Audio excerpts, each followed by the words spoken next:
Good evening, everyone. It's good to see everyone again. My clock on my computer says 7 o'clock. My clock on my iPad says 6:58. So we'll go with 7 o'clock. At this time, I want to welcome you to the June 28th, 2022 City Council Successor Agency regularly scheduled council meeting at 7 p.m. We do have a quorum. Margaret, could I get a roll call, please? Council Member Mendoza. Here. Council Member Meyer. Here. Council Member Rarey. Here. Vice Mayor Rodriguez. Here. Mayor Bryant. Here. If you could join with me in the Pledge of Allegiance. I pledge allegiance to the flag of the United States of America and to the republic for which it stands, one nation under God, indivisible, with liberty and justice for all. At this time, we will open public comments, and I'll turn it to you, Margaret. At this time, the public is permitted to address the City Council on items that are not on the agenda, items listed under presentation, informational reports, or on the consent calendar, requests for future agenda items, new request. Please save your comments for any other items that are on the agenda for that part of the meeting when you'll have the opportunity to provide them. Let me go ahead and share the speaker screen.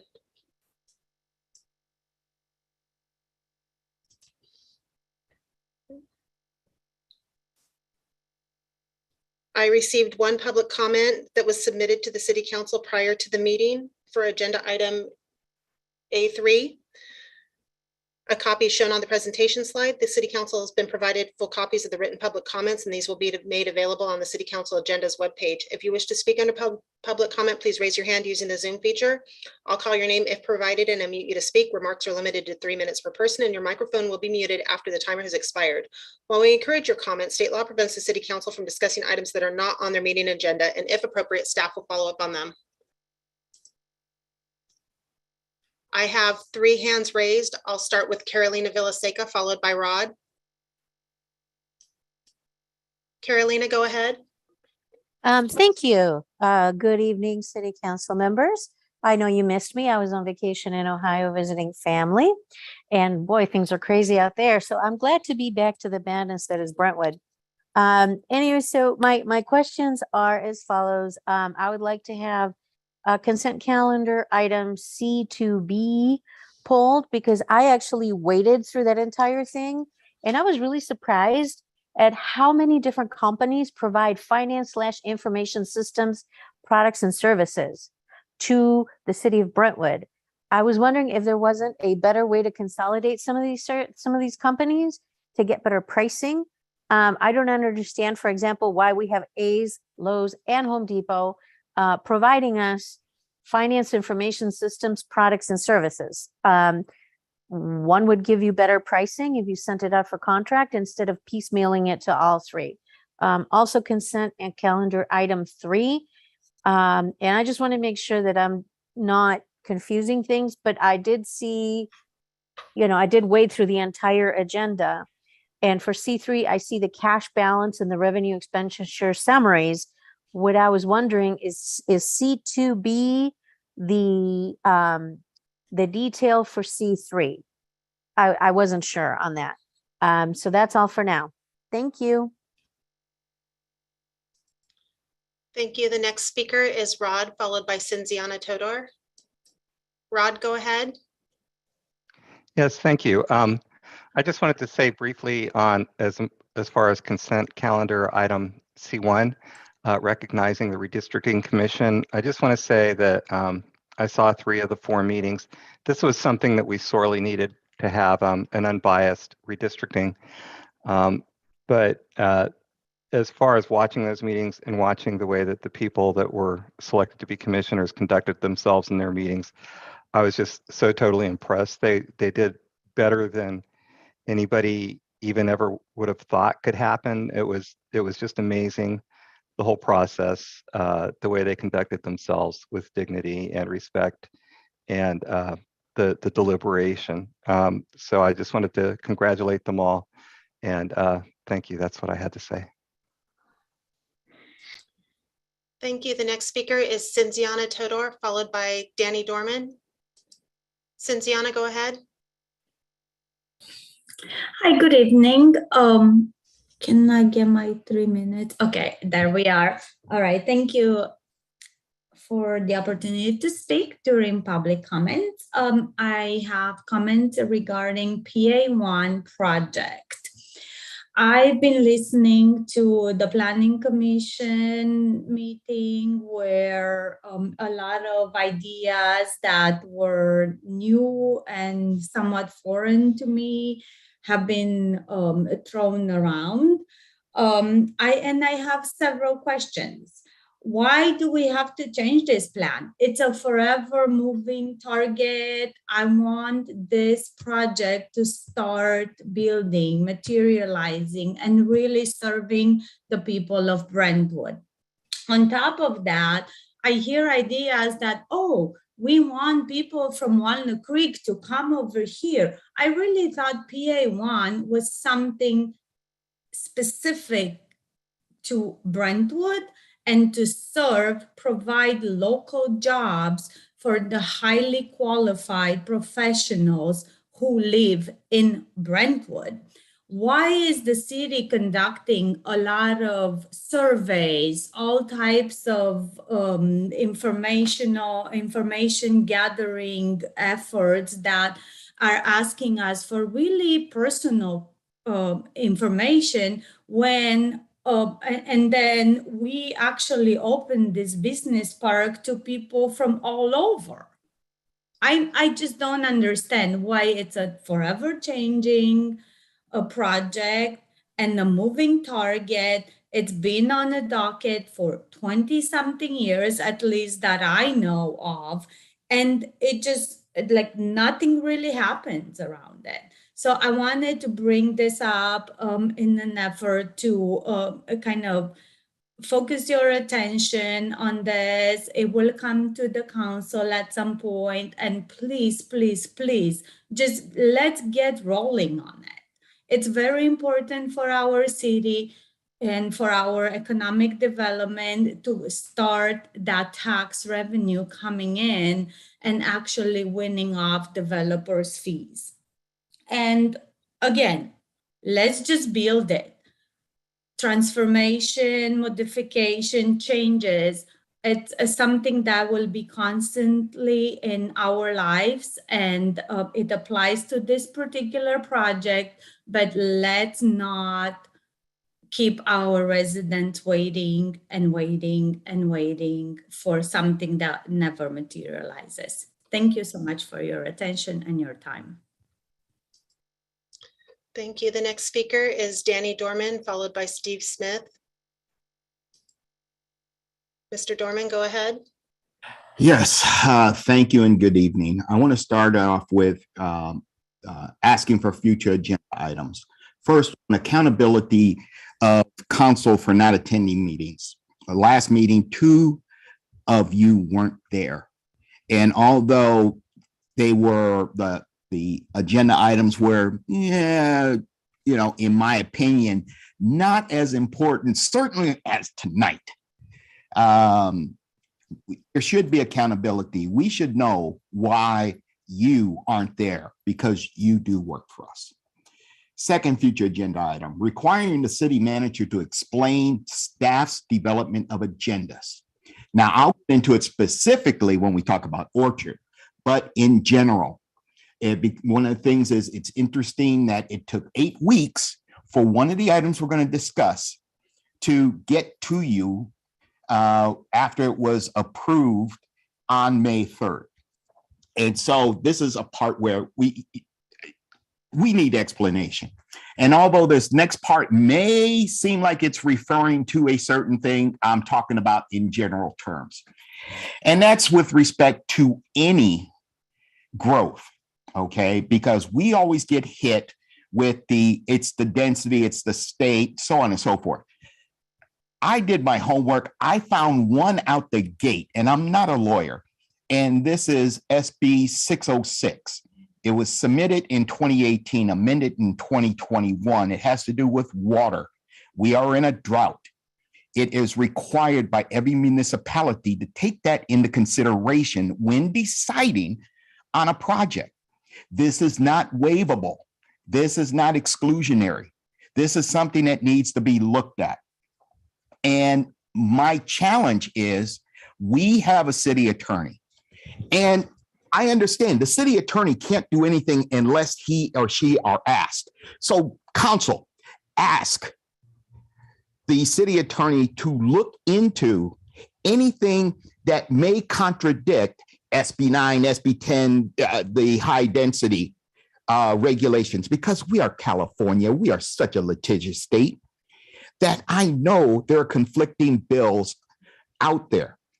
And we need to look at those and not just throw up our hands and say, oh, it's too bad, so sad. No, because this can affect ADUs, which, 60% of our city could be ready for ADUs. And if you want your neighbor to build a butt ugly home, yeah, that's on you. I don't think so. I'm all for smart government. So those are the things. And boy, get ready for me when we talk about Orchard. Thank you. Thank you. The next speaker is Steve Smith. Steve, go ahead. Can you hear me okay? Yes, go ahead. Oh, thank you. I'm Steve Smith, resident of Brentwood, and until midnight on Thursday night, East Contra Costa Fire Protection District Director. You'll be receiving a presentation from Chief Helmick as part of the early portion of the meeting. I don't want to sit on that at all. But I do want to point out that prior to us transitioning to an elected board, I was appointed twice by Brentwood Council to be a fire district director, and I want to thank you for that. It's been a privilege to serve in both elected and appointed positions. It's been a real privilege to serve with Chief Helmick and his staff. So thank you.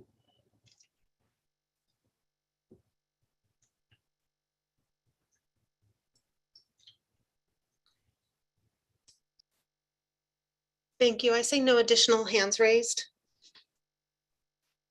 Thank you. At this time, we will close public comments.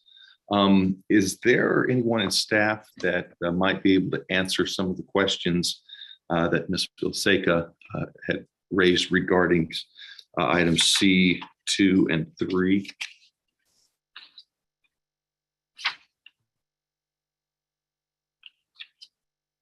If you can't do it now, could we make sure that we get Yes, Mayor. Okay. We'll call up Will Alderman from the Finance Department to clarify some of those questions that were asked. Thank you.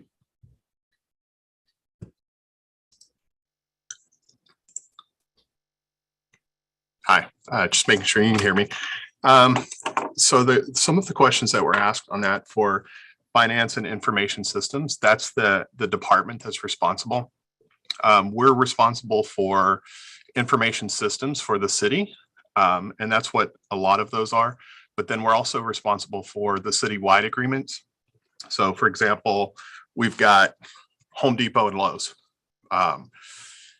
Sometimes we're trying to get items for the departments through Home Depot. They don't have it. So we have to go to Lowe's, get it, because sometimes those parts are critical to keep the infrastructure going. And so we send, we have to get it where we can get it. We do bid out when we have those multiple items or multiple vendors. So we will bid those out and try to ensure that we get the lowest price. IS, for example, may have 3 or 4 vendors that they use for the infrastructure within the city, for like the video, the audio, computers, things like that.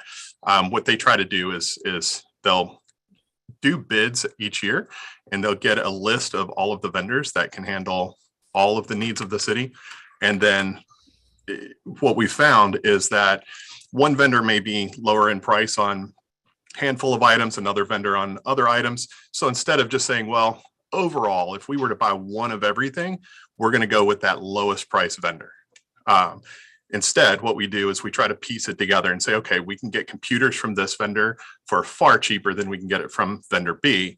So we'll get the computers there, but the monitors at vendor B are far cheaper. So we'll get it there. So that's why we have multiple vendors that are the same type of service, is so that we can ensure that we're getting the best price for what we're getting.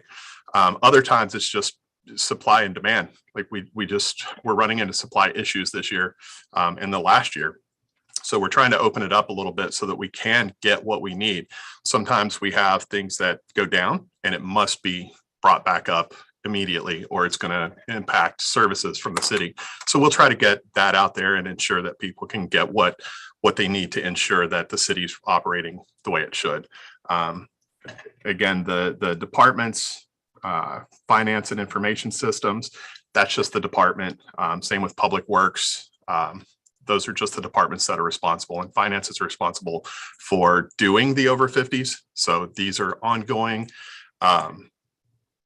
costs to the city. So these are vendors that we use regularly and consistently.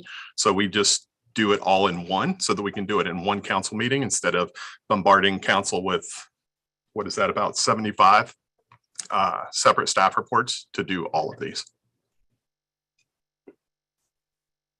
Thank you very much. Is there any questions? Are there any questions from council members that weren't answered? Okay, seeing none. Thank you very much, Will. We really appreciate your help with that. Thank you. At this time, we will move into item A1, presentations. And we will be recognizing the members of the Redistricting Commission. And the city has created a very nice plaque. Unfortunately, having some reflection issues here. In appreciation for each of our redistricting commissioners, and I will read their names right now. Commissioner Shannon Roberts, Commissioner John Wilson, Commissioner Michael Luker, Commissioner Jennifer Anderson, and Commissioner Sandra Myers.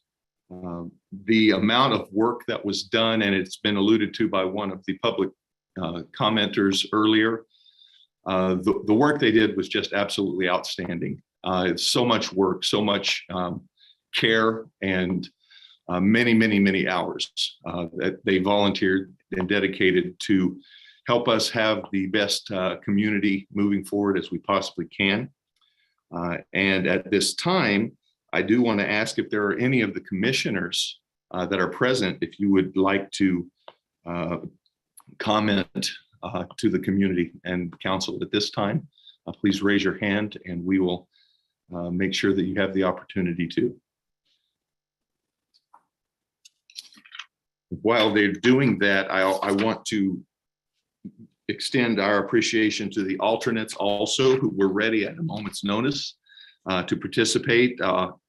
Alternate Carrie Fritsch, alternate Ellen Poole, alternate Al Del Grande, and alternate Larry Becker. Mr. Luker.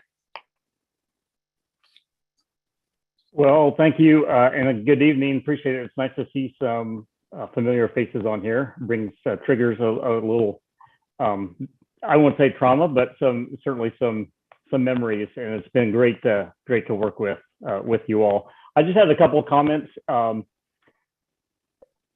to discuss about the Redistricting Commission. You know, I'm grateful to staff and their assistants as the commission navigated really this important work. And through this process, I've certainly obtained a greater appreciation of the work the City Council undertakes, which reinforces the importance of the Redistricting Commission.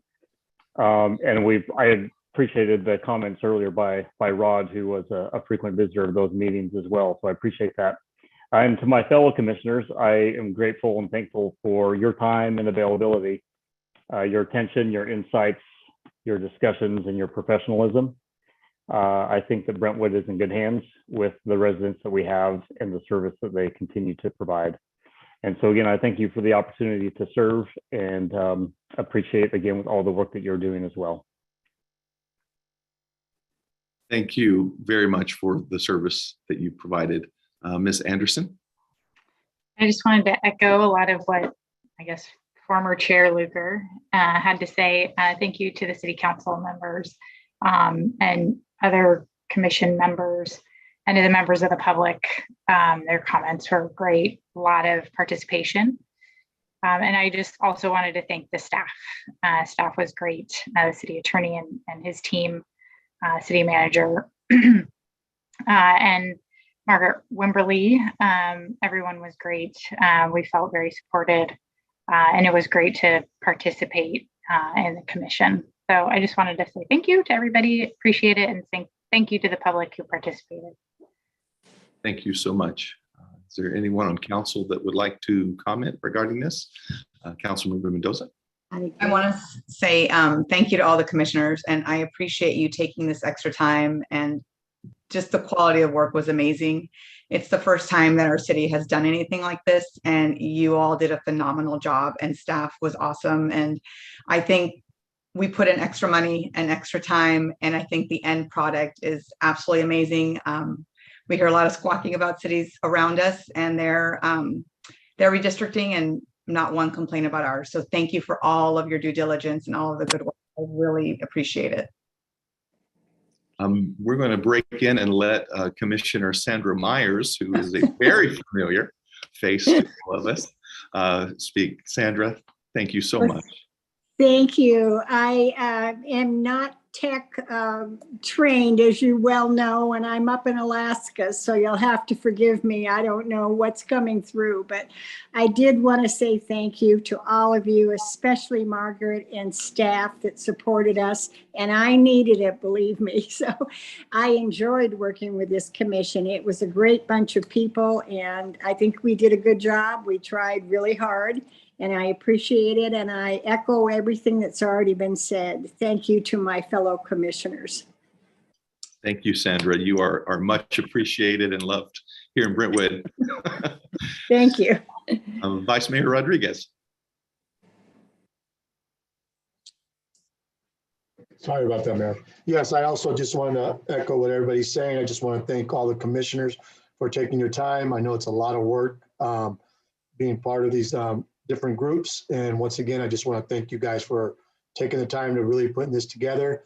And yeah, thank you. Thank you very much. Councilmember Meyer.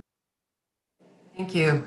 I did watch all of these meetings as a resident, unofficially, and was so hugely impressed by the discussion and the ethics and the transparency. And I have to say that in speaking with other cities who've gone through this process, I felt so much pride in the work that you were all doing, and felt like I had bragging rights that you did the work that you did in the way that you did. And I could say that, look what our commissioners did. And I'm just so very, very grateful that you all dedicated your time and efforts into making us really shine in this area, and making us to be like the standard that other cities should try to achieve, but not all did. So again, thank you so much for everything you did. Councilmember Rarey. You know, having gone through this before, I know that it's not easy when you're trying to break those things into the right amount per district so that you've got the right amount of population deviations. And you guys had it even tougher, because when they did, than what we did, our parcels, our little sections were better drawn out. You guys ended up with some of the weirdest shaped sections that you had to piece together in order to create a district. And it was very challenging for you guys. I think one of the areas was that brought in Creekside Park along with Somerset 2 or Somerset 3 and 4. And it was, or even Brentwood Hills, part of it was part of the front of Shadow Lakes, but it wasn't part of anything other than that part of the front part of Shadow Lakes. So I commend you guys on being able to look at the entire picture, try to figure out what is best for our community, and and create something that makes sense. It's not an easy thing to do. So thank you so much for all the time that you put into this.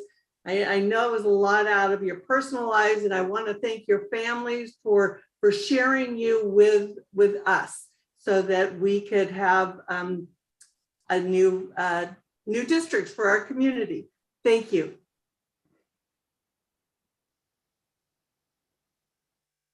At this time, we'll move into item A2, State of the East Contra Costa Fire Protection District. And I will turn it to Chief Brian Helmick. Chief Helmick.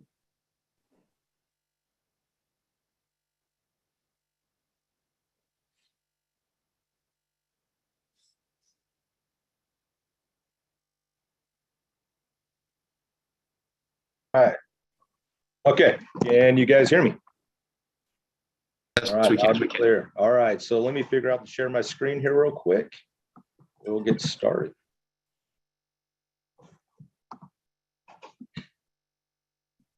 All right, can you guys see my screen?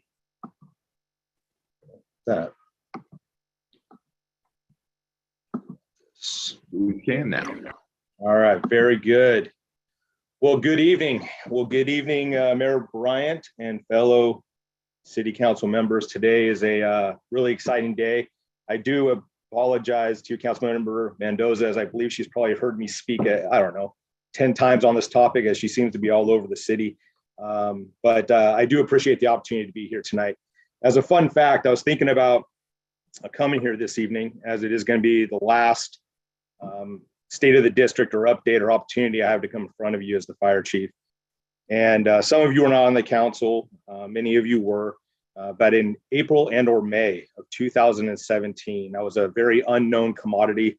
I was a battalion chief that just became appointed as the interim fire chief. And I was working with not only Joel or Mayor Bryant, but also as a board member in our agency and working with then Gus, that was the city manager, Gus Vina.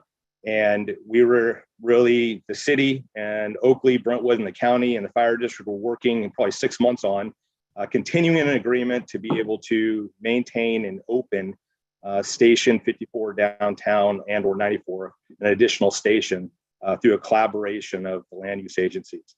And we deemed and I felt that it was not sustainable. And the very first thing I did is not only introduce myself, but recommended that the council not take action on the MOU between Brentwood, Oakley, and the county, which stated essentially we would not be able to open a 4th station and we would be a 3-station model until we can find sustainable services. So that was 5.5 years ago. And now here we are on an evening of which I have an opportunity to provide you a district, an update on the district and where we are, and things have changed. And tonight is very much celebratory. And the fact that I want to say that East Contra Costa Fire Protection District, when I came in 2017, one of the initiatives that we collectively had, when I say that, it was the board, which was appointed at the time, and myself, our staff, and as I worked with our agency partners, it was to correct once and for all the legacy problems that we've had in regards to always historically providing inadequate fire rescue and EMS services to the residents and businesses of East Contra Costa Fire Protection District. And we were married to resolving that issue. We wanted to make sure that that went away once and for all, but we were not married on how it would be done. And it was through collaboration, it was through teamwork, it was through innovation.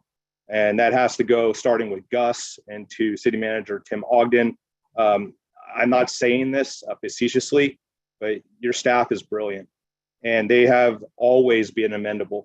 They've always worked with us. They've always been part of the brainstorming sessions of finding ways of which that we can be collaborative and find creative ways of helping the district, but not disadvantaging the residents getting Brentwood city services, such as doing land swaps and also giving us the fire stations, participating in us and updating our impact fees that help us address future growth, and helping us and supporting us with making sure that CFDs, community facility district, are placed on future development to mitigate the impacts from the growth. And they also support all the initiatives that we have. And again, that is by your leadership as the city council.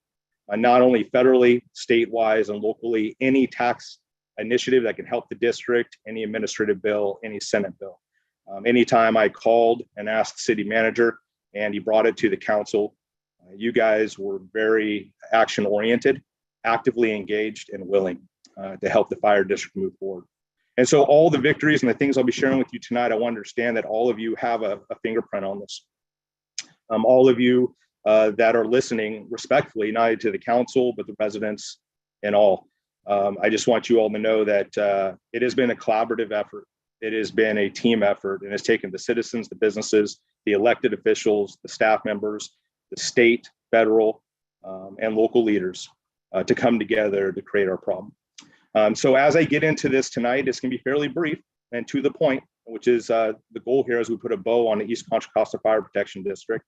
But as many of you are aware that we've been working on annexation consideration for almost 2 years now. In August of 20, we started going through the phase 1 feasibility study to see if annexation would work. I want to note that the fire district, prior to going and seeking annexation, we had explored everything at the federal, state, and local levels to increase our revenues, to become more sustainable, recurring services every single year. And we had explored all options, and we did not see a path to be able to open, well, we could probably open 1, but definitely not 3 additional stations that we need, because many of you know we had a 3-station existing deficit. We were able to resolve 1 of those stations through the collaborative efforts, as I discussed. We were able to address our growth challenges, but we had a 2-station deficit that we didn't know how we were going to be able to resolve without a tax.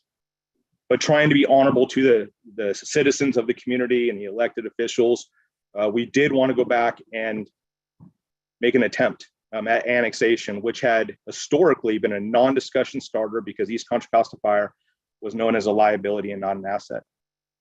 And so we went back one last time with our partner agency, Contra Costa County Fire, and we stated to them that we have been working.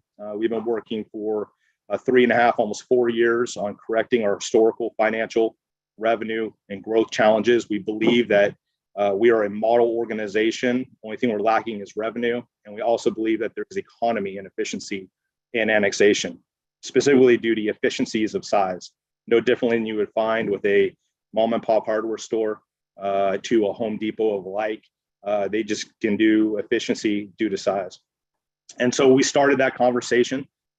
The fire chief, Louis Burchard, which is going to be your fire chief as of July 1, recognized quickly that East Contra Costa Fire was not a liability, but it was truly an asset. And that is not only with the capital equipment and belongings that we have, but equally more so the personnel, the firefighters, the administrative staff, and the prevention personnel, that we had a lot to bring and we had a lot to add, and that we had efficiencies, and that we utilized not only the efficiencies of annexation, but leaned into the countywide half sales tax Measure X, which the city of Brentwood was a huge supporter in that, and as was obviously the county was the one that was pushing it, and also the city of Oakley with Measure X and the efficiencies of annexation, and with all the work we've done for 5 years, annexation deemed to be feasible. So just this last June of 21, we knew that this was going to be a process we wanted to move forward with. We moved to LAFCO, and LAFCO was approved. And just this last couple of weeks, the State Board of Equalization has approved our process. LAFCO has finalized the annexation processes. And as of June 30th, as Director Smith said a minute ago, on June 30th at midnight, technically the East Contra Costa Fire Protection District will be dissolved. The board members' duties will be done, and they have served well. And all of the members and employees and the firefighters at East Contra Costa Fire Protection District will transition to become employees of the Contra Costa County Fire Protection District. Although that is something we need to celebrate, I want to say that the improvements to your communities have already begun. As I stated, that East Contra Costa Fire, independent of annexation, we were able to open a 4th station. We have a existing service level deficit of 3, but on June 1, we were able to open 1 station in the city of Oakley, which has paramedics on it. Historically, we have not had paramedic services within Eastern Contra Costa full time. Ourselves and the city of Richmond are the only two areas of which don't have paramedic services, but that changed on June 1st. On June 1st, we opened what we're calling Station 95 on Cypress Road in Oakley with paramedics. It is through contract with Contra Costa County Fire. And also on July 1, which is Saturday, is that Station 52 on John Muir Parkway and Balfour will be adding paramedics to that station. So you have two paramedic companies in Eastern Contra Costa. As we look downstream in March of 2023, we have additional exciting changes coming, is that we will be adding another paramedic company into the city of Oakley. And we're going to be adding a second engine company and a truck company that has a large ladder on top to Station 52. And we're going to be working to build the Station 51 behind Pioneer School. And we're already in the design mode right now. And we're hoping the next couple of years that station is built. But in the interim, we'll be running two engine companies by March of 23 out of Station 52. So you have a total of 5 companies, of which 3 of them will be ALS. And by July of 23, all of your fire stations will be paramedics. And we anticipate in the next 4 years, 4 to 5 years, we'll be rebuilding the downtown Brentwood station. And you will have adequate fire protection as we always have deserved out here in the matter of 5 years. But you already have one engine. Another one's coming in March of 23, and then the next 4 to 5 years, you'll get the third one. And as I stated, we've already fixed the growth problem, and so we'll be able to manage it as we move forward. So I do want to thank all of you for being patient. It has been a painstakingly hard, challenging process, to say the least, but the accountability of which the cities and the residents gave to the fire district, you guys defined our path. And again, we weren't married to the path, but we were married to the outcome. So quickly, I just want to share on the left-hand side of the screen is actually where we were prior to June 1. As you see on the right-hand side of your screen, the top right-hand green circle, that's a Bethel Island station, that is now open. And the other green circle that you see in the middle of your screen, that is the engine company and the station once it's built.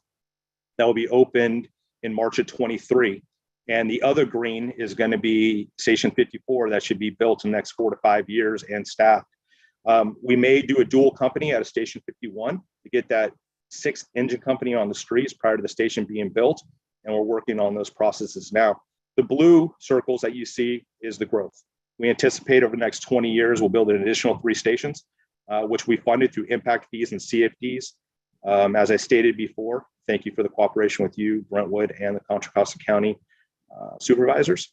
And I'm just happy to say that we not only fixed the long-term growth issue, and we have a solution that did not require East Contra Costa Fire doing a tax.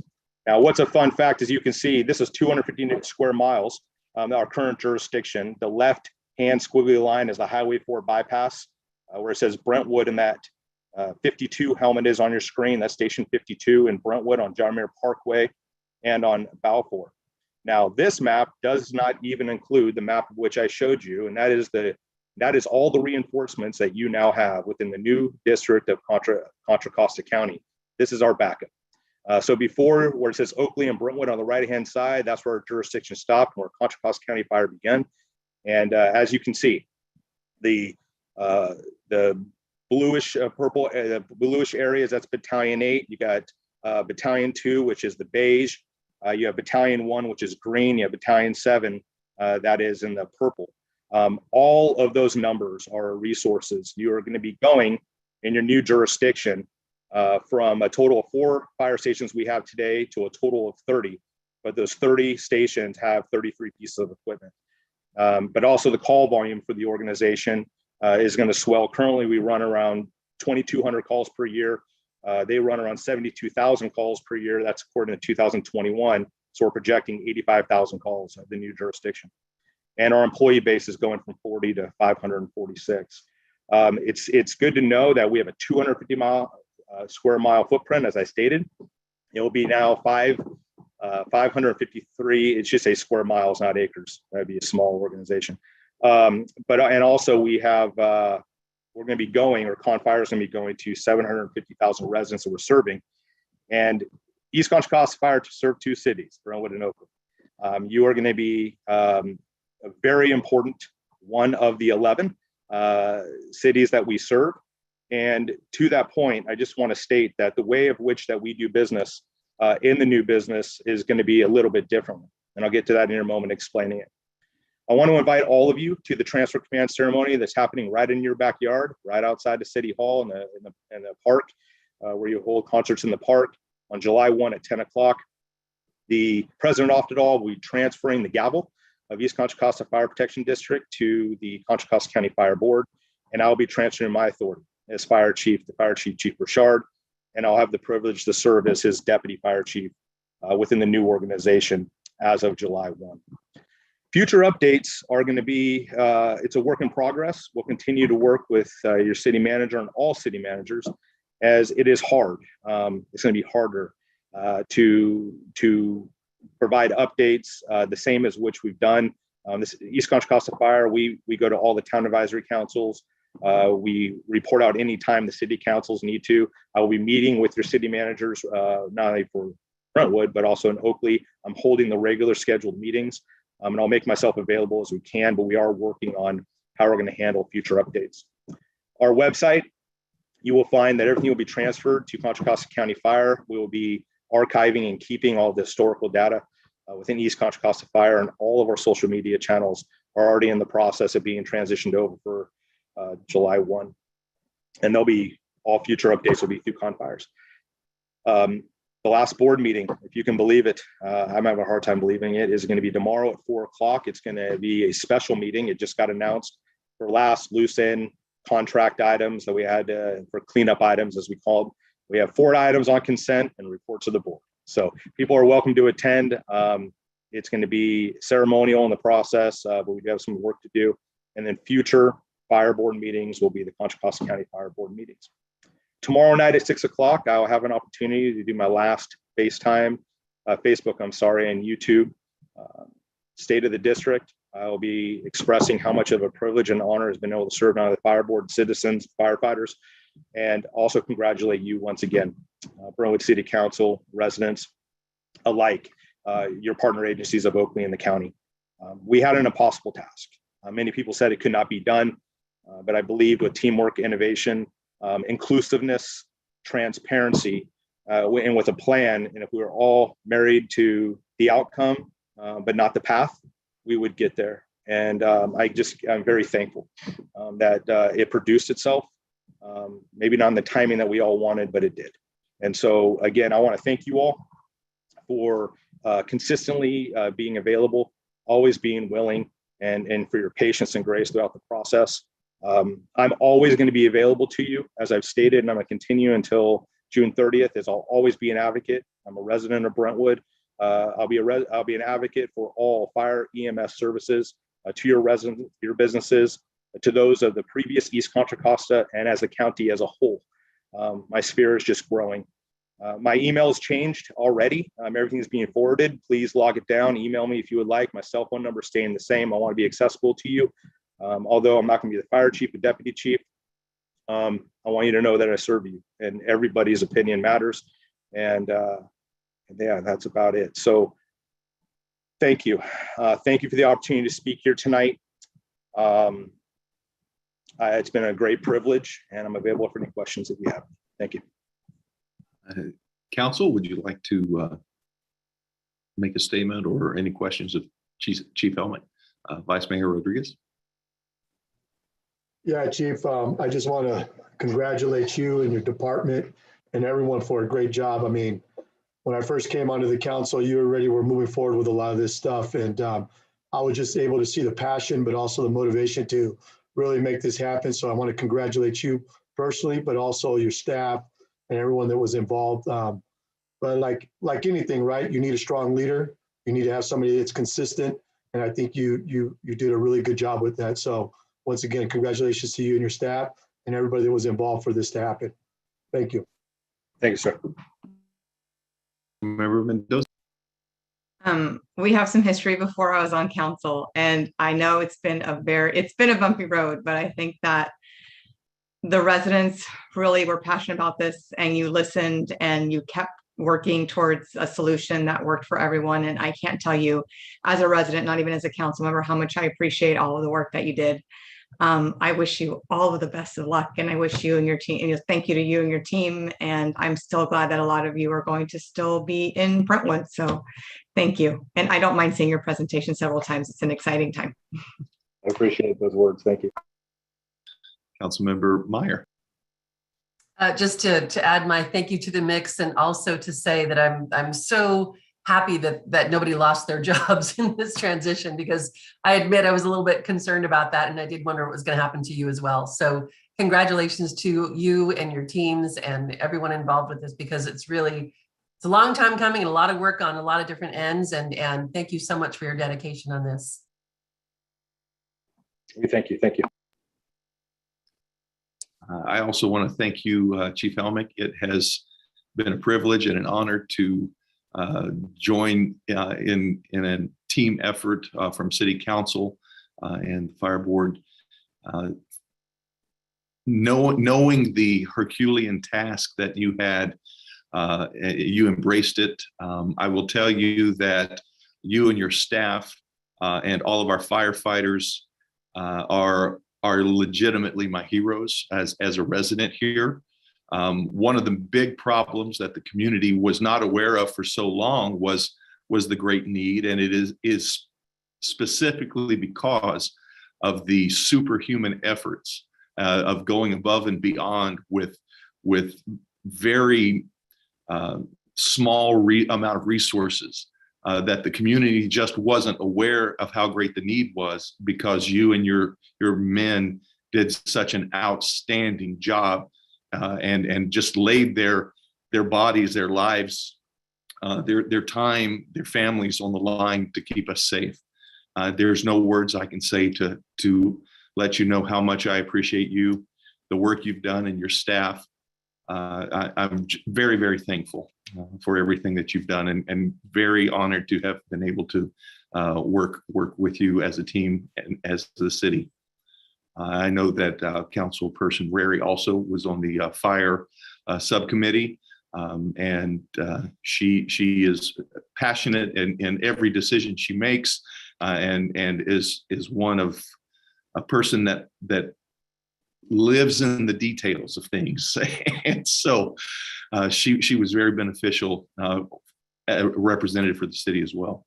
So I just want to thank you very much for everything you've done. Men and women. Yes. I'm sorry, yes. Men and women, the office staff, and everything that's been done. And I know Patricia just retired, but she's a superhero as well. Well, yeah, and also hold that my comments until after our next item. for next time. Our next item. Oh, our next item. Okay. One thing I would like to say though, Mayor Brian and also Karen, we spend many, many, many hours that people will never know. And you guys, when I say you guys, you two specifically, the Fire and EMS Task Force of Brentwood, no one else is doing what you guys are doing. And you guys were actively engaged, trying to find solutions. And man, did we go through a lot of trying to be innovative, right? I mean, we were not afraid of heavy lifting, hard work. We kicked over all of the rocks. It was very contentious at times, but did it make us better or what? I mean, and so you two specifically, and I thank you to the city of Brentwood for even being willing to have an ad hoc. And there's many of the board members that are here tonight from East Contra Costa Fire. And I can speak directly with, Director Young. He spent a lot of time with us, and it was a catalyst. It was very hard, but it did produce good things. So you two specifically, not to take away from anybody else, but you guys spent endless hours working on the fire district issues, and just recently disbanded with the resolution of annexation. And so I know it took all of you, but I appreciate you two leading from the front. So thank you, Karen and Joel. I appreciate that. Thank you, Chief. Well, at this time, we will move into item A3, recognition of the East Contra Costa Fire Protection District. And I'm going to ask Chief Helmick and the East Contra Costa Fire Protection District board members to receive the plaques that we have. I'm going to show one.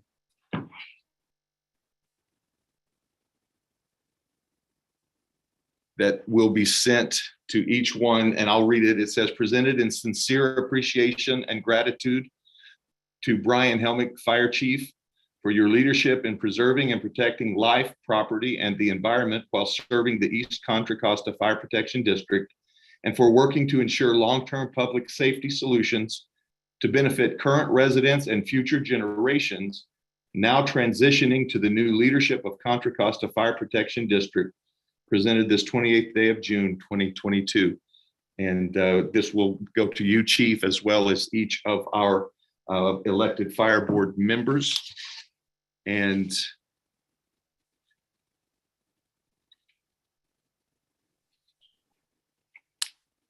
I don't have all the names of each of the fire board members on my list here. I do know that Steve Smith, as well as Joe Young, are residents, long residents. They were appointed members as well as elected members. And Chief Helmick, if you could. Yeah, happy to.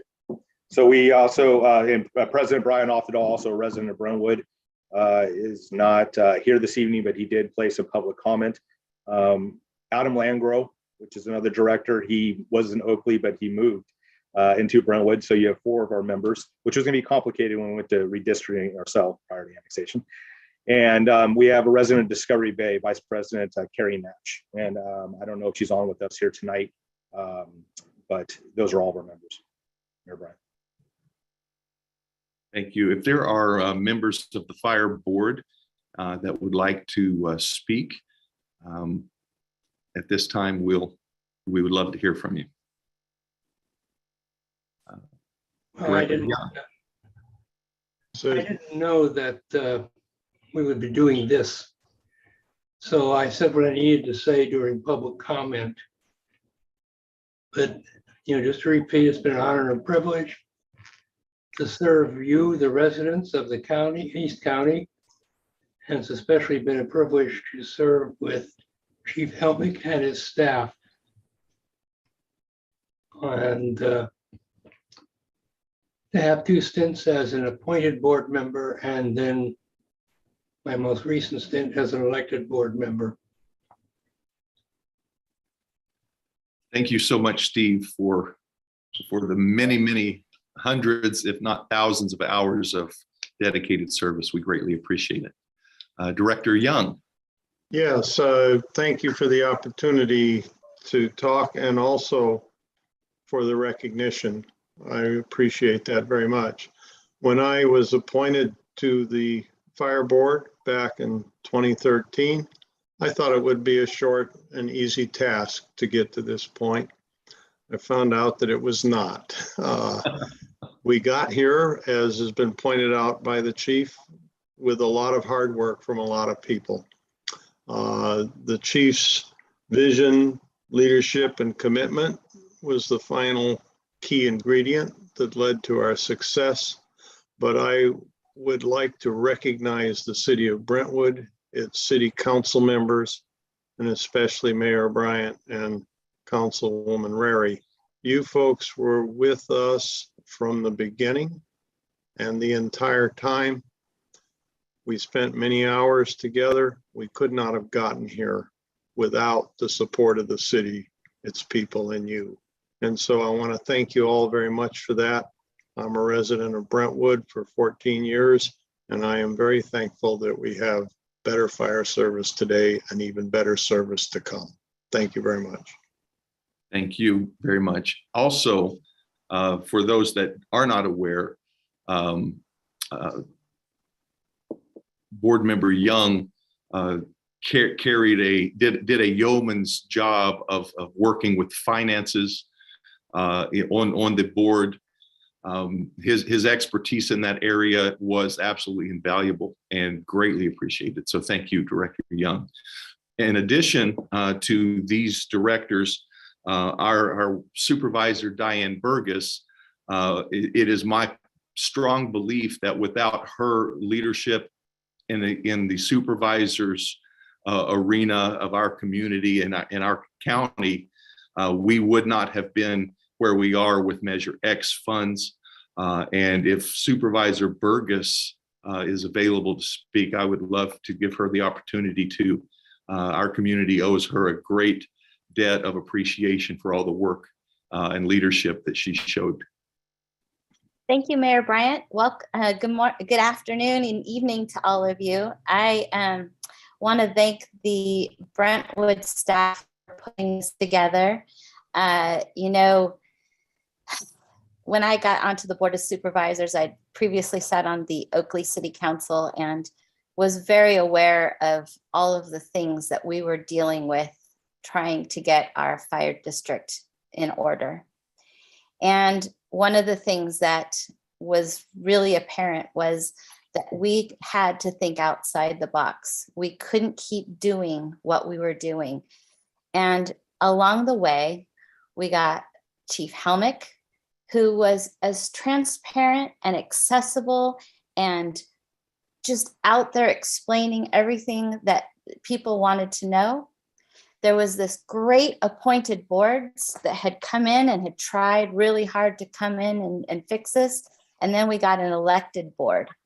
And all along the way, we took every step of the way to be letting everybody know what the situation was.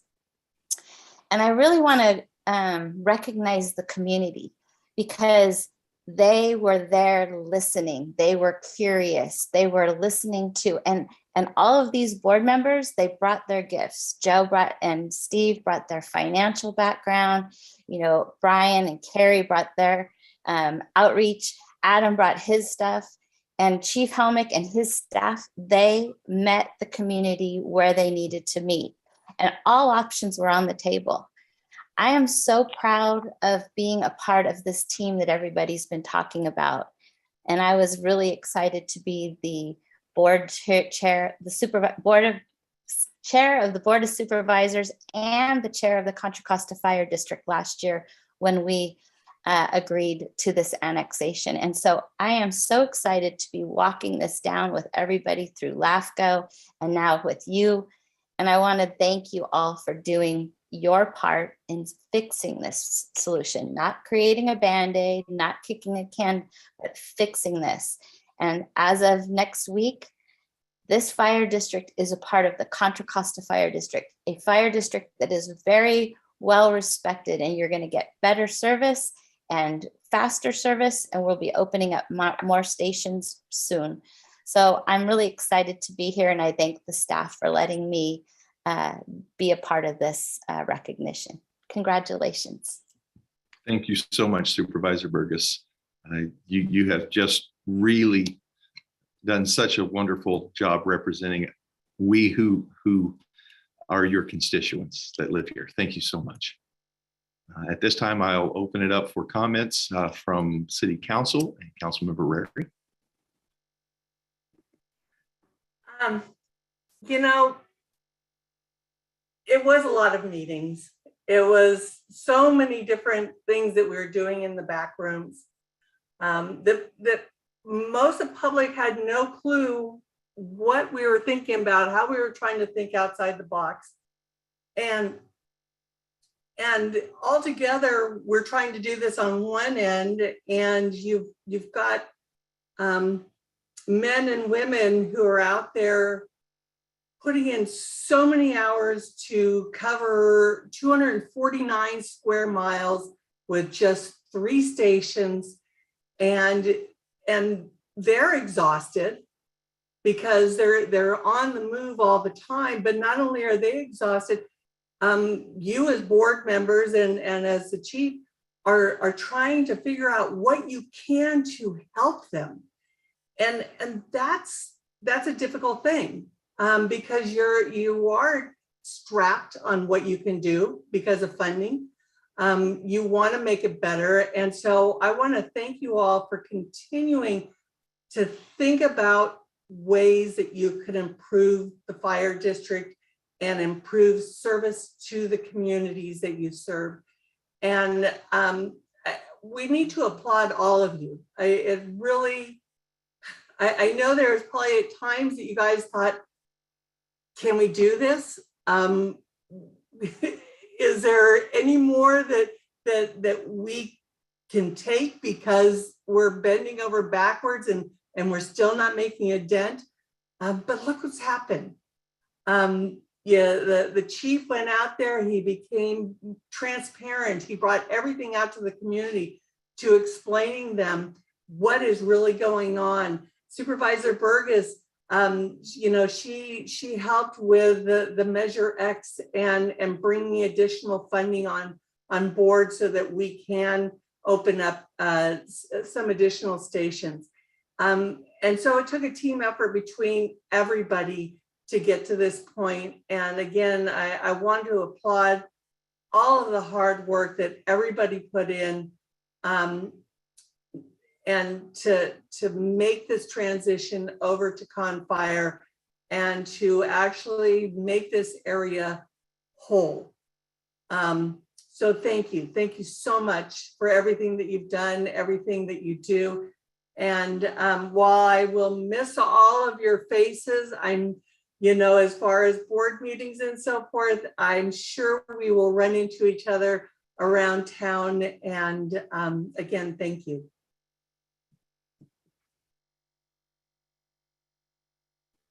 Are there any other comments from the council? And if not, let me move my screen.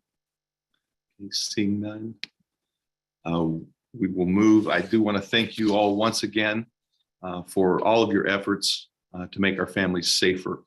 And we greatly appreciate it and owe a great debt of gratitude to all of you. So thank you so much. At this time, we will move into informational reports from council members and committees. Mayor, we have a gentleman that's has their hand up. Is he asking to speak or, I mean? I don't see him on my screen. But I do see Damien. Honorable Mayor, members of the City Council, you do have a hand raised for presumably this item. I do note to the council that the presentation items were covered under public comment for public speaking. Obviously, if the council wants to have a speaker, that's fine, but the time to speak for this item was under public comment. Okay, I'm unable to see that hand. Council, what would you like? We can have him speak or the person speak, or we can continue to move on. It was Danny Dorman and his hand's no longer up. Okay. All right, thank you. Then we will move into informational reports. I'll start with Council Member Mendoza. Hello, everyone. Since the last time we met, I had a community meeting in District 2 regarding the development that's coming up. I represented the city on behalf of the mayor at an ABAG meeting. Happens yearly. We did bring up the audit. I know everyone understands what RENA is that's listening. So just the audit over the RENA numbers, we did talk about that. I attended the Juneteenth celebration, attended a local, statewide elected meeting twice, requested a staff send an opposing letter as to AB 2221, which would allow for 2-story ADUs. Met with Bay Area Silicon Valley around their philosophy around affordable housing and what are they doing and all of that good stuff. Met with a team to review Proposition 13. Proposition 13 is important to all of our residents, maintaining our tax bases. We're seeing what's happening in Texas where people are losing their homes of lower income because property values are increasing so much, and this actually saved us in California. And then attended the statewide call Livable California, which everyone is invited to attend, which is all about land use and zoning. So made that quick for y'all. Council Member Meyer. Thank you. Had a meeting with Parks and Rec Director to discuss youth programming. Had a meeting with the Parks and Rec Director, Chief Hansen, Councilmember Anissa Williams from Oakley, the Oakley Chief of Police, Oakley Parks and Rec Director to discuss youth services, activities and resources, mental health issues, bullying, school safety, gun safety, a long laundry list. Did a meet and greet with Trilogy residents to discuss their questions and concerns about the city. Attended Juneteenth in the city park. Attended the virtual Senate Housing Committee meeting specifically to follow votes on the new housing bill AB 2011, which passed but first must be referred to the Committee on Governance and Finance. attended the Deer Ridge Fire Safety Meeting with Fire Marshal Steve Aubert. I had a meeting with Andy Lee, who was the Contra Costa Community College District Board Member for Ward 4 regarding Los Bonanos programs and East County relations with the AAPI community, and then attended the Delta Counties Coalition meeting about the Delta Tunnels project. Thanks. Thank you. Council Member Rarey. Yeah, since the last time we met, I also attended the Juneteenth event in City Park and actually got this beautifully handmade big basket that I'll be able to use out at the farmer's market. Beautifully handmade, she said, in Africa. And I also spoke with East Bay Regional Park District Colin Coffey regarding working with stakeholders to open the Marsh Creek State Historic Park. I also attended the Deer Ridge Fire discussion with East Contra Costa Fire Protection District Fire Marshal and worked with John Muir Historic Trust to create a flyer and Eventbrite event and advertised it. They are having a hike at the Marsh Creek State Historic Park, which generally is not open to the public. For those that are interested, it is on July 9th at 8 a.m. It is $20 for adults and $10 for youth between the ages of 12 and 17. Unfortunately, at this time, they are not able to accommodate children under the age of 12. And again, that is on Eventbrite, or you can go to their John Marsh Historic Trust Facebook page and find the link there and sign up. And I also spoke with a resident regarding the Orchard Grove project. And that is all I have to report. Thanks. Thank you. Vice Mayor Rodriguez. Yes, Mayor. Don't have anything to report in regards to committees, but I did want to mention what a great job our community center is doing in our Parks and Recs department there at the community center. I had the pleasure of going there today to deal with some stuff and was able to see a lot of kids, a lot of youth. It was nice to see our staff out in the park, kids in the community center, and utilizing that youth center, the community center at the level it should be used at for our community. So it was really nice to see, like I said, our youth and also the kids and our staff out there working. I was really happy about that. So that's all I have right now. Thank you. Thank you. Since the last time we met, I attended a call with California Insurance Commissioner Ricardo Lara. They were presenting on California Department of Insurance program Age My Way, which is a celebration of California seniors, and providing information regarding resources that are available to our seniors. And the website of the Ricardo Lara Insurance Commissioner is insurance.ca.gov. There are many videos there available for our senior residents to let them be aware of insurance scams that might be out there, insurance coverages that they might have access to, as well as other resources for our senior community. Also, if you want to connect with local services through the insurance commissioner, the local number is 1-800-510-2020.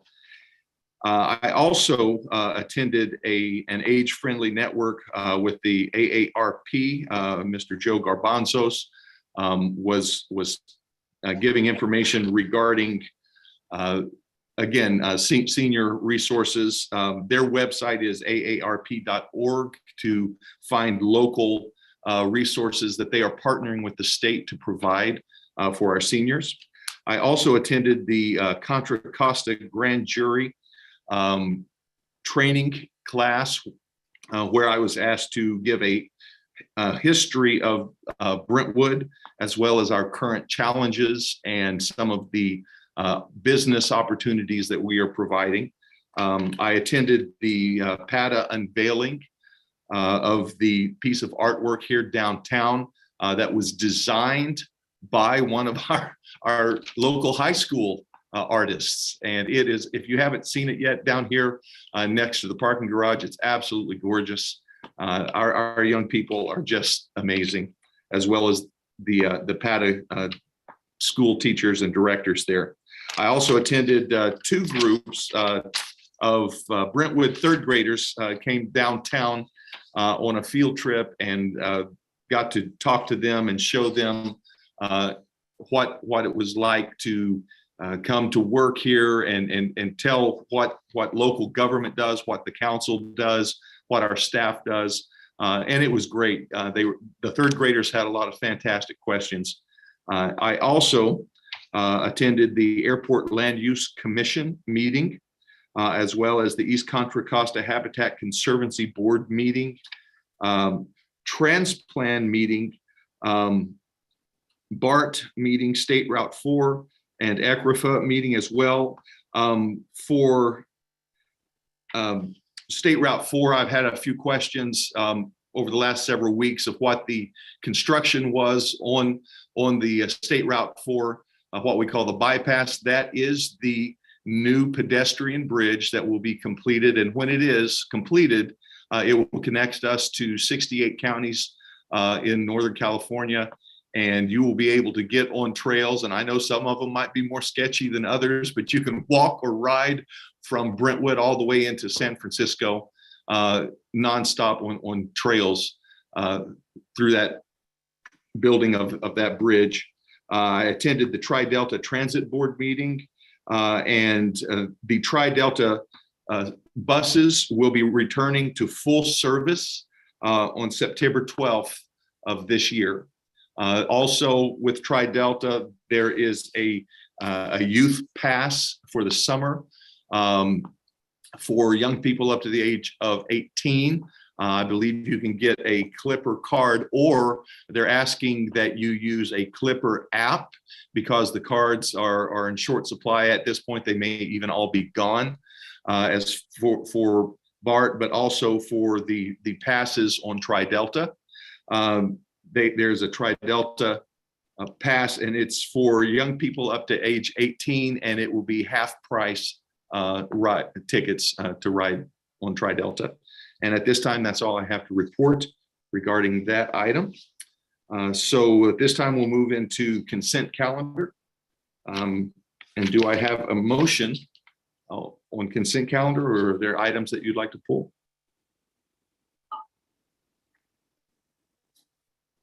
I'll make a motion to adopt consent calendar on all items. I'll second. We have a first and a second. Roll call vote, please. Councilmember Mendoza, Yes. Councilmember Meyer, Yes. Councilmember Rarey, Aye. Vice Mayor Rodriguez, Aye. Mayor Bryant. Aye. Motion carries unanimous. Okay, at this time, we will be moving into public hearings. Before we get into item D1, I want to acknowledge that my employer leases space from the Rock Church, which is located close to the project site. And while I do not believe that the council decision on this proposed project will have any impact on my financial interest, including my income, I'm recusing myself tonight in an abundance of caution. And I have asked for a letter of clarification from the FPPC. So should this item come back, depending upon what that letter says, I may be able to participate in the future if necessary. But right now, until I get that letter of clarification, I'm going to recuse myself from this item. I see Councilmember Mendoza. Yeah, I just had a question. Could we move item E1 after D1, please? I don't see any reason why we couldn't do that. Thank you very much. Council is okay. When you come back, that's the one we'll be on. Okay. Thank you. All right, Mr. Vice Mayor, if you would be so kind as to lead this portion of the meeting, I'll turn off my camera and microphone and take no part in this agenda item. Sounds good, Mayor. Thank you. Okay, so we're going to be doing item D1. Item D1 pertains to the application for visiting tentative subdivision map for the proposed Orchard Grove development. Crystal del Castro will be presenting on this item. Okay, thank you very much. Can you hear me? I just want to make sure you could hear me and see the screen. Yes, we could hear you and see the screen. Okay, great. Thank you. Good evening, Vice Mayor Rodriguez and members of the council. The project before you tonight is the Orchard Grove subdivision by Shea Homes. The project site is approximately, trying to get it to move to the next slide. Excuse me. The project site is approximately 16.82 acres located east of Adams Lane, directly north of the intersection of Lone Oak Road and Gracie Lane. The site is a vacant lot. The surrounding land uses include, to the north, vacant land designated as residential very low density and zone R1E. To the south is Gracie Lane and single-family homes zone Ranchette Estates. To the east is Lone Oak Road and single-family homes designated residential very low density and zone R1E. And to the west is Adams Lane, Marsh Creek Elementary School, and Blue Goose Park located further below. The current proposal includes a vesting tentative map subdivision to create 51 residential lots, 1 bioretention lot, and other related improvements. The project also includes a density bonus and a design review for the 51 homes. The 51 homes are comprised of 45 single-family homes and 6 affordable duet units. The density bonus request applied by the applicant is a state law, and it affects the city's processing of the project, which I will go into more detail further in the presentation. The slide here provides a timeline and history for this project. In summary, in early May of 2020, Shea submitted a formal application to the city that included a subdivision map, a rezone, and a design review for 48 residential lots. Over the course of 2 years, the applicant has provided several reiterations of the project, and the project has evolved over time. At the end of last year, on November 5th, 2021, the applicant submitted a revised plan that withdrew the rezone request and proposed a subdivision map and design review to include the 51 lots. The plan here before you, this is the plan before you tonight, and the City Council's action tonight will be final. The subject site is designated residential very low density under the general plan, which has a density range of 1 to 3 units per acre. The subject site is zone R1E, which allows for single-family residential homes. As proposed, let me go back one more. As proposed by the subdivision map, the project includes 51 residential lots, and it's comprised of 37 residential lots ranging from 8,000 to 9,000 square feet in size. 8 larger residential lots ranging from 20,000 to 26,539 square feet in size are located on the southern and eastern edge of the site, located north of Gracie Lane and west of Lone Oak Road. And there are 6 duet lots with an average lot size of 4,260 square feet. Access to the site are proposed off Adams Lane in a new loop public street internal to the project site. There are 2 access points off of Adams Lane. There are 56-inch wide sidewalks connecting to the existing sidewalks on Adams Lane as well.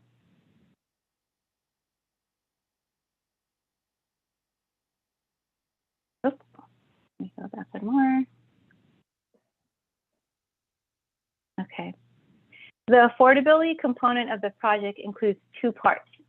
The first part is the city's affordable housing ordinance, and the second part is the state density bonus law. The city's affordable housing ordinance requires the project to provide a 2% housing obligation, meaning 1 low-income household unit. The ordinance does allow for duet units to accommodate the affordable housing obligation. The project does provide that 1 unit. The project under the state density bonus law also provides 5 moderate income households in order to be eligible for the state density bonus. In total, the proposed project includes 6 units, 1 duet unit available to a low income unit household, 5 duet units available for a moderate income household, thereby meeting both the state and city requirements. The following slide provides a comparison of the city's required 2% housing obligation, the 13% obligation to be considered by the council in the near future with the update of the affordable housing ordinance, And as provided, the project satisfies the 2% obligation by providing the 1 unit. Pursuant to the state density bonus law, the density bonus is set on a sliding scale based on the percentage of affordable units provided. Here, the applicant is proposing to provide 10% of the units for moderate income households. Therefore, the project must be granted a 5% density bonus. A 5% density bonus allows the applicant up to 53 units or 3.15 units per acre.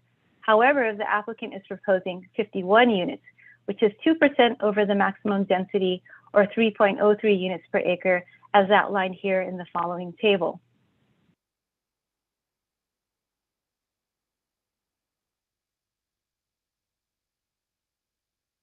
The state density bonus law was enacted in 1979 and over the years has been amended with the most recent one in 2022. The state law allows an applicant to increase in density in return for providing affordable housing units. The law also requires the applicant to request concessions and waivers and reductions to accommodate the allowed density bonus.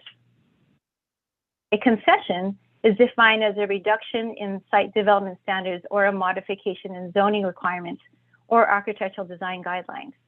It can also include an incentive or concession that would result in an identifiable and actual cost reduction for providing the affordable housing. And a development project can be awarded between 1 to 4 concessions, depending on the affordability provided. Based on the affordability component by the proposed project, it is eligible for 1 concession.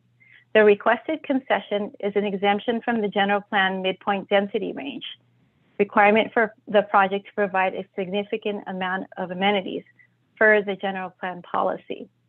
The provision of the moderate units above and beyond the inclusionary requirement of the applicant states is a public benefit sufficient for the development above the midpoint. Staff has found no grounds for denying this concession or have they identified any. The findings to deny a concession are provided here on this slide. They relate to the cost reduction for providing the affordable units, health and safety, and anything that would be contrary to the state or federal law. Under the law, the applicant may also request waivers or reductions for the development standards such as lot size, lot dimensions, or setback.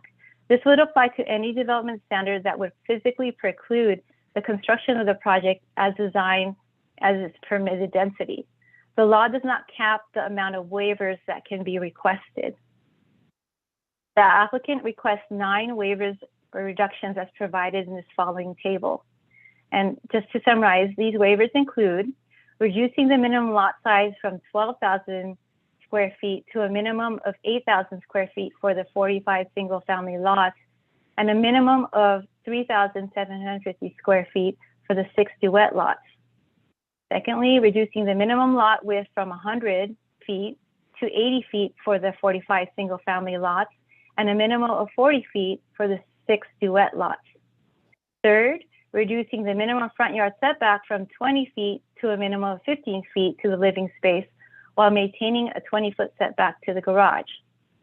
Next, reducing the minimum side setbacks to a 7-foot minimum and a 20-foot aggregate, while duets include a 0 setback on the lot line to define the common wall.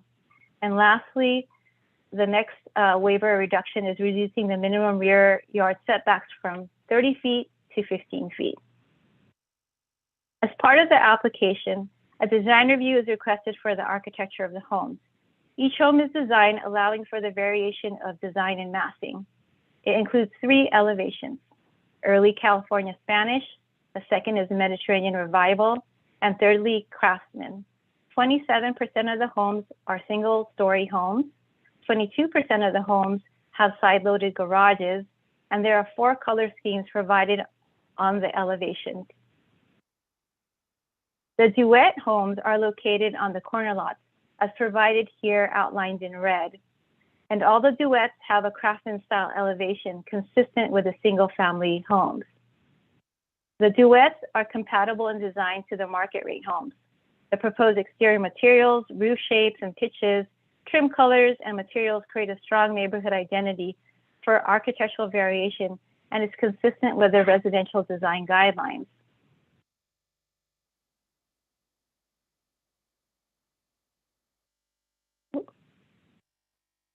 The project includes the typical front yard landscaping. As recommended by the Planning Commission, the condition of approval requires the buyer retention area to have a 6-foot tall chain link fence with slats around the perimeter to match the buyer retention fencing located on Caper and Lone Oak Road. An enhanced wood fence is within the internal perimeter of the buyer retention area. The perimeter wall on Adams Lane, Gracie Lane, and Lone Oak Road, shown in red, will be a split face block design. An example of the wall is shown on the bottom right here in the screen. The area north, adjacent to the existing homes, will have an enhanced 6-foot tall wood good neighbor fence as well. A standard wood good neighbor fence is provided for each lot by the applicant.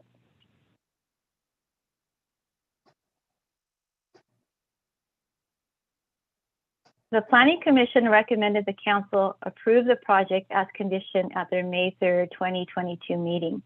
The project is consistent with the goals of the general plan, consistent with the residential design guidelines, and includes a density bonus request. It's recommended that the Council adopt a resolution approving the project as conditioned. This concludes the presentation. Staff is available for any questions, as well as the applicant, David Best, who is with Shea Homes. Thank you. Okay, at this time, if you have any clarifying questions of staff, please raise your hand and I will call on you in order for staff to respond. Council Member Rarey. I've got a couple questions. The first is, what is the two duets that are side by side? You got front doors that people will be coming out of directly across from each other.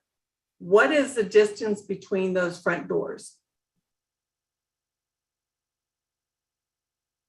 And is there landscaping in between that? So I would have the applicant go into more detail regarding that space that's required that they're proposing between the front doors. There is going to be landscaping that's required for all the front yards for all the homes. Okay, but you don't know whether or not the walkways will have any type of space between them to separate the front doors. Is the developer is the developer online so we can maybe have him answer that?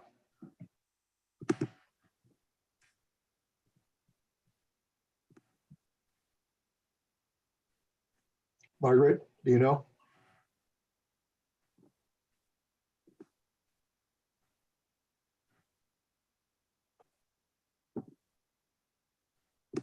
Anybody? The Vice Mayor.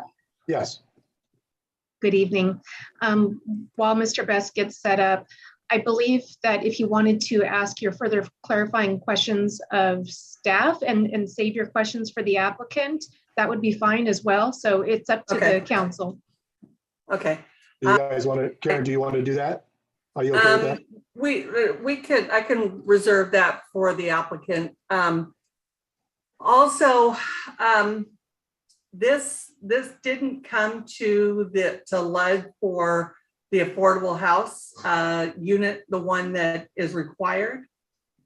And so they selected the low income, is that correct? Because generally it's LUD that decides that. So in this particular case for the one unit, because it's based on the 2% affordability obligation based on that ordinance, the one unit was for a low income based on that ordinance. And the ordinance says that it needs to be low income if there's only one unit? Yes. And what, under what, do you have the ordinance number for that? So let me see if I can look that up.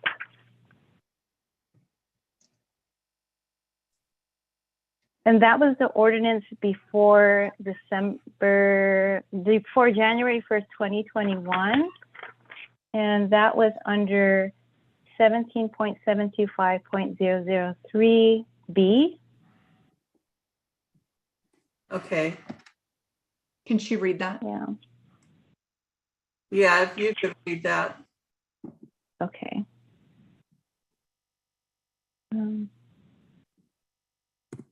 Okay, so this is, let me get to that place. So it's B1A, and it says developers of residential developments consisting of 25 to 75 dwelling units may construct one low-income affordable unit, pay an in lieu fee at the low-income level as established by resolution of the City Council, or provide an alternative equivalent as established in this chapter. Okay. All right. And so there was that. Can you show me the bioretention? Do you have the landscape plan for the bioretention pond? I could bring up the slide that had the bioretention, the preliminary landscape plans. Would you like to see that? You're not talking about the one where it's a little tiny green square in the corner, are you? Yeah, that's the one that I have here, but I think the applicant has the larger version that they could zoom into. Okay. Yeah, I'd like to see that. So let me add that. Yeah, that doesn't help me at all because if you looked at the proposed plant palette for it, it's got all kinds of plants in there, not just trees and what looks like grass or ground cover. So that's why I would like to look at it. And that gate that's between the development and the bioretention, that is a wrought iron, or is that the wrought iron gate that's shown on one of those slides? So I don't know if you see the screen before you that the applicant is showing, but that gate is part of the enhanced wood fence. No, that's part of the enhanced wood fence.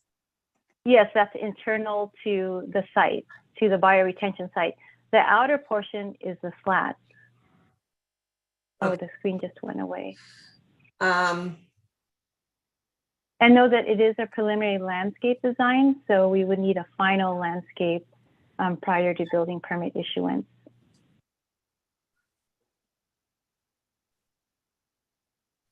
All right.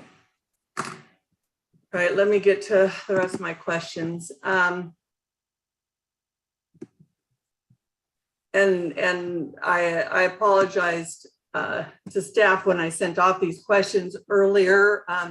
I spent the majority of yesterday reading the 1979 adopted bonus density law, SB 330 law, our entire affordable housing municipal code, as well as the density bonus municipal code. So in our affordable unit concessions,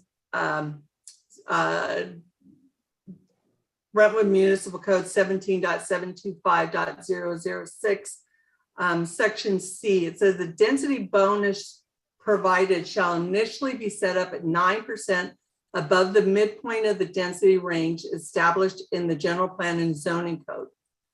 And fractional density bonuses shall be rounded in the manner set forth in section 17.725.003.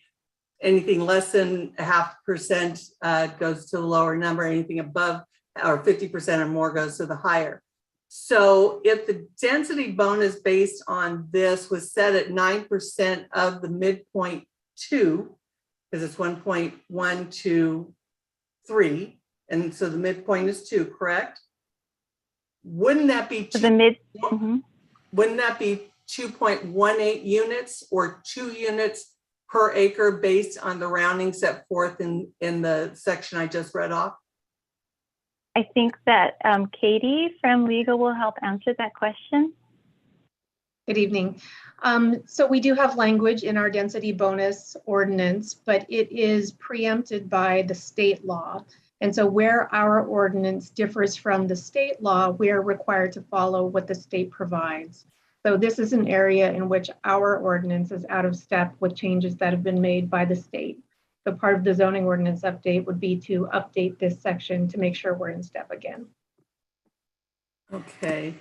Let me get over. I thought I brought the questions all over from what I had forwarded to. Just a minute. So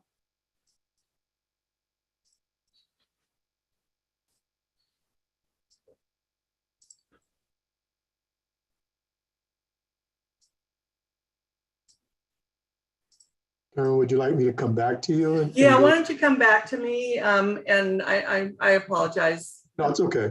Okay, Councilmember Mendoza. Hi, I have fundamental issues with the way we're calculating the density bonus. And my question is, first, it's if it's 1 to 3, why are we allowing 3.03?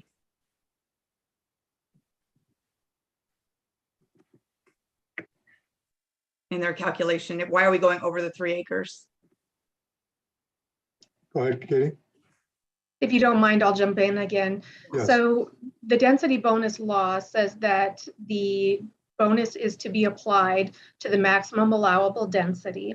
And in some instances, that will carry you over the general plan maximum that is anticipated by the state law. And it is not a cap or a ceiling on what can be received by the developer under that law. So they could go to 3.5, 3.7, 3.8? They could continue to go higher if they continue to offer more affordable housing that qualified them for a higher bonus, yes. Do you have a development that's happened at that, or a case study that's happened at? A case that's like a yeah, because judicial decision? I'm not in line with that. I think that the law is very clear that it's 3 is your max, then it's 3, not 3.03. I don't read anywhere in the density bonus that it goes up. So I think we're taking a different view of the language. Okay. And I can have a look at a case, but I'm not going to be able to research that for you while we're sitting here tonight. Yeah, I think a case is before we make an exception, which it feels like it's an exception. I'd like to see a case where that's happened. My second thing is that we are, oh, sorry, not that one. I need to share a different one with you. Hold on a second. I'm going to move something over here because I want to show you something.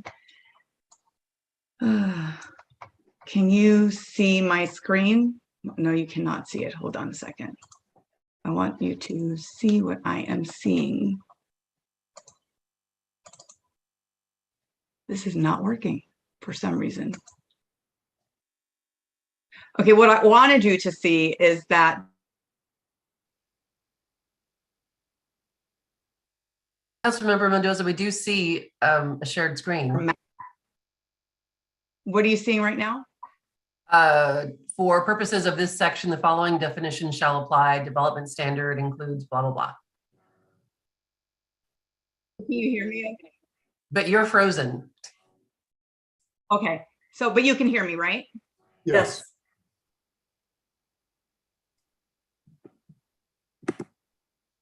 Is this what you're looking for, Councilmember Mendoza? You're applying the density bonus incorrectly.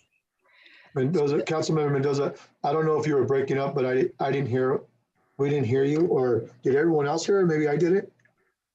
No, only part of it. Yeah, we only heard part of what you were saying, Councilmember Mendoza. Have we lost her? Oh my gosh, I'm back, but it's really crazy. So this is where there is an instance where I am not agreeing. And let me try it again. So this is the law, the density bonus as I have found it. And can you see the document or no? Yes. Okay.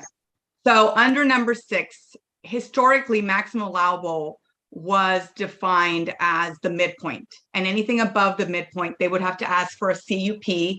So it sounds like they're asking for two concessions. They're asking for a concession on redefining our maximum, which was 2. And then they're asking for a second concession. Like if you're asking for a CUP, there needs to be added benefit to the city of Brentwood and to the residents. And I'm not seeing that added benefit. If they're saying the affordable housing is an added benefit, I think affordable housing is, but you get a density bonus for the affordable housing. Those things cancel each other out. So your affordable housing is in one bucket. You're getting more houses for that. So I know that it's going through the legislation, a new definition of midpoint. Density shall be determined using dwelling units per acre. However, the zoning ordinance specific plan or land use element of the general plan does not define dwelling units per acre stand for density, then the maximum allowable density shall be determined using floor area ratio, lot size, the metric applicable, zoning ordinances, specific plans. So I don't see where our midpoint is not our max. Our midpoint, in my opinion, until there is amendments done, is our max. So I'm not buying into it. And unless there's a case study that tells us that today my midpoint is not my max, and the concession that they're asking for 2 concessions, the way I see it. I don't understand why we would say, okay, but it's not even a question for staff. That's my comment to staff. And I've asked for case studies. I have found no case studies at all that do that. But if we have them, that would be great. If not, I believe that the applicant is asking for 2 concessions. And I don't think we need to concede on our zoning as we see it today. If the law changes and the mid definition of maximum changes, and that goes through the legislation, that's one thing. Then they can come back and say, hey, the law did change. We're good to go. Let's apply with this maximum. If not, I think that we need to respect our general plan and stick to the midpoint as the maximum, unless there's a request for CUP. And then we do the analysis. Do we think that they're giving the benefit enough for that rezone to 3? That's one thing. The other thing is I didn't see landscaping. I'm not sure if you were going to go through this, Councilmember Rarey, around the masonry wall. I just see grass, but I know our landscape standards ask for trees, like every certain so much shrubbery, and I don't see any of that on the other side of the masonry wall. Do we know why? Is it not in the plan because they're not going to do it, or is it just because, I mean, I don't know, or are they not going to put in trees and shrubbery on the other side of the masonry wall? Crystal? I believe our engineering and public works department is represented by Nikki tonight. If he could, address that question regarding the landscaping. I believe they're going to provide some landscaping right next to the masonry wall, but there's more details I think he could provide. Okay. Nikki, are you there? He has his hand up.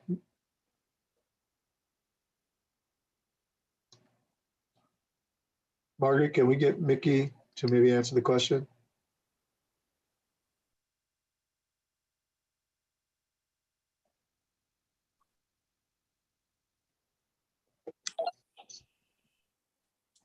Are you there, Good Mickey? evening, Council. Can you guys hear me?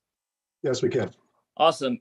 Yes, so on the road side of the masonry wall, it's my understanding the applicant is proposing to install shrubs and vines.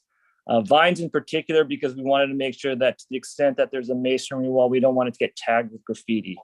It's my understanding that there's no proposal to install any trees because there's no need for trees along the Gracie and Lone Oak side. I don't know what they have proposed on the private lot side of the masonry walls. I'll let the applicant speak on that.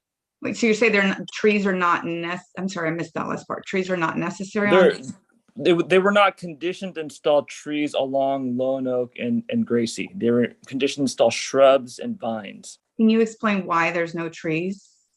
I mean, if I remove a tree outside my house, they make me replace it. Yeah, and this goes to the history of this project. So if you recall, this project went through many different iterations. Originally, one of the older iterations, they actually had the lots having driveways fronting onto Gracie and to Lone Oak. So it was going to access Gracie and on Lone Oak. They're going to add traffic and pedestrians. We're going to require them to widen Gracie and Lone Oak. We're going to require them to put in sidewalk and landscaping and beautify it to typical city road standard. Since then, they've gone through different iterations. And one of the things we requested of the applicant was to talk to the neighbors, go out and engage with the community and find out what the community wants for this project. And the feedback we got was that they wanted to keep the rural feeling. They didn't want the roads widened with all these improvements. And that's kind of the story that led to this current layout. So the current layout has no driveway access onto Lone Oak, no access onto Gracie Lane. We've actually conditioned them so that they're relinquishing a butter right. So in the future, none of those lots have legal access onto Lone Oak and Gracie. And so because of that, we're not widening those roads and we're just putting in minimum landscaping to deal with things like the aesthetics of a wall. Yeah, actually, that's the group I met with, the people right, like about 20 or something people right across the street. They want trees. So did the developers say they didn't want trees? Because when I met with them, they all said they want the trees. They want to cover that as much wall, trees, the whole shebang, and shrubs. Right. And if that's the desire of council to add trees as part of the landscaping for the streets for Lone Oak and Gracie, that's certainly something council could decide. But I do want to make sure the applicant has an opportunity to respond as well. Okay. And then my other question probably for you too is, we know that's a dead end, that Gracie Lane right there to Adams. That's going to stay a dead end? Yes. Okay. Is there any plans to put asphalt around that? Because everything is asphalt down the street and then you get to that circle and it's all gravel. Why is that gravel? Because I actually walked down the whole street. Yeah, it's gravel because it's basically an old road that, well, I believe existed when it was still county. I'm not 100% sure, but it's a gravel turnaround basically for garbage trucks and delivery trucks and fire trucks. We do have a condition requiring them to ensure that there is a turnaround for fire and delivery and garbage. There is no requirement to make it asphalt. We just need to make sure it's all weather access. Could we ask for it to be asphalt put over it? Certainly, council can ask. Okay, and then my other question is that landscaping right there at the end of Gracie. I know there's a little path that the kids walk to and from school from all of those neighborhoods over there. That path will be maintained? Yeah, so there is going to be emergency vehicular access from the end of Gracie Lane to Adams Lane. We're actually going to require them to put in a gate and pedestrian access. So people can still cross, but and emergency vehicles, but other than that, there will be no public access off of the end of that cul-de-sac. Are they going to redo the landscaping there? Because all of that is really bad. I believe so. I believe there's going to be some minor landscaping done at that area. Okay.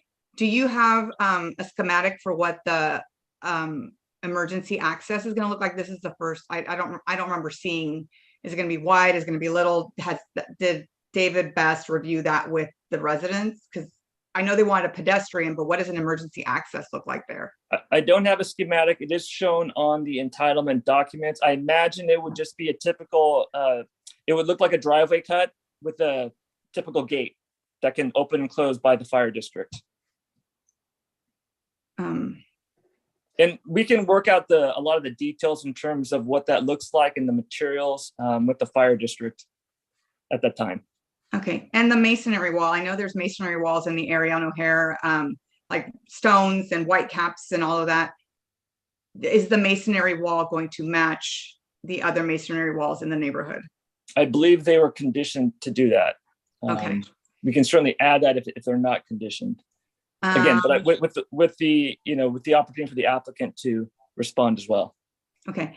Do you know if we will be putting dead end signs in those areas, like for Gracie Lane, and I think it's Lone Oak going all the way down? Yeah, I received copies of some of the comments related to adding additional signage on Gracie and on Lone Oak in regards to dead ends, stopping, no stopping. A lot of these requests are independent of this project. Okay. I've already spoken to our traffic engineer about that. We can certainly take a look at it right now. I believe there already is one sign at the entry of Gracie. We can certainly take a look at that and add if it's not there. So a lot of these requests for additional signage, again, is independent of this project, and our folks can certainly take a look at that. Okay, so Gracie Lane is a really narrow road. And I think there's some concern that people might start parking on that road. Because it's so narrow, we can't have parking and safe driving. Could we get no parking signs on Gracie Lane? Yeah, I can talk to Steve Kersavan to see if we can add no parking. Keep in mind that this proposed project is not anticipated to add any traffic onto Gracie or Lone Oak. So the request to add additional parking or no parking signs, that's something we can look at independent of this project. Yeah, because I can see people starting to park there. If there's a nice walk path, there might be people, if you ever drop off your kids, you park and then you sometimes meander around neighborhoods. One of my last questions is if, Condolet and De La Salle, they have signs through the neighborhoods that say no school traffic, and you can get a ticket for going with school traffic through those neighborhoods. They had a lot of problems with a lot of traffic and people speeding. What can we do? Because I think it's going to become more attractive to drive through. Well, right now it's just a piece of dirt. People are going to start seeing homes. They see a little gate. Like, it's going to become more attractive. Can we do something along the lines of what they do out there for that private school into the neighborhood here? So no cut through traffic. Yeah, again, we don't anticipate any traffic impacts from this project on Lone Oak and Gracie.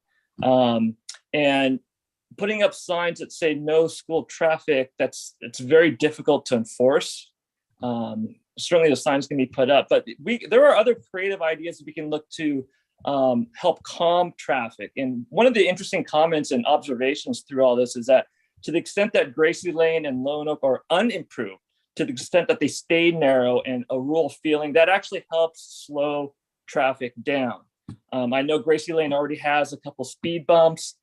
We certainly looked at speed bumps on Lone Oak and Adams, and they don't meet the criteria, but there are other engineering solutions we can certainly look at calming traffic down at least. And those efforts can also be independent of this project. Yeah, because it's kind of similar, like, if I'm coming down Mountain View, I can't make a left turn during school hours, right? We have school hour rules on certain streets depending. So I guess that would be up to council to come to you and say, because, residents have come, we want to have these signs installed. If we see it, or is that something that your team takes on themselves and works with residents when residents email in? Let us take a look at it. Signage, things like speed bumps and signage and engineering solutions, they're very, very tricky. And some of these are very counterintuitive. Like, there are situations where putting unnecessary speed bumps or stop signs actually creates more of a safety issue that creates more accidents and more speeding. And I know it's counterintuitive, but it's the science backs it up. So to the extent that, council or the community has got ideas about traffic issues or traffic calming, let us know the ideas. We'll certainly take a look at them and see what we can do. We did take a look at the accident history along Adams Lane, along Gracie, along Lone Oak. Nothing came up as alarming to us to require anything, but again, we're always open to out of the box ideas. Okay, that's it for right now. Thank you. Right. Now, Councilmember Mendoza, do you want to ask questions also to the applicant? Just so I know. I'm good right now. Okay. All right. Councilmember Meyer.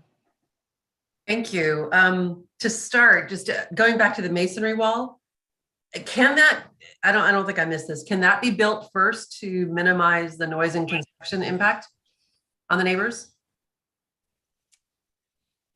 Generally, yes, to the extent that there is still construction access on site.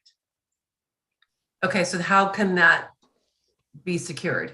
This is probably a question best answered by the applicant. And I imagine the question is really, can the masonry wall along Lone Oak and Gracie be constructed first before any of the on-site vertical housing construction? I imagine the answer is yes, but again, I'll let Mr. Best answer those questions. I'll ask him that one when we move to that. Going back to Council Member Rarey, the ordinance that she mentioned, I don't know what the year was on that ordinance when that went. Councilmember Rarey, do you mind if I ask you that question, the one that you were referring to? Which ordinance? Are you talking about the 1979 density bonus law from the state, or are you talking? The city one. The city, which is. I mean, I don't mean to have you go into It was prior to us doing the only thing that we changed was in 2020, we changed in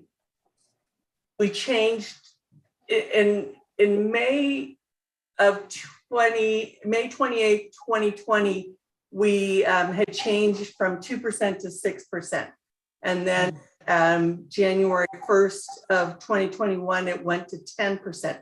So that is the only thing that we changed. So this was prior to 20, I would say before 2019. And actually, I think it's before I even got on the council, because I don't remember changing any of those other things. And I do have follow-up questions for that I have found since. Okay, thank you for that. I'm curious, like we talk a lot about ordinances that the city puts in place to protect our, quality of life and our design standards, et cetera. And that if a state law is put into place after that ordinance is set, that we can defer to our ordinance as opposed to the state law. So I'm curious about that being in place prior to SB 330. I mean, maybe there's not a connection that I'm seeing, or the state, the density law, or is it because the density laws from 1979 and the amendments don't count? I mean, I don't know if that's a Katie question. And that's part of what I was going to bring up. Yeah. Where there is something in the state density bonus law that that comes up regarding that. And I'll get see, this is where I'm with you on that one. So Katie, can you take that one on? Sure. So there are a number of laws that intersect with regard to this particular application.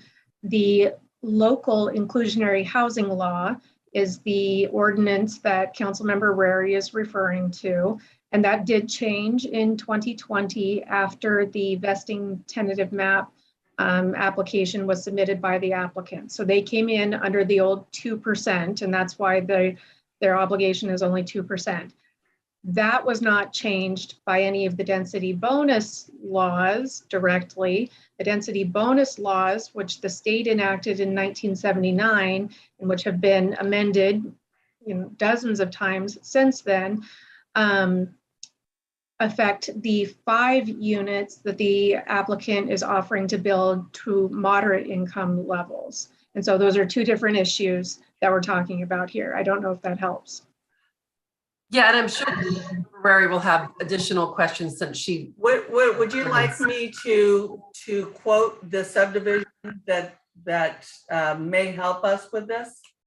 Real quick though, Councilmember Rarey, Councilmember Meyer, do you want to? Yeah, I mean, I'm not done yet, but since we're on this topic, thank you for asking. We're on this topic already, so Councilmember Rarey wants to jump in with what she's, referring to here. I'm totally comfortable with that. Okay, go ahead, Councilmember Rarey. So according to the state density bonus law adopted in 1979, subdivision S, notwithstanding any other law, if a city, including a charter city, county, or city and county, has adopted an ordinance or a housing program, or both an ordinance and a housing program that incentivizes the development of affordable housing that allows for density bonuses that exceed the density bonuses required by the version of the section affected through December 31st, 2020. That city, county, or city and county is not required to amend or otherwise update its ordinance or corresponding affordable housing incentive program to comply with the amendments made in this section by the Act. And basically is exempt from complying with the incentive and concession calculation amendments made to this section by the Act. So if you don't mind, I can share my screen so everybody can see that language, because it's a lot to listen to. It is a lot to listen to. I'm happy to call that up and maybe we can all talk about it for just 1 minute. Can everyone see what I'm looking at here? I see subsection S. Does everyone see that? Yes, we can see that, Kate. Thank you. Okay. So as the council member noted, it does talk about cities adopting local laws of their own, which may essentially free them from following the state's density bonus law, right? But what it's talking about here is local laws that incentivize the development of affordable housing that allows for density bonuses that exceed the density bonuses required in this by the version of this section, blah, blah, blah. So Brentwood has not adopted a local density bonus ordinance that gives developers a higher density bonus than the state law does, right? What we have adopted is an inclusionary housing requirement that requires developers to provide a certain level of affordable housing. We don't give them a density bonus for that. We just say that that's your minimum requirement for the provision of affordable housing. So that's the difference that we're talking about here. We do have BMC 17.725.006 affordable unit concessions and construction incentives. And there's also a density bonus part in our, let me see if I can find that, in our affordable housing, ordinance that refers to density bonus and how it. Yes, it does. I am unaware that it provides any greater measure of a density bonus than the state law provides. So that's why we feel subsection S does not excuse Brentwood from complying with the state law in that regard. And I know that we're getting pretty far into the legal weeds here, and it's usually not our custom to provide legal advice on the dais. So if more information is wanted, we are happy to provide that in a more confidential setting too. Okay, so is it okay if we go back to Councilmember Meyer in regards to, I know you have a few more questions, I think.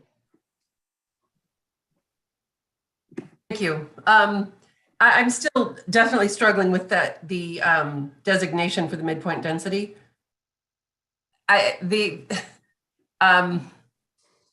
The idea that this is not actually considered a rezone is, I don't want to say confusing, but kind of appalling. I don't feel like that discussion's quite done. I don't know that there's enough clarification around why that midpoint is where it is and how this rezone, which isn't a rezone, is actually taking place. So I don't know how we can push forward more discussion about this or get a better understanding for ourselves or for the public, because it does feel like this feels like in effect a rezone, which we should have some say over. And yes, I see Alexis, and if you would like to jump in, that would be great. Thank you. Thank you. Good evening, Council. Once again, I pop up to not deliver the best news about local control and state laws. So I apologize to always be delivering this sort of message. So as objectionable as it is, the state's density bonus laws in effect can trigger changes that are different to our base zoning designations and standards. And the state says that we cannot consider those as rezones or general plan amendments. Okay, so every city has a zoning designation with a base density. The density bonus law allows projects to exceed those based on different standards and criteria of affordability and all that. The premise behind the law is that in doing that, you are either changing or exceeding or modifying those underlying zoning standards in order to apply that number of units, right? Because all of our standards are set by those densities and dwelling units per acre that are applied in that zone. So in order to get more units than that, according to the state, you can get concessions and waivers to change those standards without us being allowed to request a rezone. So as objectionable as that is how the law is applied. Okay, the final question I have for now, and there may be more later, is on page 99 of the actual packet. There is a chart of the waivers which I understand can be unlimited.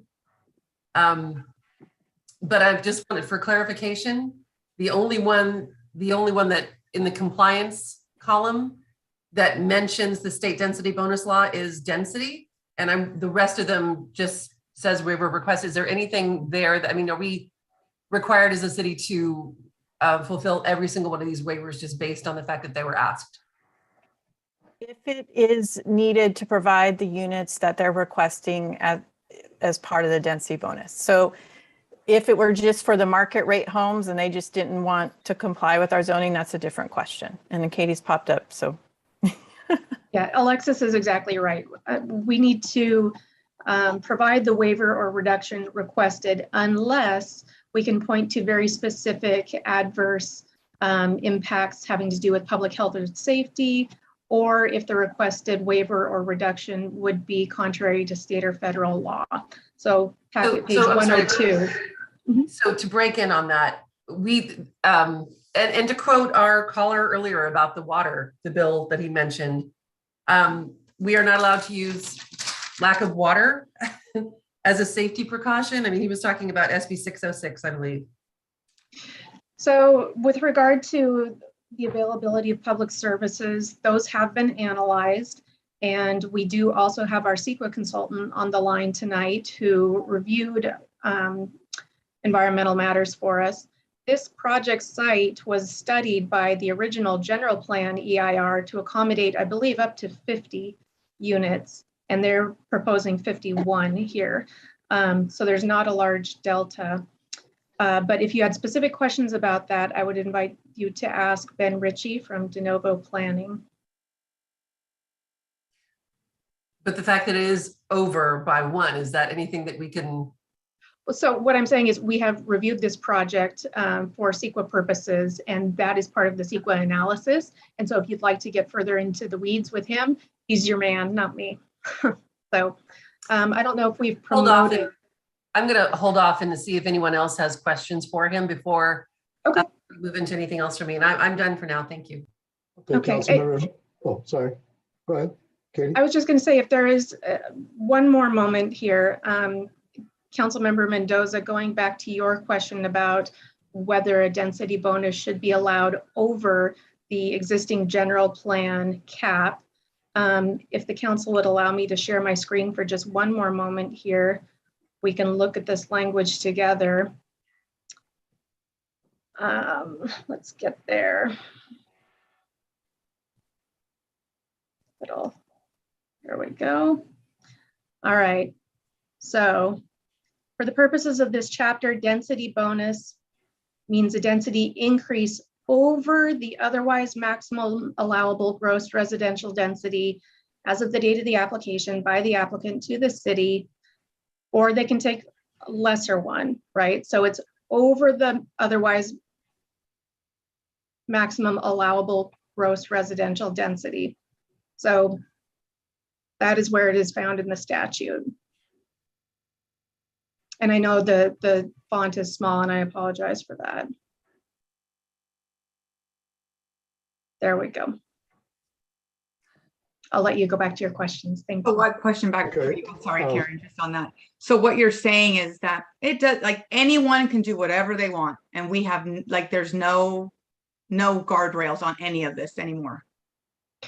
So we are required to comply with the law, but the law does give guardrails in terms of if they requested a concession or a waiver or reduction that did have a specific adverse impact on public health or safety, or was contrary to other law, or didn't have anything to do with our development standards. Those are the sorts of guardrails we have to work with. And those are the constraints that staff's been working under. So I think my biggest thing is until this amendment passes, the maximum is 2. It's 3 with stuff they do for our city. When this passes, then it clearly defines what the maximum is. And I don't think our legislators would have spent the time defining maximum if there was a clear definition of maximum. And no one has been able to give me a case where maximum is at the high end of the range. It will be if this passes, But currently, I still have yet to see a case where that exists. So I guess that's my point on that one. So, and I think that's, Go ahead. yeah, go the ahead. language that we're looking at, but I'll let you all go back to your discussion. Yeah, Councilmember Mendoza, you had your hand up, so, and then Karen's after you. No, So- actually, I'm before Ovita. Oh, okay. So the applicant submitted its SB 330 preliminary application on May 7th, 2020, along with the City of Brentwood Universal application on the same day. Under on page 8 of that that preliminary application, under the property owner affidavit, it says, I understand that this preliminary application will be terminated and vesting will be forfeited if the housing development project is revised such that the number of residential units or square footage of construction increases or decreases by 20% or more, exclusive of any increase resulting from the receipt of a density bonus, incentive, concession, waiver, or similar provision. And so my question is, the original application had 47 single-family units. Yet the new application, the midpoint, without concessions or waivers or anything else like that, the application would be at our midpoint of 17 acres. Let's round up to 17 acres times our midpoint of 2, which would be 34. And so without the density bonus, incentive, concessions, or waiver or similar provision, that 20% number would be 9.4, round that down to 9 units, even if you rounded it up to 10. The actual difference between them is 13 units, which is more than the 20%. How can we move forward based on this decrease being over 20%? And the application requesting approval of entitlement was not, and so how can we move forward with that?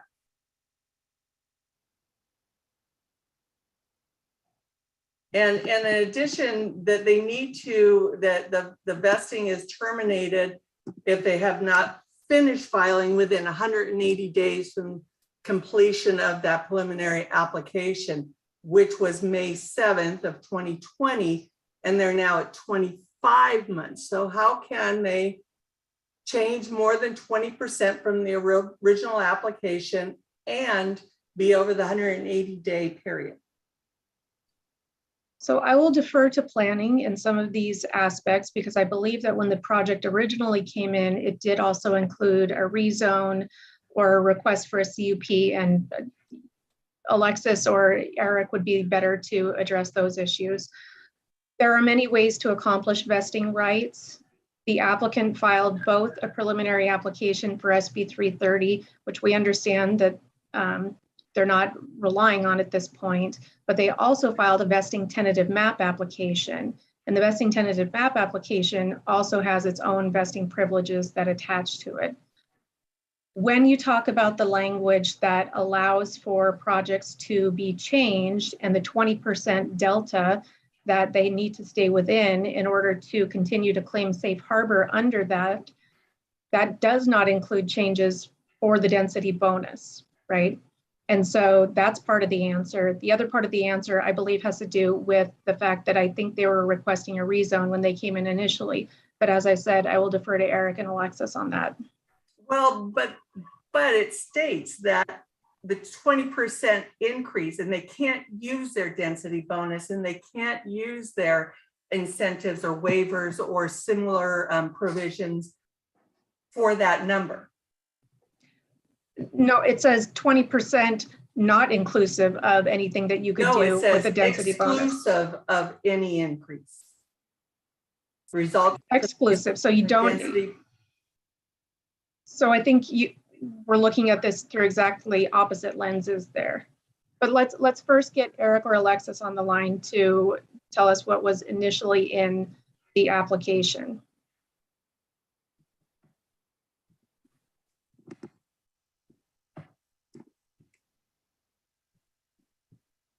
So Eric, can you answer the questions about the initial submittal?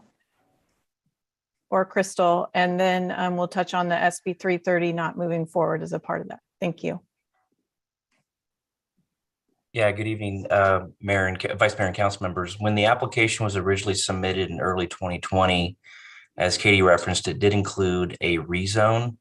And I believe it was for, Crystal, correct me if I'm wrong, for the 47 units.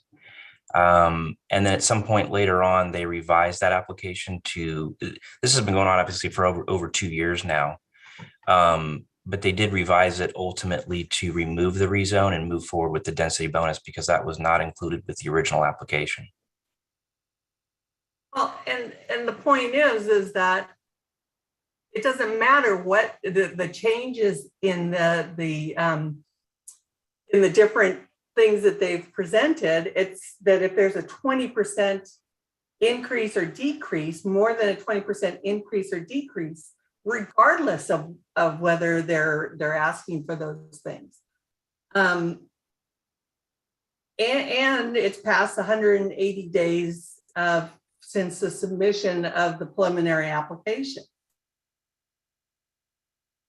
So the applicant submitted their vesting tentative map application concurrent with their SB 330 preliminary application. Some applicants do that, some space it out. So the vesting tentative map application was submitted and deemed complete within that 180 days that the law allows. The applicant has chosen not to avail themselves of an SB 330 application because of those vesting rights that the tentative map application completeness has. As Katie said, there's multiple ways to have vested rights for an application. But it says that an application requesting approval of an entitlement, which they now have a new entitlement 25 months later, which is more than 180 days.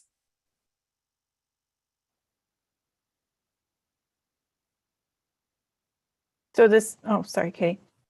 No, I was just going to say, council member, we're getting pretty far into the legal analysis. And if you'd like to discuss this offline, perhaps that would be a better forum for it.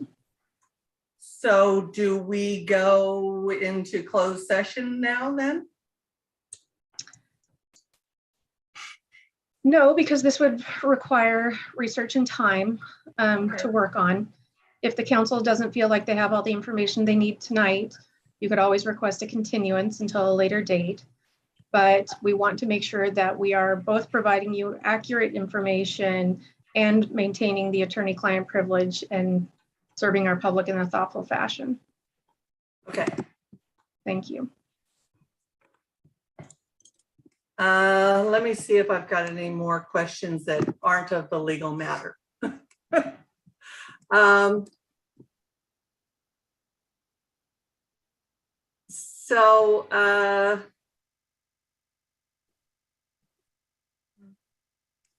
So it says on agenda page 108, the draft condition of approval is included to ensure that elevation styles are not repeated on adjacent lots, thereby creating a diverse streetscape and architectural variation. Also on agenda pages 245 and 246, action H3A, affordable housing design distribution. The affordable units are also dispersed throughout the residential development and located on corner lots. Yet two of the duets are right next to each other. And not only that is that they are the same elevation model, both craftsmen.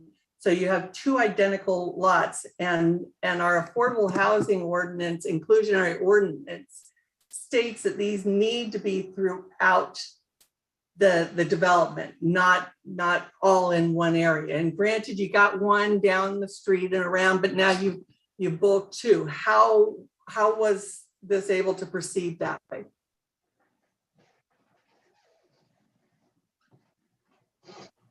So staff did recommend that they disperse it. So they're on, but at the same time, these units are on the corner lot. So it is something that can be asked of the applicant to disperse one of the duet units elsewhere.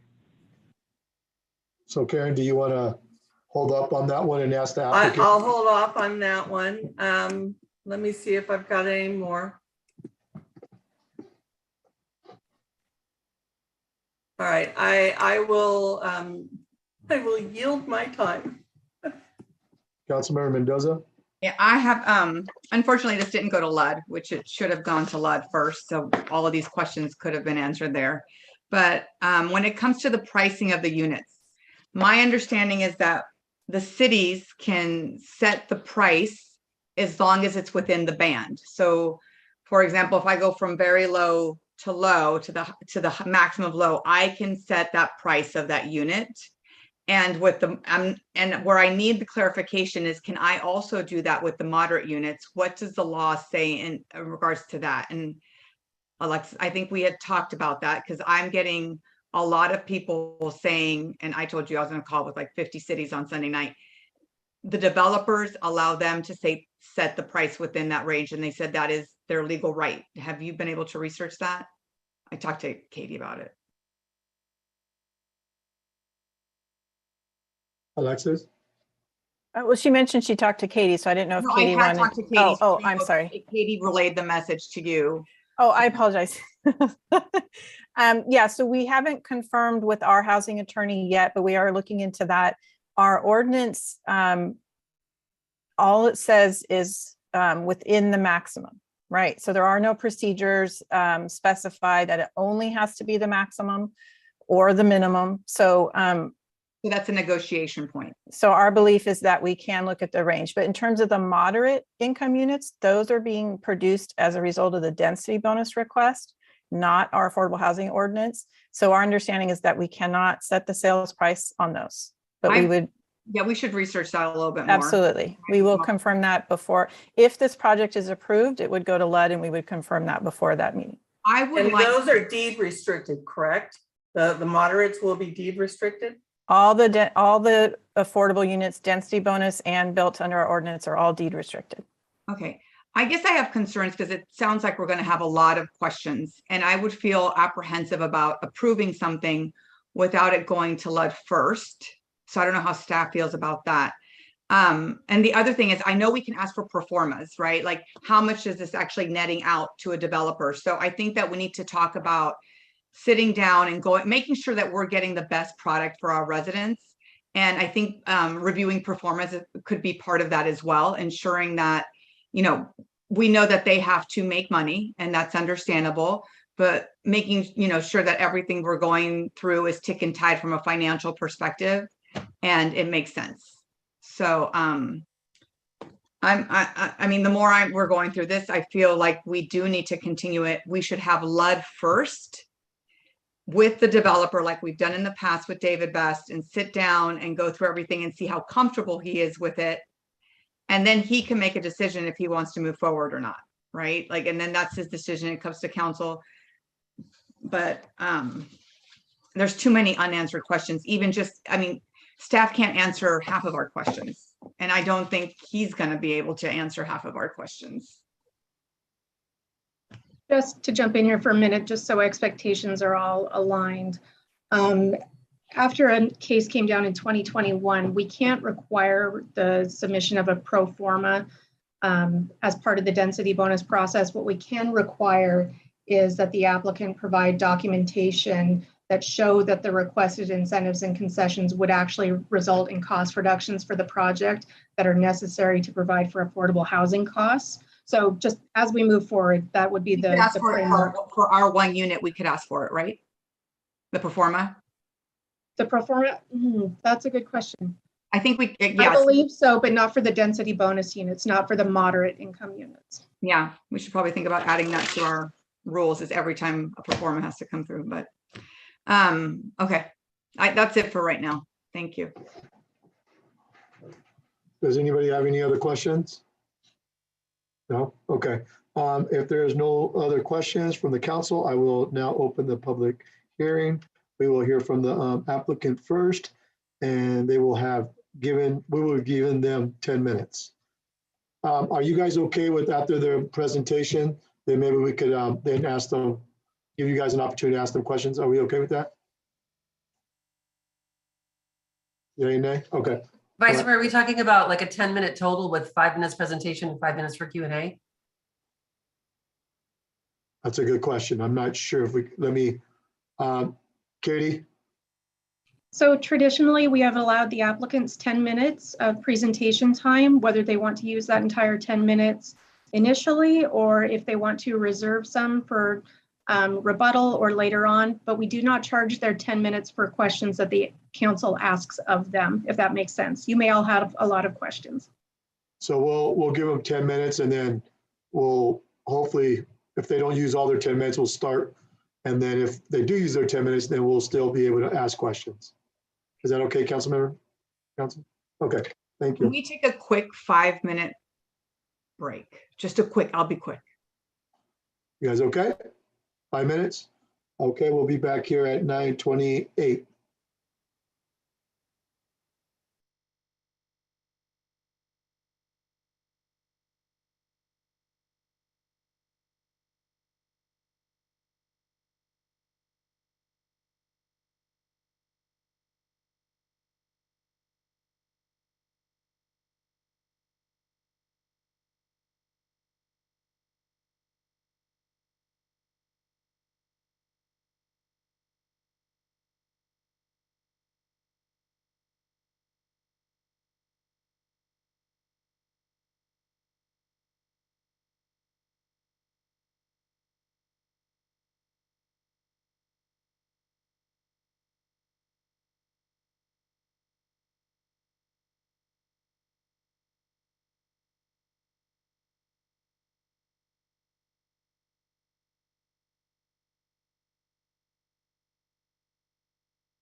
Okay, is everybody back? Thank you for that break, much needed. No problem. Okay, is Councilmember Meyer here? There we go. Okay. All right, now we'll be giving the applicant 10 minutes. After those, if they don't use their 10 minutes, we'll be able to start our questions. If they do use the 10 minutes, we'll then ask questions after their 10 minutes. Okay? All right, go ahead, Margaret.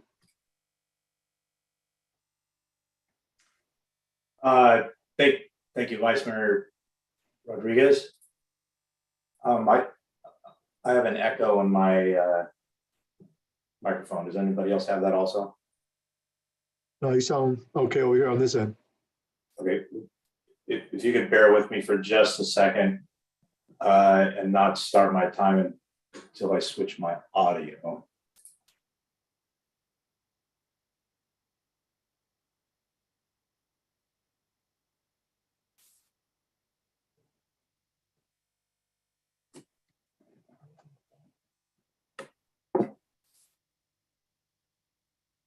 Okay, can you hear me now? Yeah, we were able to hear you before, but yeah, we can hear you. Okay, I beg your pardon. I had a little technical difficulties. So, if you allow me to share my screen, I'll bring up the development plan just so that we have a frame of reference. And wow, I scribbled a bunch of notes during your all's discussion. So lots of interesting conversation. And one of the first things I wanted to discuss was I wanted to make sure the council was aware that you know, we did do quite a bit of public outreach here on this project over the course of many months with the residents. And as was explained earlier with Crystal and Eric, you know, our original application had homes loading onto Gracie Lane and to Lone Oak, because that is a public road. And after many conversations with the folks that, you know, live on Gracie and Lone Oak, we made a pretty major concession to turn everything internal to the subdivision. So that's why you see the land plan as it sits today. And so we agreed that it would be fine to put, you know, a border along the edge of the project and not to load onto Gracie and Lone Oak. So that was a pretty major concession on our part to help alleviate a lot of the concerns of the neighbors. We did agree not to push Gracie Lane through. We're going to do a EVA road here at the behest of the fire department. And of course, those details can be worked out in conjunction with the neighborhood. We don't have a problem with that at all. The turnaround that you can see here, that is also a concession that we're giving. So actually currently that area is being used by trash trucks and other vehicles for the neighborhood on our property to make a turnaround. And so we did make a major concession to go ahead and dedicate that and allow that type of activity to continue on our property. And that's going to impact lot 44 here. So, you know, we did do quite a bit of work with the neighborhood. We did agree to install the masonry wall along Gracie and Lone Oak. And one of the other things that we did was we agreed that all of the homes along the perimeter of the project, the 8 large lots along Gracie and Lone Oak, would be single-story homes, so as to further lessen the impact of the existing residents. So we did quite a bit with the neighborhood. We didn't give them everything they want because the neighborhood wanted nothing, so we couldn't quite get there. Sorry, but I think we made quite a few concessions to help alleviate the neighborhood concerns. And one of the other notes that I made throughout most of your discussion was to soften the blow. So I understand that there's a lot of uncomfortableness in the whole concept of density bonus and what may appear to be the developer kind of flaunting your zoning rules and regulations. But I'd like to just kind of call your attention to the fact that we're not burying you in high density housing in a area that's zoned and in your general plan for single family detached. We're pretty close to what the original concept in your general plan was for this development. It is 3 to the acre in your general plan is the maximum. And so as was discussed earlier, density bonus considers the maximum density, not any type of midpoint when you're asking for bonuses on top. And I'm sure you can ask that question of your city attorney and get some clarification at a future date. But one of the other things you might notice is that all the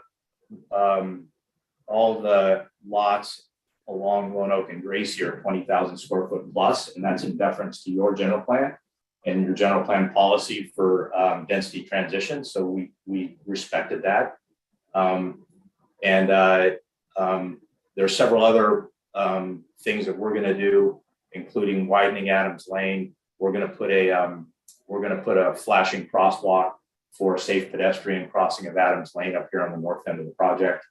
And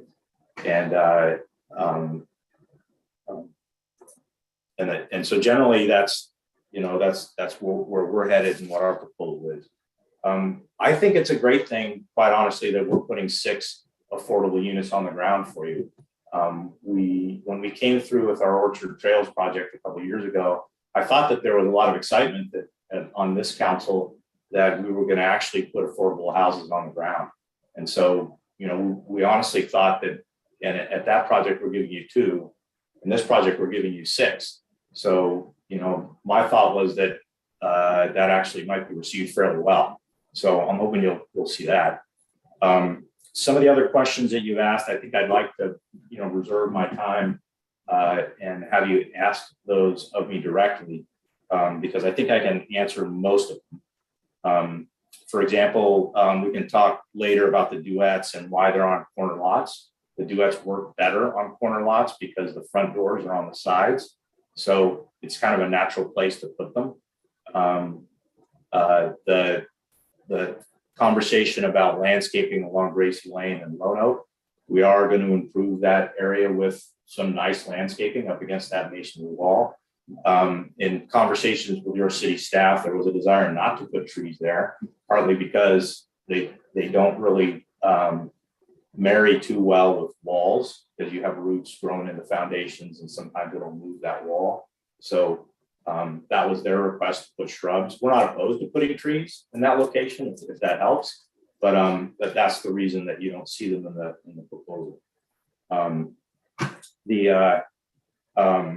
One thing I wanted to clarify is Council Member Rarey was talking about the difference between the original application and the density bonus being greater than 20%. But I just want to make sure it was understood that we never applied for a project that was any less than 47 units. So this project went from 47 units to 51 units, which is well below the 20% threshold to where it might be considered a different project. And with that, I'd like to reserve the rest of my time for the end.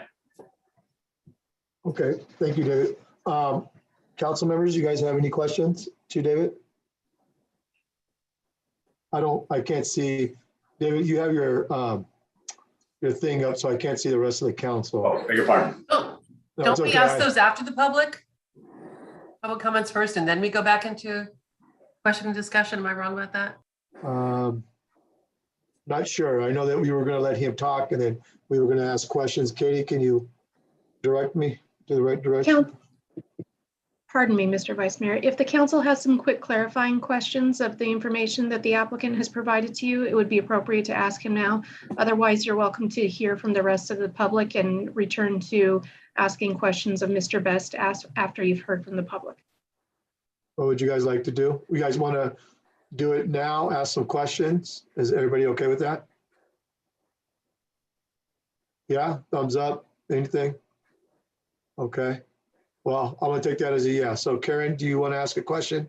You had your hand up. No, I'll wait until after the public, because there's quite a few people with their hands up, and I'll reserve it for later. Okay, all right. I don't have no other hands up, so I'll go to public comment. Margaret?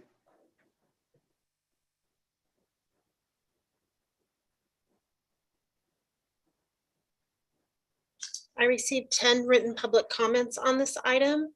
A summary is shown on the screen. Full copies of these comments will be made available on the City Council Agenda's webpage. If you wish to speak on this item, please raise your hand using the Zoom feature. I'll call your name if provided and unmute you to speak.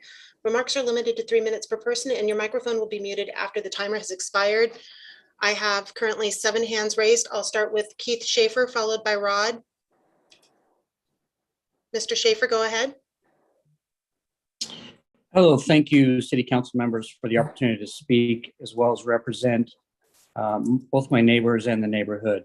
I will quickly comment, Mr. Best has reached out and has made provisions and allowed us to sort of steer this project in a way that does suit us.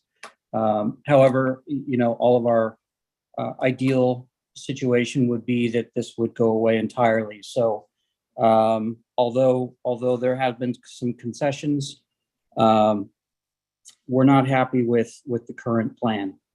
The goal for all of us is to maintain our rural lifestyle. We've been out here 20, 30, 40 years in some cases, and we all have ranchettes, we all have livestock, and we've raised our families out here. Gracie Lane, first of all, needs to remain a dead end. I think that has been established. I do believe that the end needs to be paved. It was never finished during the Braddock and Logan housing increase, and it needs to happen now. There's a lot of traffic that goes down there, turns around, and the individual that lives at the end was never completed. So he gets a lot of dirt and dust, and people get upset when they find out that they can't get through, and they turn up the dirt. Furthermore, I think that the landscaping along the block wall needs to be trees.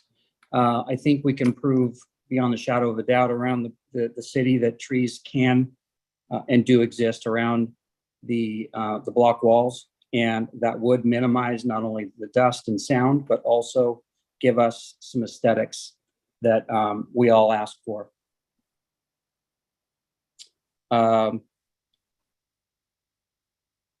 We ask that there's no rezone. I know everybody is saying that it's not a rezone, but I think we all recognize that there is. Concerned about the density of the lots. You know, there's 15-foot driveways. There's not a car around here that will fit in a 15-foot driveway, so they're all going to end up in the streets. It's going to be visually very difficult to deal with, and I think it's a public safety hazard. We had requested that Lone Oak and Gracie Lane, the corner, have a larger radius and stop signs, and that's just to increase the safety aspects of that area. And then we've asked for speed humps on Adams Lane for some calming measures due to street. The speaker's timer had expired. The next speaker is Rod, followed by Danny Dorman. Rod, go ahead. Yes, thank you. So I just want to add a little bit more food for thought, maybe when you guys are discussing this with legal later. I'm looking at the density calculation and the land use element in the general plan here about on page 9-2. Well, first of all, it talks about on 9.1, it talks about the midpoint of the density range as being the starting point for proposals. And then there's a calculation that goes on top of that is for affordable housing and other things. So the paragraph I want to read out says residential development proposals that provide at least 20% of its units affordable to lower income households as defined by state law, the city's housing element, et cetera, are exempt from the mid-range requirement and may develop at the high point of the density range, provided that an agreement is recorded with the city ensuring affordability over time. And then there's additional language for senior and other projects. So going up as high as 25% above the high point. So as I understand it, 3 is already 50% more than 2. And then we're adding up to 25% above that. Now, I'm surprised that to hear that the state has proposed a density bonus greater than 75%, which seemed to be what the the attorney was saying. Also, by starting at 3, you're looking at putting the state's density bonus on top of our density bonus and like giving them 2 density bonuses. And I don't think that that's what the land use element actually intends. I think the maximum for us is 2. It's just a matter of labeling. Our language doesn't match what the state is using for language. I think that probably needs to be fixed. But our max is 2 with a bonus up to 3 and potentially up to 3 1/4, right? So I just don't, I think that when I looked at the application and they said, well, the max is 3 and then we're gonna calculate our bonus on top of that, it seems like they're double dipping into the density bonus somehow. So I think there's a lot of clarity yet to be had. I know that AB 2334 that was in discussion earlier has not been passed yet. It's still in the Senate. And so I don't think it's germane here, but it does prove that the state understands that there's a conflict and it's not clear what the maximum is. And so I think that probably the general plan needs cleaned up. But at any rate, they should be starting at 2 to do their calculation and not 3. Thank you. Thank you. The next speaker is Danny Dorman, followed by Cinziana Todor. Mr. Dorman, go ahead. Great. Well, 3 things. 1, I wish the Xanax had kicked in a little earlier. 2nd, the attorney-client privilege. We're the client, not Shay.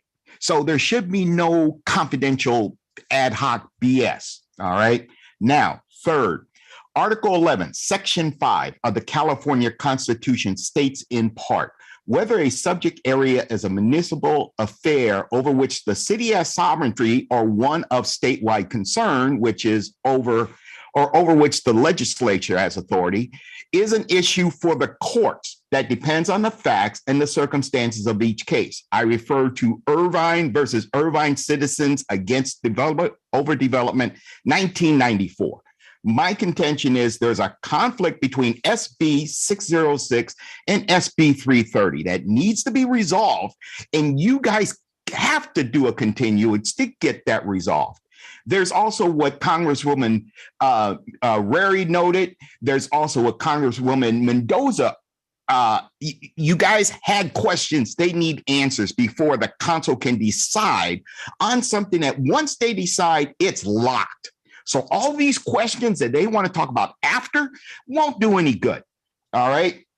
And let's see, where am I? Page 111 of our packet.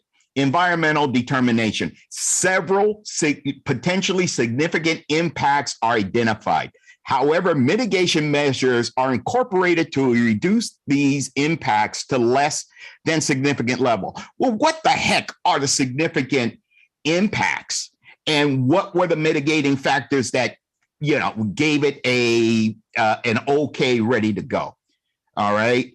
And then 606 regards to the water. We are in a drought. The state is in a drought. Gavin Newsom said we're in a drought. So everything that has to do with a drought cannot be superseded by 330. At least that's my contention. That's where the lawyers have to figure it out. Okay. It can't be done by municipality. It's the same logic as mask mandates. The state put a mask mandate out. Brentwood could have said anything they wanted, but they couldn't supersede the state. So we have 2 SBs that are in direct conflict that need to be resolved. That can't be done tonight because our lawyers can't even answer some of the questions now. And lastly, staff, you work for us. I'm listening, and it sounds like you all work for Shay. It is sad. It is, oh my God. Anyway, I have 4 seconds left. Thank you. Thank you. The next speaker is Cinziana Todor, followed by Alud. Cinziana, go ahead. Hi, good evening. Thank you so much for the opportunity to speak on this item.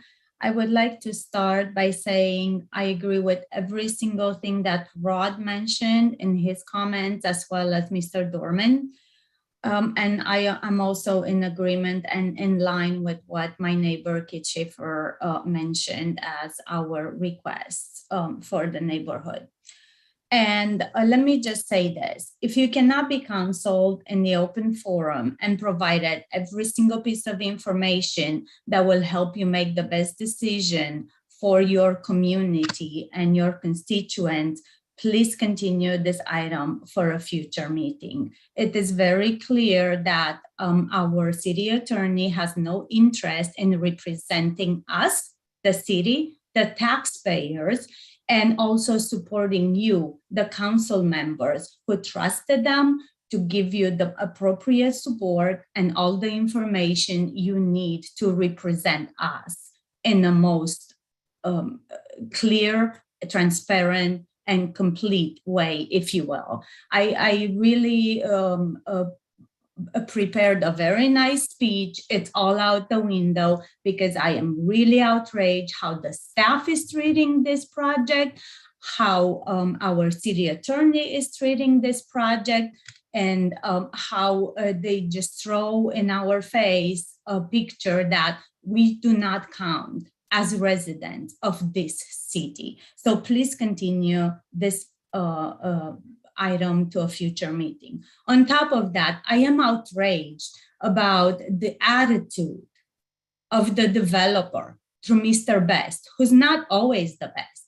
He did reach out to our neighborhood for years, and we consistently told him, and he actually mentioned it, we do not want them here unless they provide a good product and they don't destroy our neighborhood. So yes, Mr. Best, you would have loved to hear from us say, yeah, this is great, go ahead, destroy our neighborhood. And we cannot say that in good faith. On top of that, you're dictating and telling us how to calculate our density. Shame on you. There are laws, there are criteria, and you're trying to impose things on us. You are not in good faith. You got a lot of money that has been made in our city because previous councils provided you with all the concessions without even posing any opposition. That time has passed. Live with it and provide us with a good project and stop trying to destroy our neighborhood. Thank you. Thank you. The next speaker is Alud, followed by Jorge Freitas. Alud, go ahead.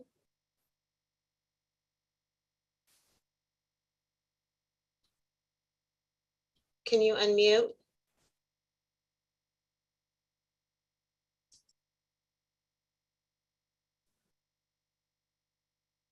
Go ahead.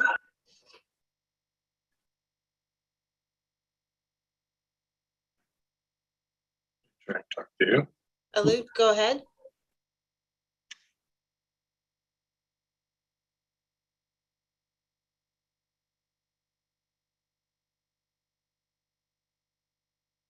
Alud, are you able to speak?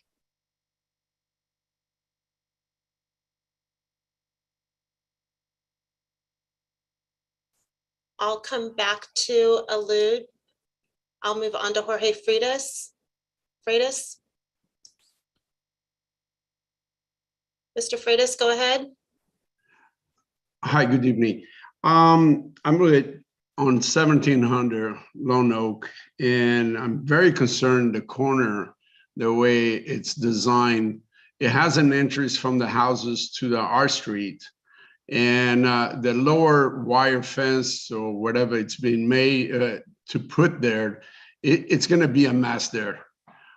People are going to be crossing into our sides. We need like we had talked, Council Mendoza mentioned curve on that corner there. It has to be curved. It has to be a wall.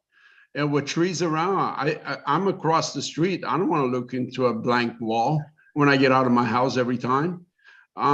We need to do something a little bit better on that corner. Especially when people come around there, they fly through it. I've seen some people, you know, if they go into the gravel, they go right into my neighbor's house.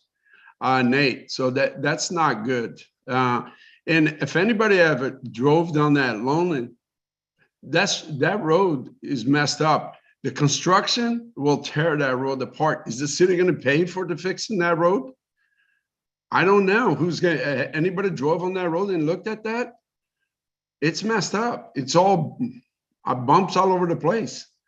So I'm very concerned, no trees, the way it's been put together, it doesn't look good. The wall break issue, I mean, if it's, all the way around, makes sense, a high wall. We don't need an entrance for that corner there. It looks like there's an entrance that comes into our street. I'm with Keith, I'm with everybody that has been speaking tonight. I think there's some members here that, they open up some big items that are not answered. And I applaud them. Everybody's working hard, of course, but, we got to pick the right ways to go about it. And I thank you.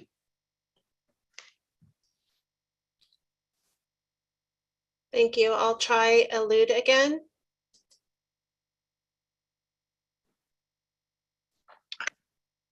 Hi, I have a couple questions. Well, one question. I agree with George on we need the brick wall, and that road is terrible. But at the end of Lone Oak and Caper, there's that fence that they're talking about, the slatted fence, and it is broken down from people jumping over it. What makes them think that the slatted fence is going to be safe and people not jumping over it and bending it? Then who's responsible for that? I see a big problem with the slatted fence. So on the floodplain area. So that's my question. Thank you for your time.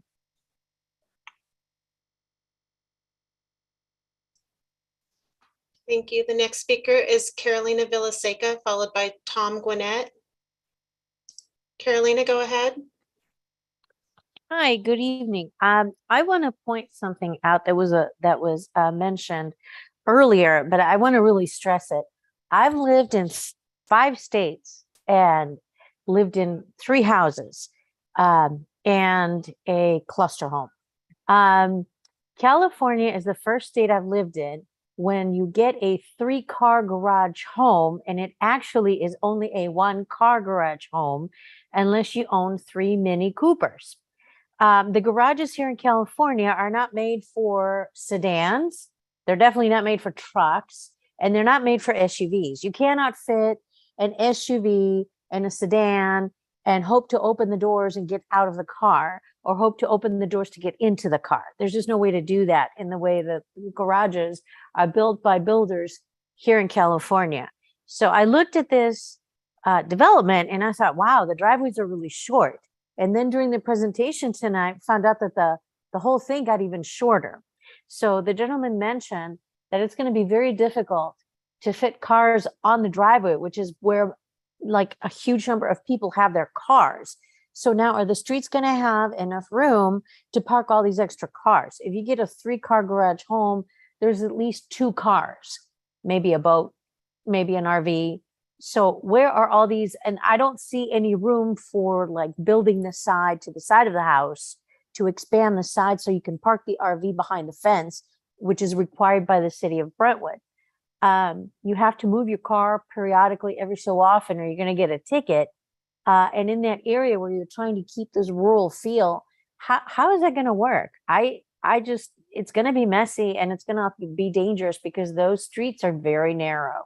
So if you have everybody in the development parking at least 1 or 2 cars on the street because they don't fit in the garage, which are not made for cars, and then you have an emergency vehicle coming through or a city vehicle coming through needing to make a turn, are they even going to fit down the street? This is a concern moving forward for all the developments. The garages are not made to fit normal size sedans or any other car for that matter, other than cars the size of Mini Coopers. So that's a big concern here. and a normal development in a less busy area that isn't trying to keep a rural feel, this might not be a concern. But here it is because of the traffic. And even though there's a dead end, you know, we have to take a look at these things. I know it's a small thing based on everything else that's been said tonight, but it's another thing to look at to see how's that going to go, because I just see a safety mess with this particular plan. Thank you. Thank you. The next speaker is Tom Gwinnett, followed by Serena Smith. Mr. Gwinnett, go ahead. Hello, can you hear me? Yes, go ahead. Okay. I just wanted to point out that the developer has worked with us and we do appreciate that. But again, it's working with something we really don't want. One thing nobody's brought up that will become a problem is the pest abatement. With other housing complex going around in the area, when they start digging, it's unreal how many mice and rats and whatever else. So I'm hoping there's a plan for that. I also agree with where the retention basin is. That corner is where my driveway is, and there's about 4 of us that come off that corner. So if there could be, I don't know what the legality is, but if that cement wall could go around that drain water basin as well, that would keep people from hopping over there, and we could put some shrubs there and actually make it look nice every time we come in and out of our driveway. There is a water shortage, so I'm just at a loss how people are getting fined for water in their yards at the wrong time, but we just keep building more houses. So I mean, that's something that's not going to get solved here. I also want to thank the city, because the city council for supporting us and coming out and meeting with us and exploring all the options. But it is appalling that your hands are tied somewhat by rules that are confusing, by laws that are outdated, by the state doing things where they don't know what they're doing. So I do want to appreciate that, but it is very sad and appalling that every housing complex that went in around here started off as one thing and ended up at another. It's just a classic bait and switch. And it's really tough. So we do appreciate everybody working with us, and we do want this to end up with the best possible outcome. So hopefully that the 2 per acre is something we start with and negotiate from there. But we have single ranchette homes. Most of us are on 1 to 3 acres, and that's why we live here, and that's why we bought homes. So there was a comment made about the houses in the complex matching the neighborhood. That's only the neighborhood within the wall. It doesn't match the surrounding neighborhood. So anyway, I appreciate everybody's time and help. And we do want this to be right, and that's why we're here. And all the neighbors are involved here. It's not just 1 or 2 of us. So with that being said, I do have a little bit of time left, and that's all I had to say. Thank you.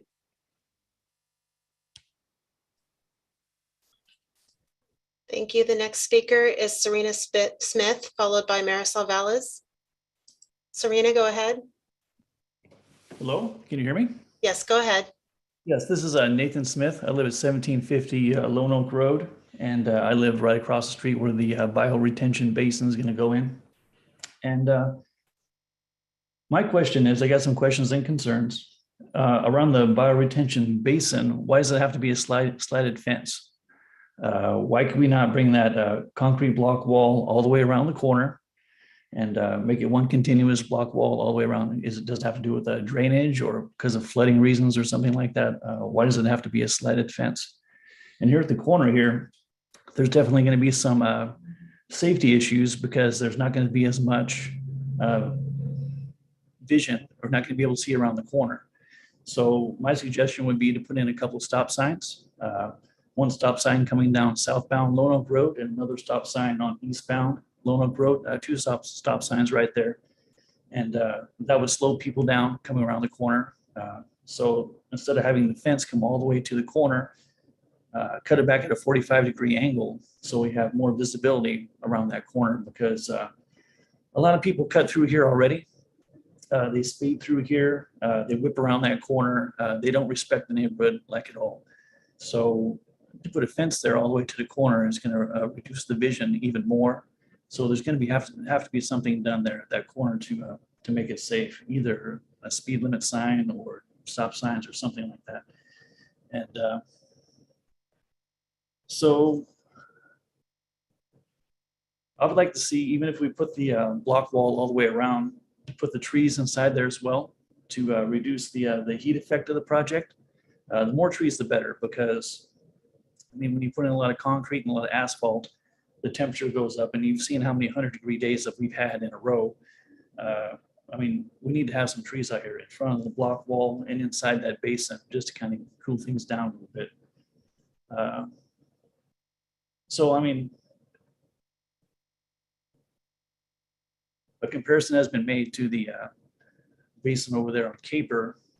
The basin over there on Caper is not perfect. It has some issues. Right there on Caper, a lot of the trees are shading out a lot of the bushes, and a lot of the bushes are like half dead. Either they're getting shaded out or they're not getting enough water, or something's going on. There is at least one dead tree on Caper.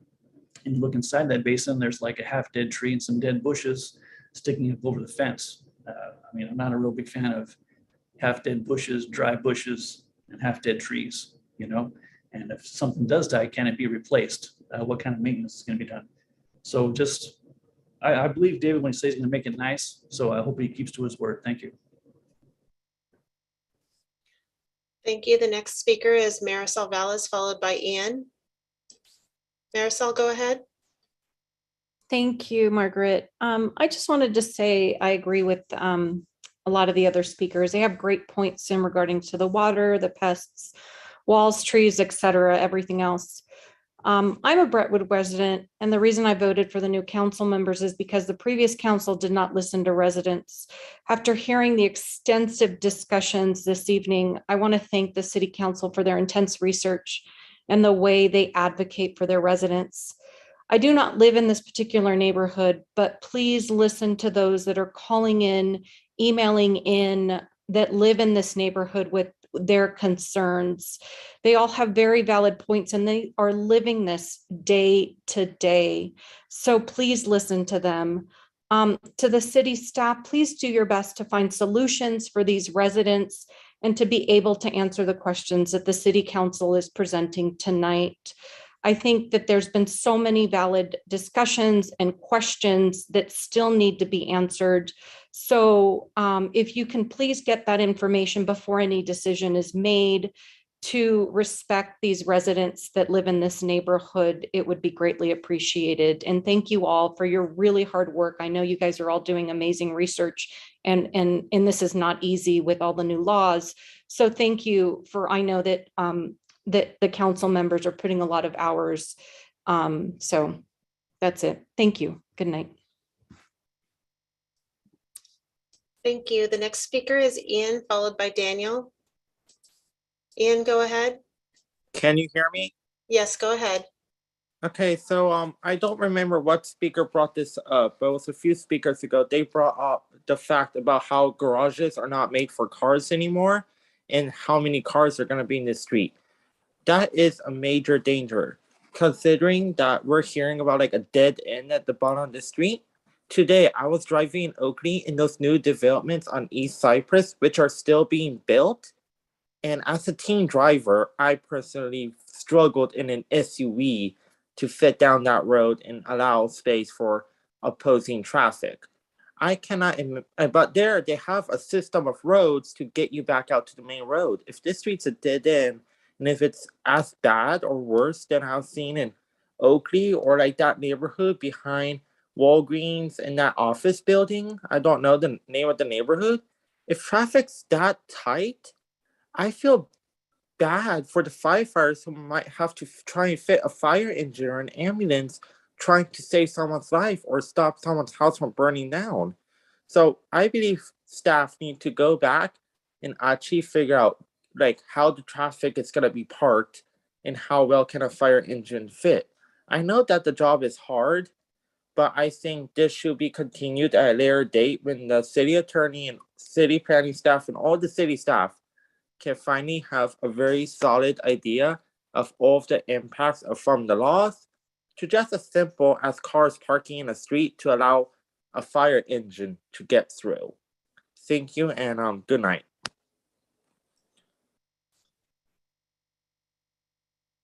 Thank you. The next speaker is Daniel, and that is the last hand I have raised, and followed by Julie Schaefer.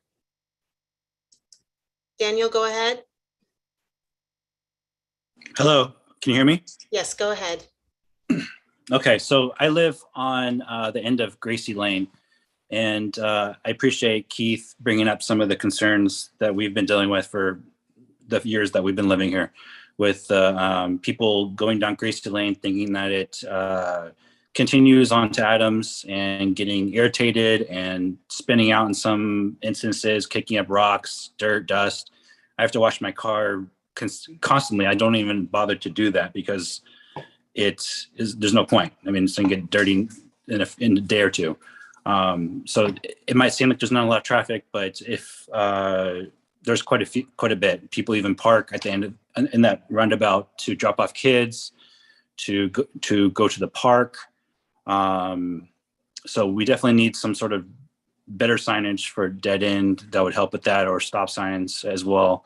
And then the comment that David Best made about we don't want anything here, with him trying to work with us, and he made major concessions or substantial concessions. I don't think we're unrealistic with we don't want anything here, but having high density houses, or what seems like high density houses comparatively to the surrounding area, is definitely not what we would like. We generally think that neighborhoods should fit, new neighborhoods should fit with existing surrounding neighborhoods. So we're 1 to 3 acres. Why can't the houses that we put into the 17-acre lot be half acre or 1 acre to kind of match the pre-existing neighborhood, to keep that kind of rural ranchette feel? I mean, before I moved in 2017, and there was a person that owned a property that's about 2.4 acres behind me. It's for sale actually right now. It's on the corner of Adams and Gracie, right behind my house. And he was trying to get approval to build 6 houses in the 2.5 acres. And the city turned him down and said, well, you can't build 6, but we'll allow you to build 4. So if he can't build 6 houses, why can this major developer get special privileges? I understand, again, that there's new laws in place since probably that happened, but it just seems like he's getting preferential treatment compared to somebody that's trying to build a few houses on multiple acres, 2.5 acres. That's all I have. Thank you.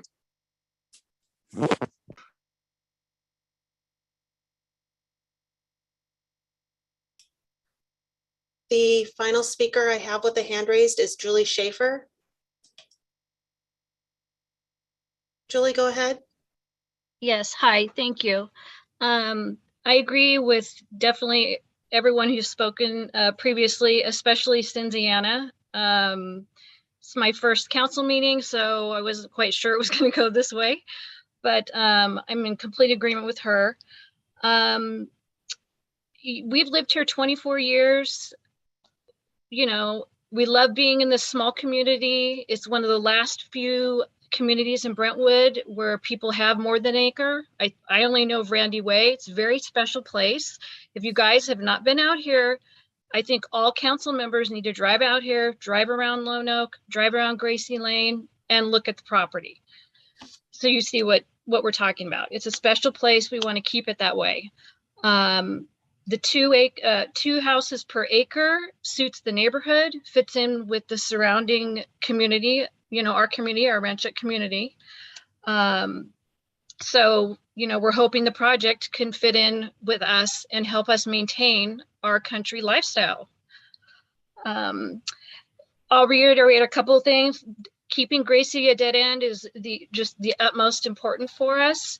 The gentleman who said we're not impacted by cars down here and such is not true. We definitely need signage for no parking, dead ends, We get people who don't want to go down Adams, so they cut through our neighborhoods. And if you're going to put 50 houses in front of us, people who don't want to drive by that school, we're going to be getting a lot of traffic down here. Which brings up the corner for the residents that live by the bioretention basin. That definitely needs to be rounded or something. You can't fit 2 cars, it's not safe. The masonry wall, I just want to make sure it still has not been totally confirmed that it's going to match all of the masonry walls that are around here on Grant, O'Hara, and then the masonry wall we have behind us. They're all the same wall, columns and capped. The trees have been discussed multiple times, so I'm not sure what's going on with that. David Best has said, yes, we'll put in as many trees as you want. It was discussed in the planning meeting. So there's trees all along O'Hara, many trees, many shrubs. Shouldn't be an issue with roots. It's beautiful. We want our wall to look like it does on O'Hara. I mean, let's make it beautiful over here. Well, don't just put some wall up and have it look ugly. Let's keep Brentwood beautiful. I think that's it. But I want to thank the council. Thanks for all your hard work, everything you're doing. And I definitely think this does need to be continued. Thank you. I have no additional hands raised.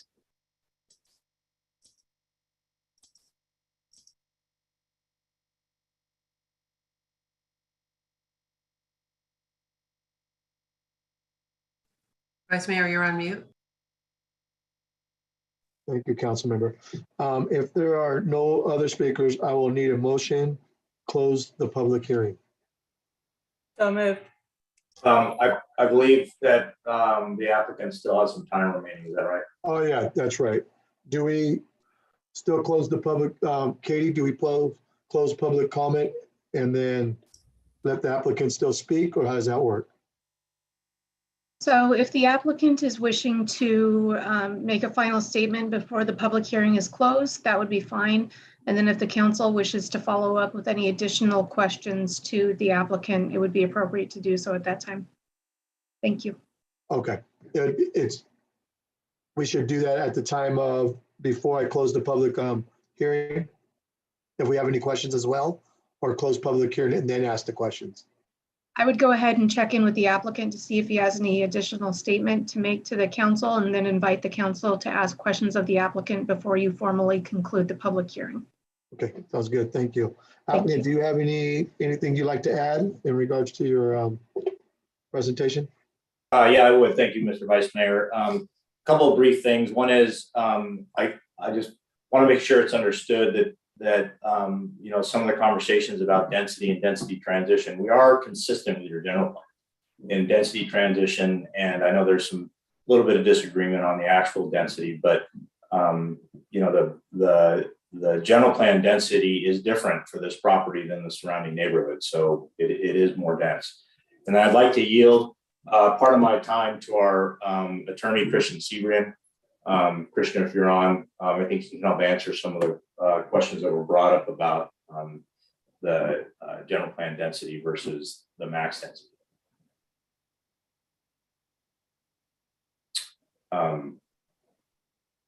Christian's able to raise his hand.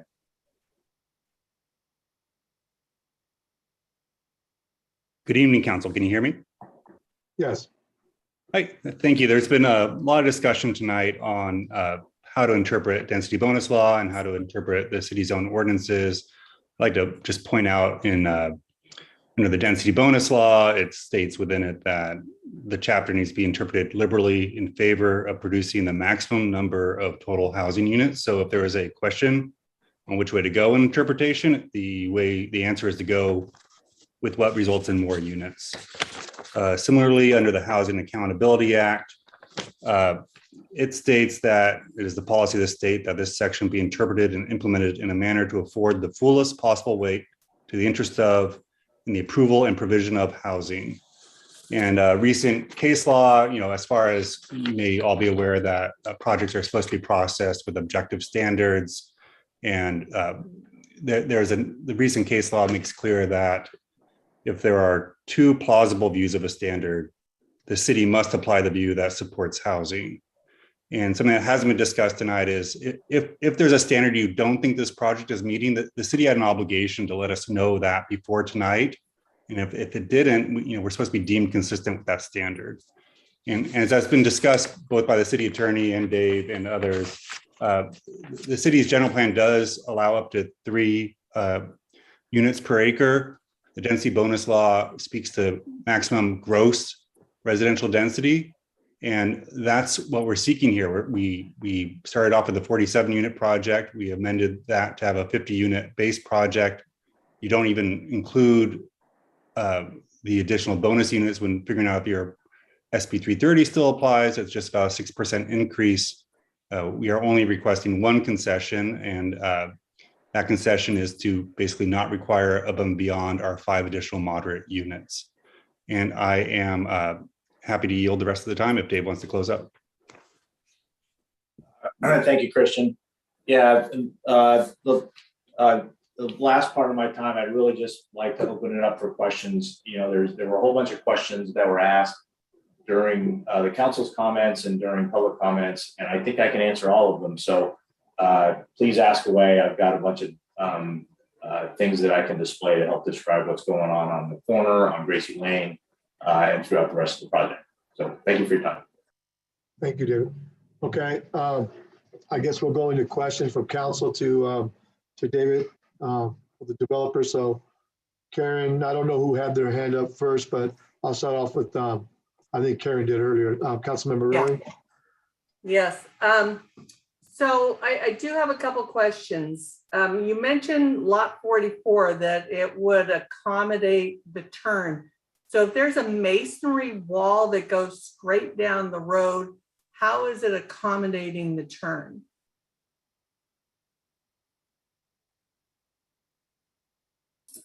So okay, so if I can share my screen.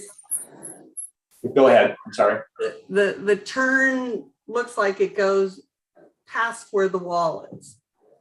Yeah, so we are going to propose essentially that we cut the wall like this. There's something to that effect, so that there's enough room for that turnaround at the end of Gracie. So it's going to clip lot 44 here. So it's going to be a little bit different than the way it's proposed, because that was kind of a late request after we'd submitted all of our development plans. So we'll make that change as part of the condition. Okay, and will you also improve the road at that end? No, so what, we are actually going to dedicate, interestingly enough, additional right-of-way along, give me a second here, along both Gracie and Lone Oak, as requested by your city. Yeah, I saw that in the staff report. Yeah, thank you. I can't pull it up right at the moment, but if you can see this dotted and dashed line right here that kind of bisects Gracie Lane, that's actually our property line.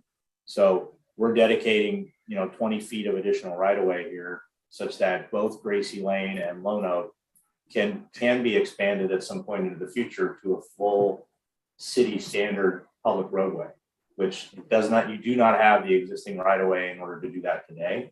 But as part of our project, we're going to dedicate that so that it could be done in the future. But since we're not loading and we're not taking access off of Gracie and Lone Oak, then therefore we're not doing any improvements, because it's really not our frontage. At the request of the neighborhood, we're not loading on it. So we will. The answer is no. You're not going to improve the roadway there.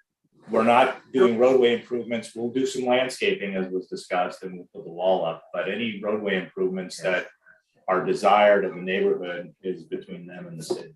We're dedicating the right of way, and we'll make it look pretty.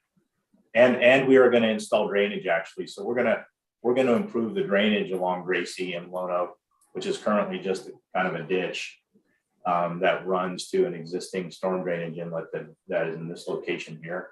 So as one of the conditions that engineering put on us, we're going to underground that drainage and we'll make it workable.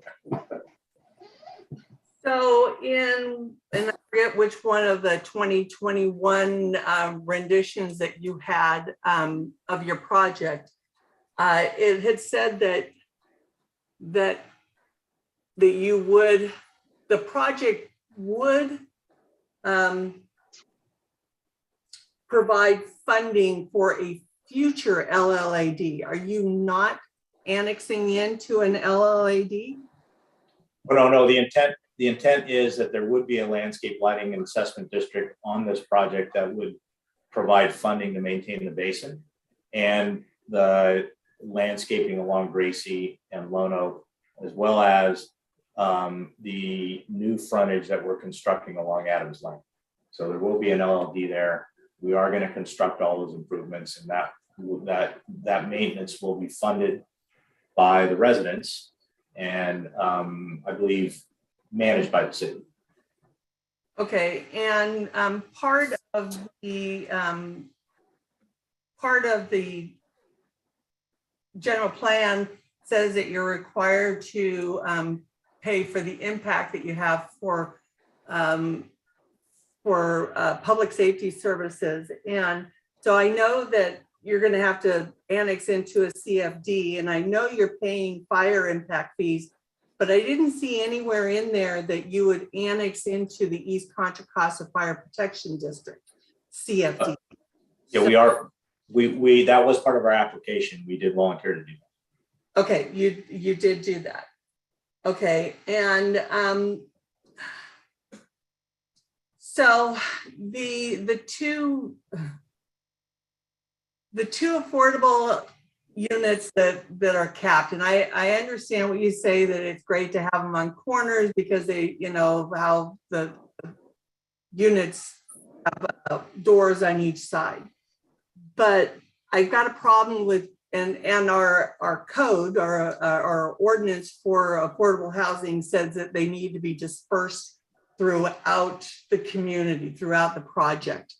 And capping them at the both ends there, I'd like to see that at least one of them moved maybe onto A Street somewhere.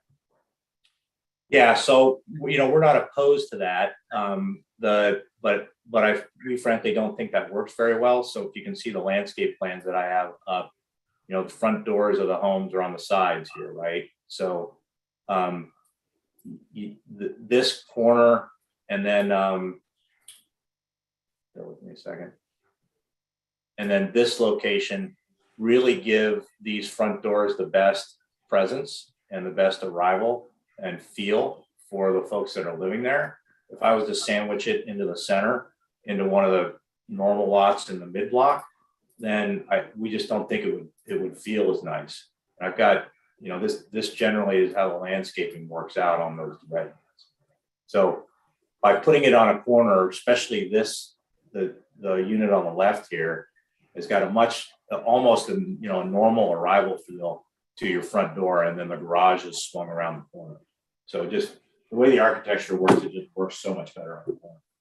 So with that said, you had when you brought to us the for the Orchard Trails, you did have different elevations that were available.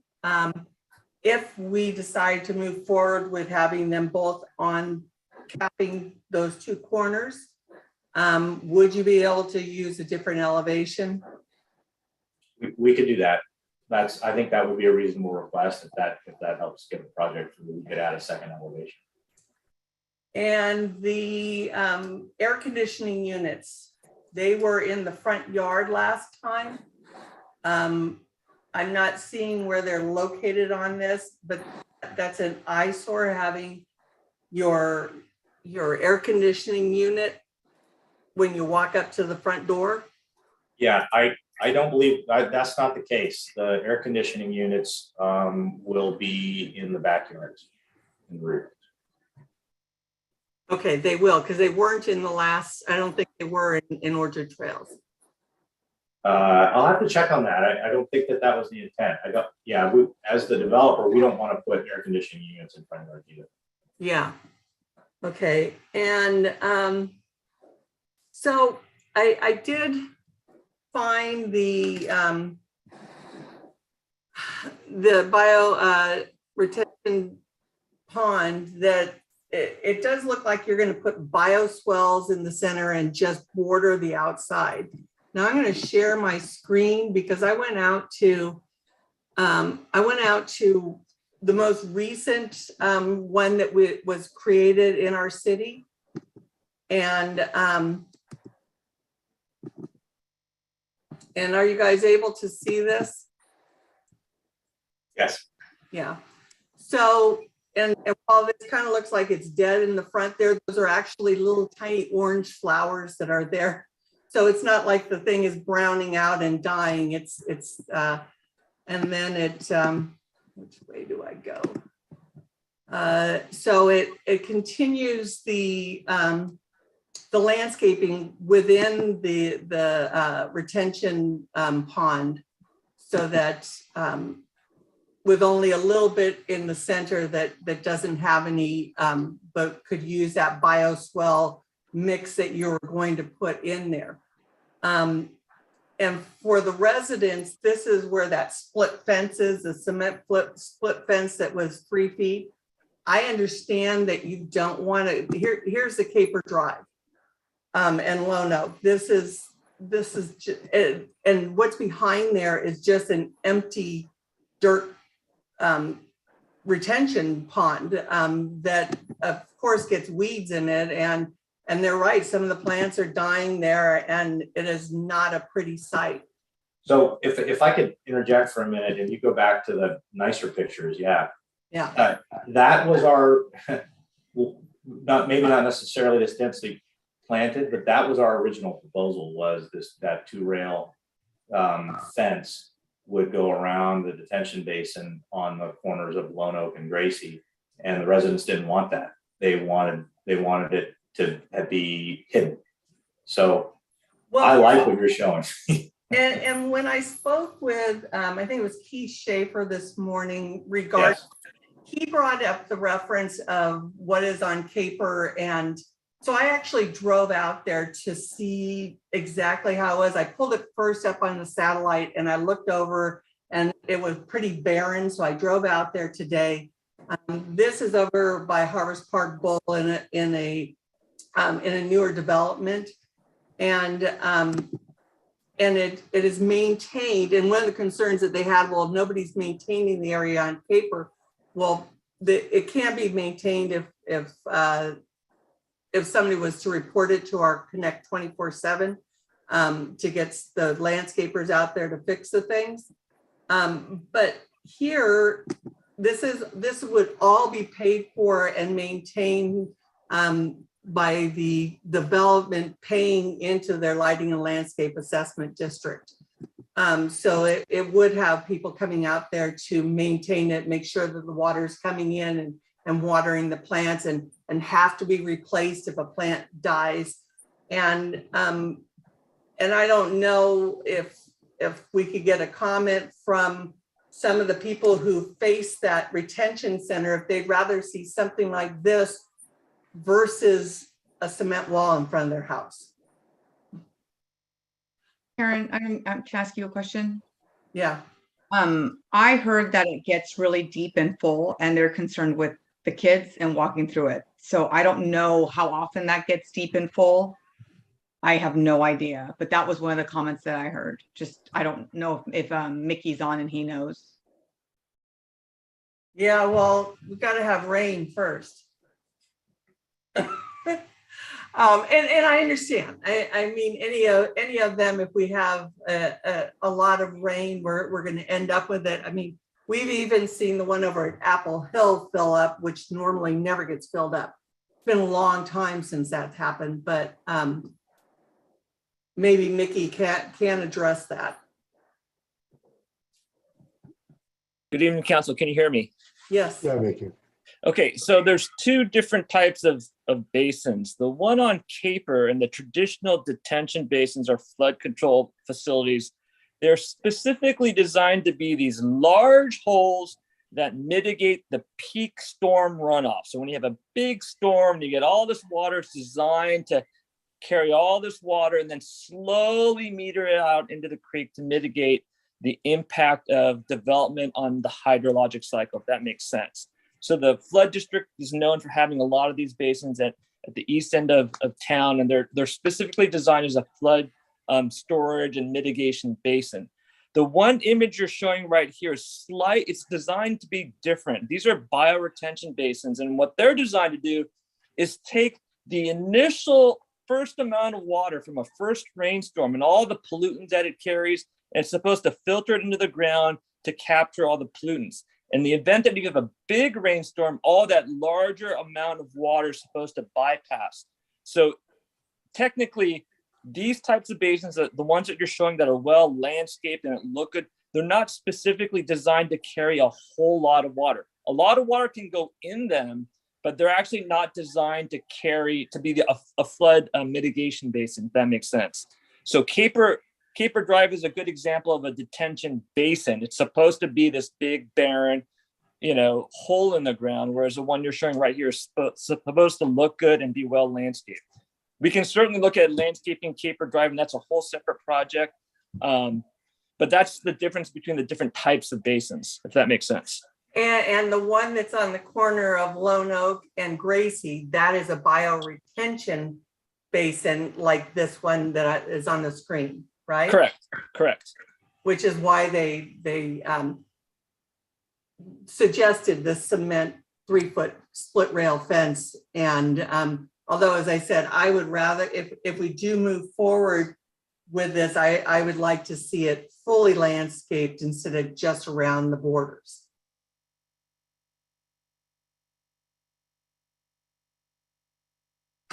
If maybe we could even get the people who live around there, if they just want to put their hand up, if they like it. Maybe they don't even need to say anything.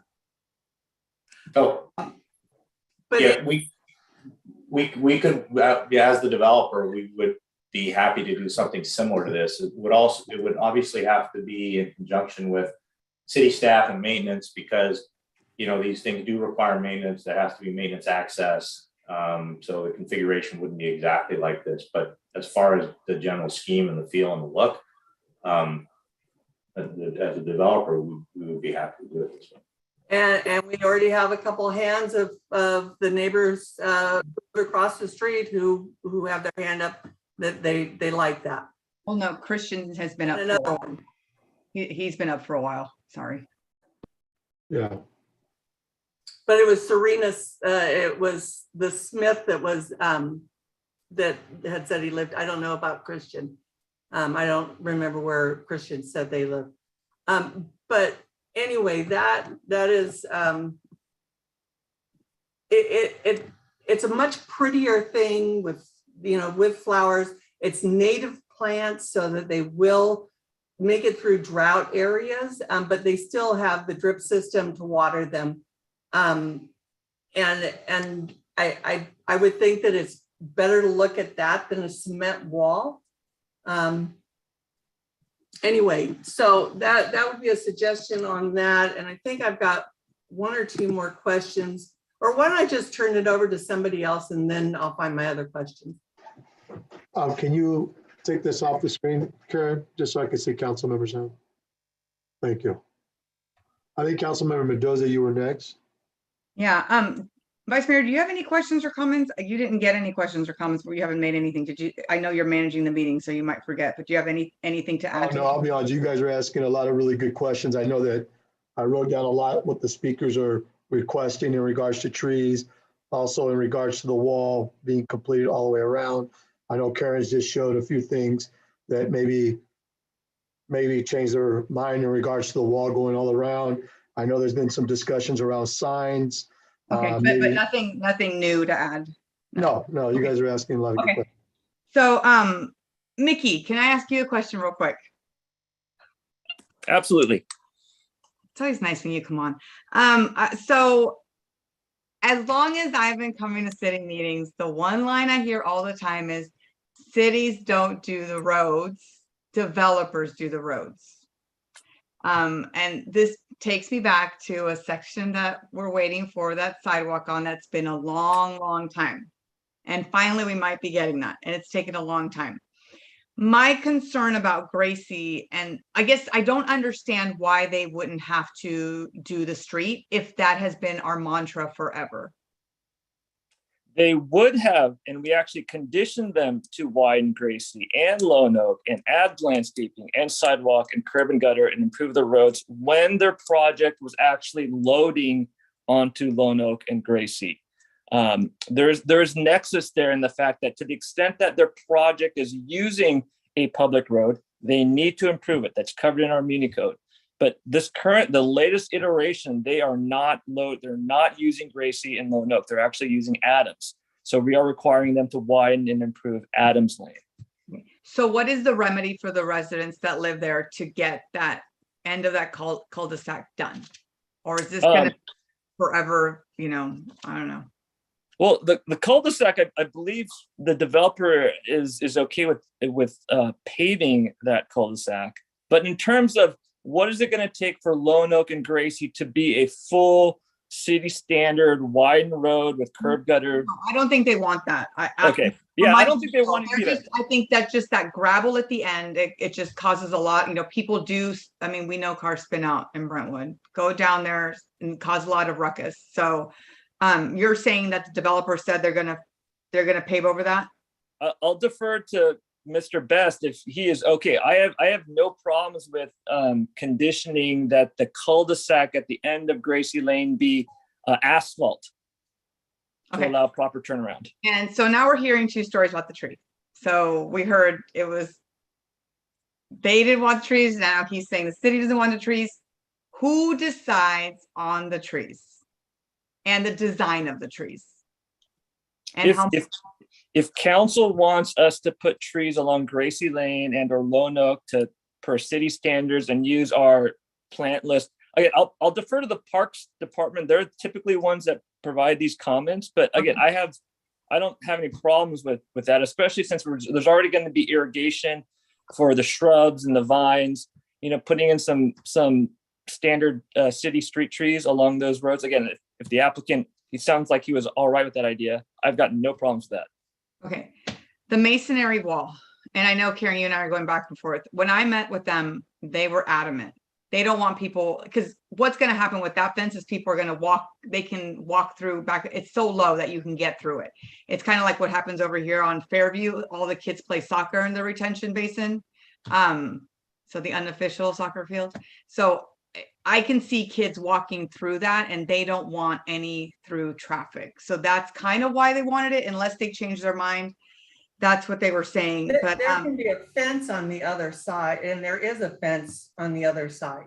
Yeah, I don't know. I just think it's something that you and I might not like a wall, but if that's what they want with trees and shrubbery, it's, they're used to a certain quality of life. So, let's try to maintain that as much as possible. That's why I asked them to raise their hands. Yeah, and we only got one. So we had two, and no, Christian had his hand up way before. There was Serena, and there was one other person who had their hand raised. Okay, Christian. I just think, yeah. So and we can ask them to match the masonry wall to what's out there. Okay, yes. And trees continue, and I guess my question is, would it be best to make a motion to send this back to LUD and to review this all? Because I feel uncomfortable approving something like, oh yes, this is what the landscape is going to be. Like, I would like to see the final landscape. I'm not happy with the affordable housing being next to each other. If we both open our doors at the same time, you're gonna be right in front of each other's face. So I almost think if we could find another lot to switch it out, I would be happier with that, because those front doors are so close together. I mean, they're really close together, one house to the other. So if we could find one of the other corner lots, I think I was looking, I forgot to write down the number of lots, but you have two other corner lots that might be good options. The other thing is, we weren't happy, but we let it go last time on the exterior awnings. So I would like to review the exterior design on those affordable houses. I would like the doorways to not just be I don't know if they're 4x4s or what they are, the sticks. I would like whatever design you choose to match the porches on your standard houses. The porches should be as close as possible to those standard designs. So I think there's still a lot to go through, and I'm not satisfied with the density. I think that we need to talk to our legal team about the density, talk to our legal team about the application process. And once we feel comfortable with all of that, then I would feel comfortable going through and voting yay, nay on a project. But right now, I don't feel comfortable voting on a project with this many questions still outstanding. And it's not saying that it's a no, it's saying that let's work through it. And I understand that their attorney's like, well, you know, your staff is supposed to do this and they should have all the questions answered, but I don't know how that happens in this process when it's skip blood. So I don't know. So those are my comments on this. Thank you.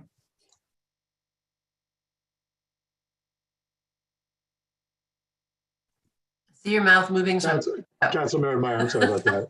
That's okay. Okay, so I'm going to go back to the question about the masonry wall being built prior to the developments to minimize noise and impact.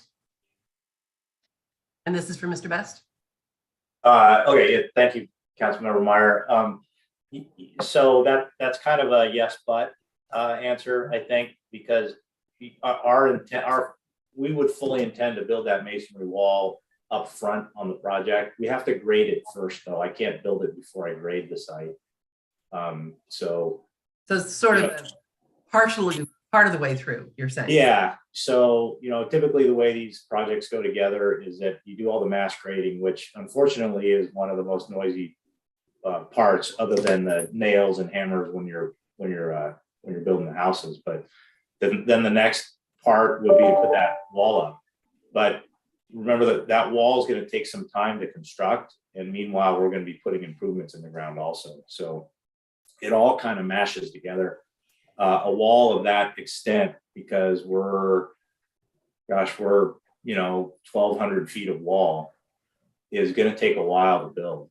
And so once we get the mass grading done, we're going to start that wall, and then we're going to be deep into improvements also. So it's all probably going to come together at the same time. But I can definitely commit to you that before we start vertical construction, homes building, the wall will be up.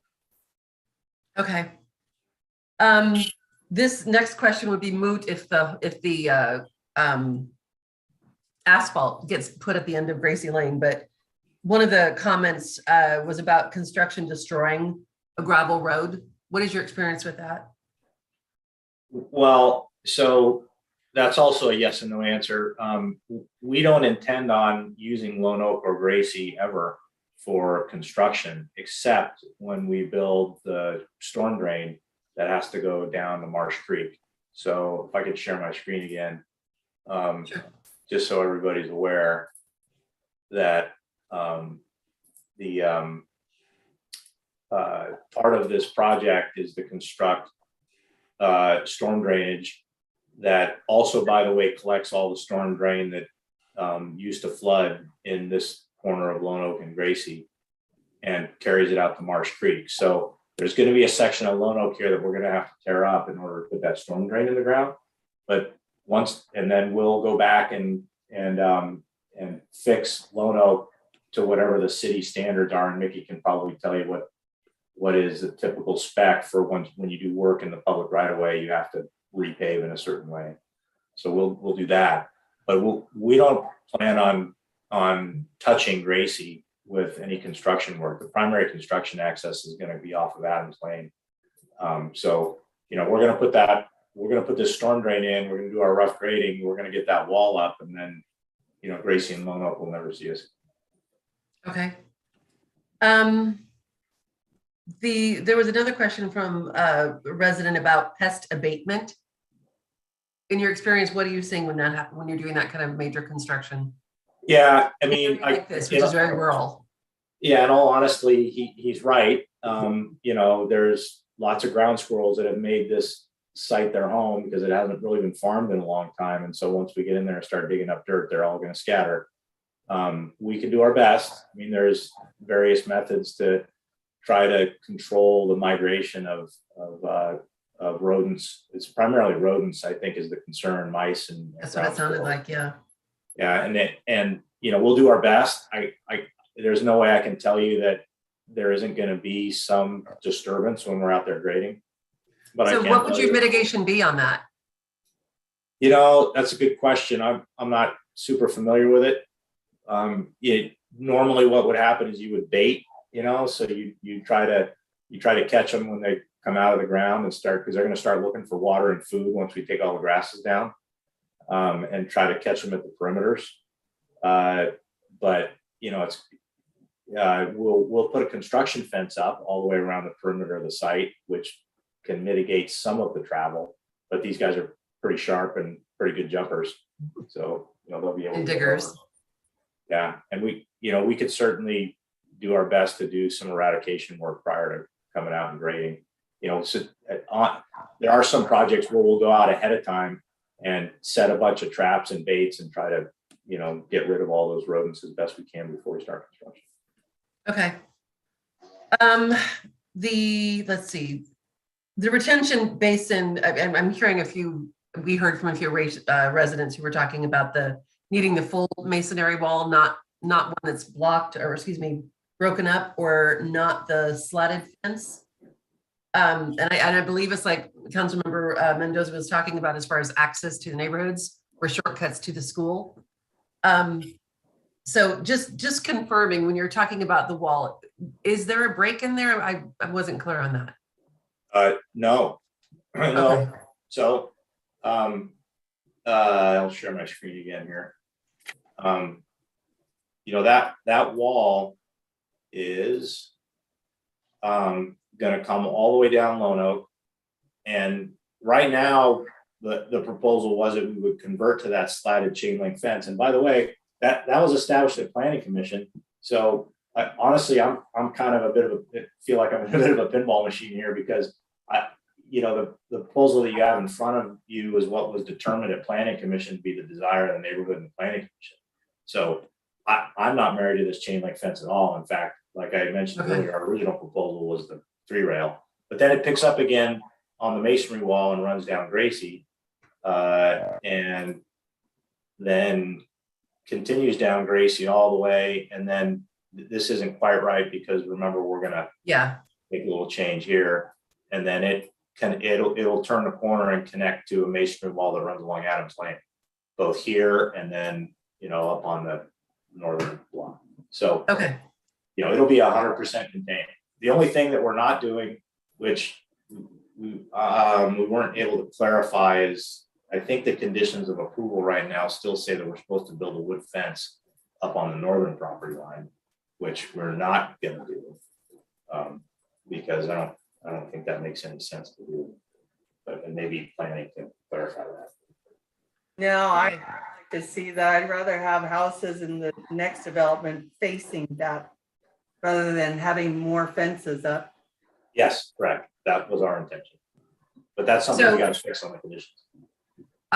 Thank you. That's the end of my questions for you. And as far as whether this is continued or not, I do think there are a lot of legal questions that have not been answered the way that I think we need to make a full approval. I do like the concessions that Mr. Best and his team are making, as long as we can work some of these things out. But I have some doubts about full approval today without knowing some of the answers to these legal questions. I think Council Member Rarey, you had your hand up. Yeah, now you mentioned that the Planning Commission had conditioned for the slat fence, yet the neighbors want the masonry wall. Is that a concession? Let's say we go back to the neighborhood and they decide, no, we still don't want to see the basin there. Is that a concession you would make? Well, there's some complications to that, and I don't know if Mickey wants to jump in, but if we put a masonry wall all the way around this project with no break in it, you kind of create a dam. So, you know, in the event that the golden rule of civil engineering typically is you always have overland release for water. You assume that all your storm drains are going to plug. So if I do that, then there is the potential that the water has nowhere to go when it lands on this project and all the storm drains plug. So that's a concern. The other one is that there will need to be maintenance access, and the thought originally was that there would be two access points, one coming off the internal subdivision with a gate here for city maintenance access, and then there will be a road that would come down, and only for city maintenance access there'd be another gate here off of Gracie, mostly so that the maintenance guys could turn around, because it's a pretty tight area here in the bioretention area. This is mostly slope where you see the trees. It's not flat here. And so gets a little difficult. But if we fully landscaped it, they're not going to be driving in there. Like the one that I showed you there, it's not something that they would drive in. It was something that they would walk into to maintain. Yeah. So if that's the case, then your city maintenance folks are fine with a single point of access from the interior of the subdivision, and that works for them.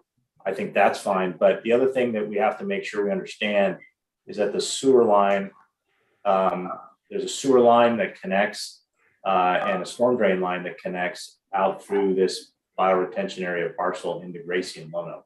So, I would need your public works department to respond to whether or not they'd be okay with a masonry wall over their utilities. Okay. Hi, Mickey. Would you guys like me to respond? Yes. Sure. So yes, Mr. Best brings up a couple of good points. And the other thing to note is that on the south and easterly end of the basin, we'll need to get vehicular. Typically, we need vehicular access to any storm drain structures. So Council Member Rarey, you're correct. For typical landscape maintenance, it's just laborers that are working on the surface. But for storm drain inlets, structures, we need vehicular access.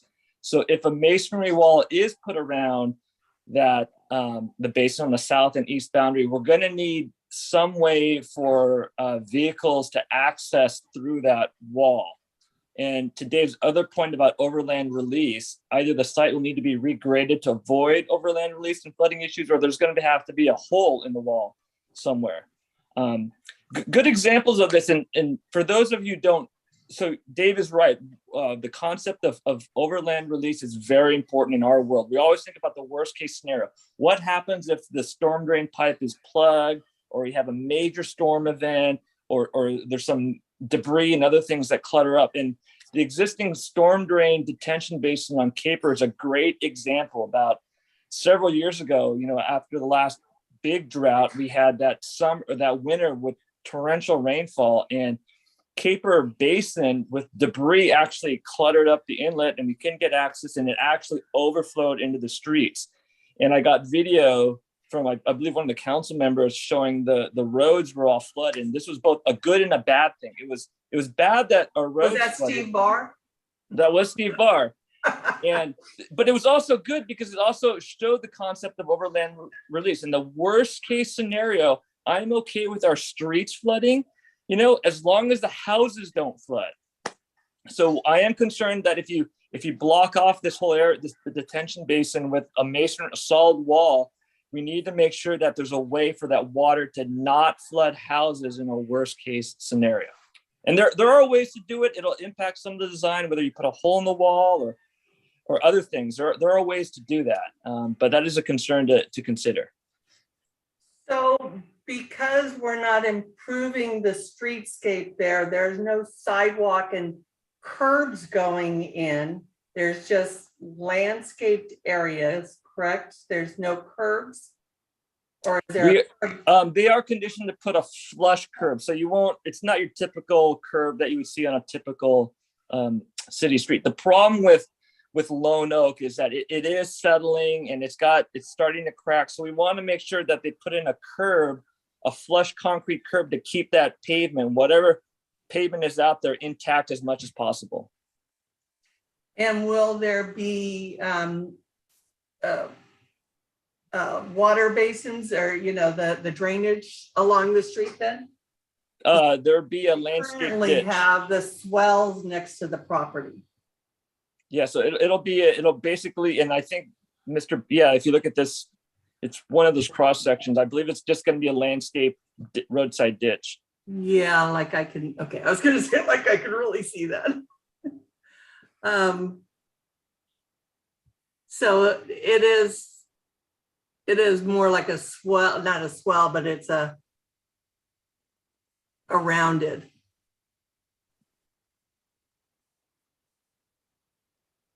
Okay. And how wide is the landscaping there? Did I see it was 8 feet wide along the? Yeah, I'm sorry, that what I showed you doesn't exactly depict it perfectly. Let me see if I can bring up the landscape plans, but it does vary a little bit. You know, our intent is to landscape enough to, you know, it's basically going to look like this. Okay. And, you know, this is depicting shrubs, right? So, you know, if you want us to put trees in there, we can put trees in there. And this little thing right here is what Mickey was talking about. There'll be a little flush curve really just to hold the pavement, because when we make this 20-foot right-of-way dedication, we are going to add a few feet of pavement to Gracie on the end, mostly just because, like Mickey said earlier, that your engineering department is conditioning us to stabilize the edge, our edge of Gracie Lane, the north side, and the same thing on Lone Oak, which means we're going to put basically a flush concrete curb here that doesn't catch water, allows it to flow over, and that's just something to pave up against. I think, correct me if I'm wrong, Mickey, but I think we're adding 6 feet of pavement to Gracie just to finish that edge.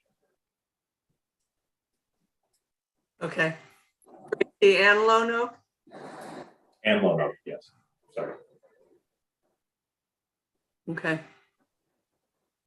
So the picture down there where it shows the tree with the split face masonry wall, can you blow up on that? This one? No, over to your right, the perimeter wall. So see where it's like more of a picture at the bottom? Oh, yes. That. So that's what what the landscaping is. So you got some bushes, you got the climbing fig or whatever it's going to be there, and some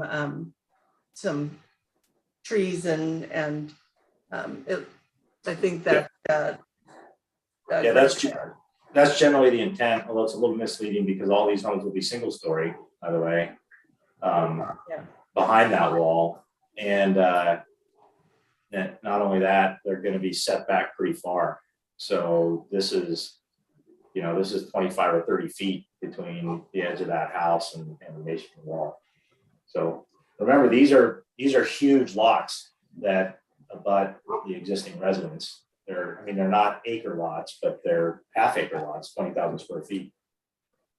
So I know that in order to accommodate the residents on Gracie and Lone Oak, you did these flag lots. Yeah, I lived in a house where I shared a driveway and our garages were at the other end, and they were a pain in the butt. So, and they're so far from the street. Where do extra people who come to visit go? I mean, is that space at the very end there? Is that wide enough for parking for cars, or is that just a turnabout? Well, probably a little both. I mean, you can easily fit 2 cars in the driveway there, plus 2 cars or 3 cars, depending on the floor plan in the garage. There's a hammerhead there. And that's going to kind of be a deal with the folks that share that common drive aisle, how they deal with parking.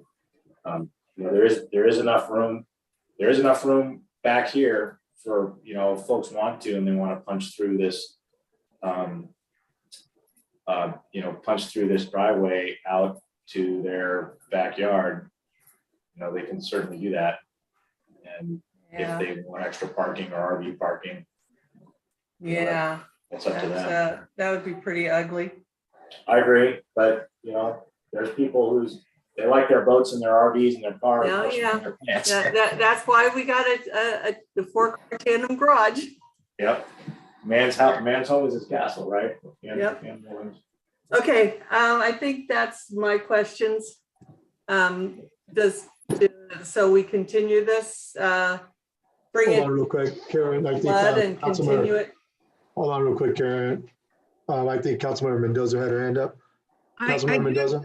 Thank you. I do have more questions, but I'm like, we're spending all this time answering questions that I think they need a lot more detail. So I'm like, am I wasting time? It's already 11 o'clock. I almost think like, can we make a motion to send this back to LUD? We invite all of the residents, we get their feedback, we sit down, we figure out what works, and we go from there. Like even today there was confusion. Oh, staff doesn't want trees. Oh, you know, Shay doesn't want the trees, right? So there's this like crosstalk. I think I want to do more research on the bills and understand them a little bit more. Is there any, like, what cases do we have that cities are zoning up instead of using their midpoint when they have a midpoint? I'd like to see that. I haven't heard of any, so that's where I'm confused there. But I think that we just need more time. Also, the pricing of the moderate and the low income, you know, the not very low income. Like, I just think there's a lot of unanswered questions. And I would like to make a motion that we continue this by sending it to LUD to review all of these open items that we've gone through. And then, you know, with Shay, and we figure things out, we work through it, and then it comes back to council for final approval. Can I check something real quick before we go there? Katie, am I supposed to close the public hearing now before we go there? Just want to make sure. Thanks, Mr. Mayor. That's exactly what I rang in for. So Councilmember Mendoza, if you might all consider that piece of business first and then move on, it would be appreciated. Thank you. Mr. Vice Mayor, if you'd indulge me just one last question. I'm curious about what is the land use development subcommittee's role? Because when we did this last time, its only role was to review and approve the affordable housing agreement, and it was done after tentative map. And so I think what I'm hearing from Councilmember Mendoza is she wants the land use development subcommittee to review the entire project. I didn't realize that was part of your process. Well, it's it would be, you know, just getting an okay from you, like the dead end, actual visualizations of what the landscape looks, figuring out what we're going to do with that wall, like all these things that we've talked about, sitting down and going through all of that. And it sounds like you think you should have gone through staff with it, but somehow or another, like we're not in line with what you heard. And so I think we just need to go through it. I think we all talked about it enough. And I mean, and then the legal questions, right? But I mean, do we want to stay on here till 2 a.m. negotiating and doing all of that? I don't know. And end up on no because we're being rushed. So for right now, let's we'll move forward with the so I'm going to be closing, excuse me, I'm sorry, let me get back together. Public hearing. Do I have a motion to close public hearing? Moved.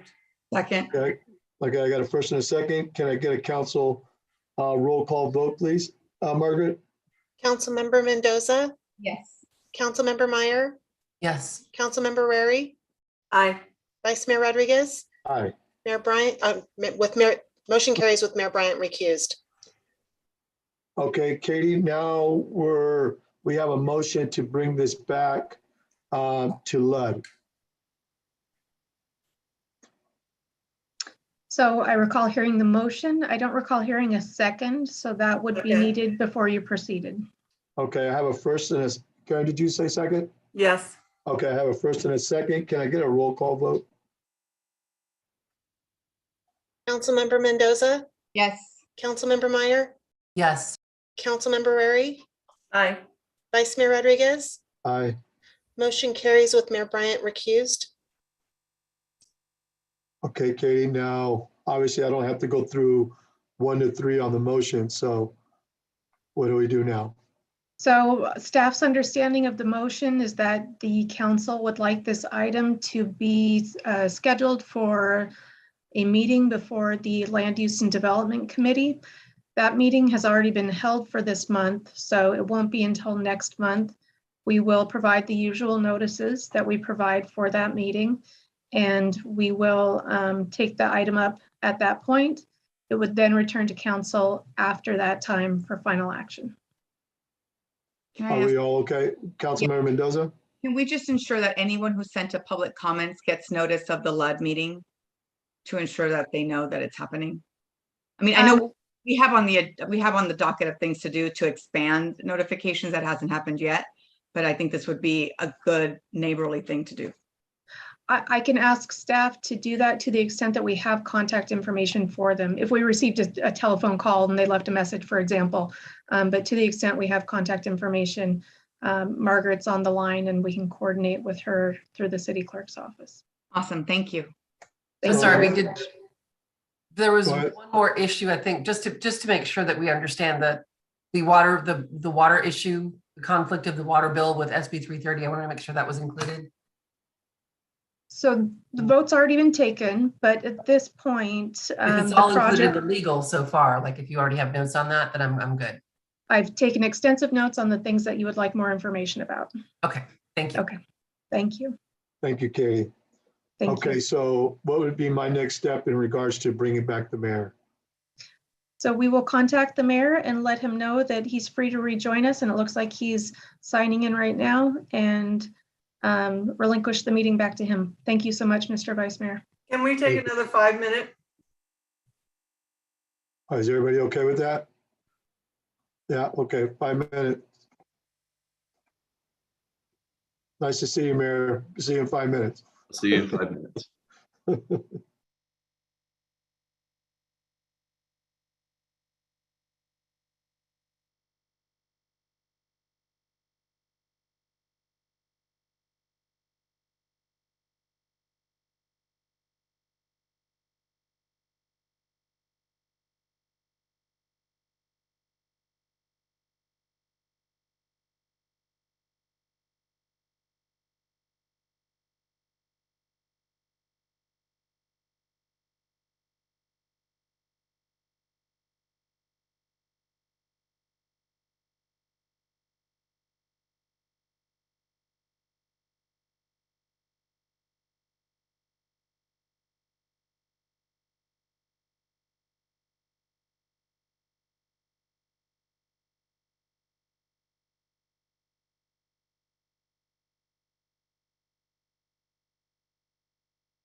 I'm sure you missed us all dearly for those few hours. I did. It's never fun not being a part of the In process. the office, you could have relaxed. Yeah, I'm thinking you went out for dinner.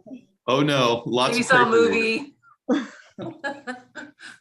Well, I have confidence that you did an outstanding job. So I just, it never feels great to not be a part of the process.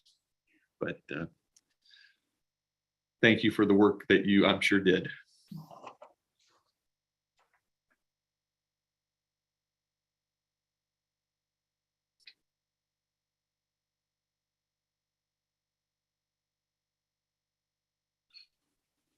Well, we are all back. We will re-adjourn. It was requested earlier that we take item E1 before item D2. And if that's still okay with council, we'll do that. We'll move into item E1. It pertains to the consideration in removing Planning Commissioner David Dolter. And Damian Brower will present this item. Damian. Honorable Mayor, members of the City Council. This item relates to your consideration of whether to remove Planning Commissioner Dolter from the Planning Commission. The Municipal Code gives you this power, and it states a member of the Planning Commission may be removed from office by a majority vote of the City Council. Neither state law nor the Municipal Code require that a reason be provided prior to removing a commissioner from office. And similarly, a formal resolution is not required. It may be completed by a motion and a roll call vote. It should be noted that Commissioner Dolter's term ends on December 31st, 2022. And if he's removed prior to that day, recruitment could be conducted for the remainder of the term, with council interviews occurring for that position sometime in August or September. And that person selected would then hold office until December 31st, 2022, when the term expires, or until the successor is appointed. Now, related to Planning Commission appointments in general, in late September, staff will begin the recruiting process for the 3 commissioners whose terms will end on December 31st, 2022, including Commissioner Dolter's. And the application deadline for this recruitment would be around mid-November, with interviews scheduled for mid-December, early January. That concludes my report, and I'd be happy to answer any questions before council discussion and public comment. Are there any clarifying questions of staff? Seeing none, then we will move into public comments. Margaret? I received 3 written public comments on this item. Let me share my screen.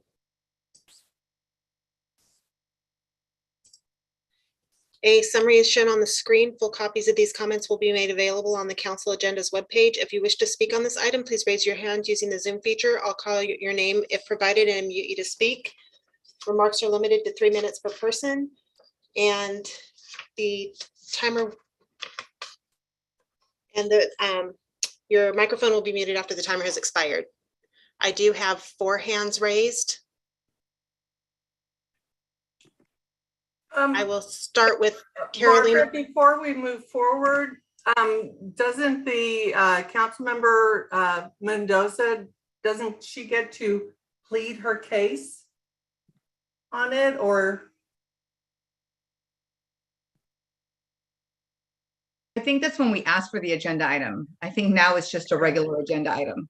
And that is correct, Councilmember Mendoza and Councilmember Rarey. This has moved on from the future agenda item. Council has taken action on this and requested this to come before you. But thank you for the question. You do pay attention, Damian. I have no doubt.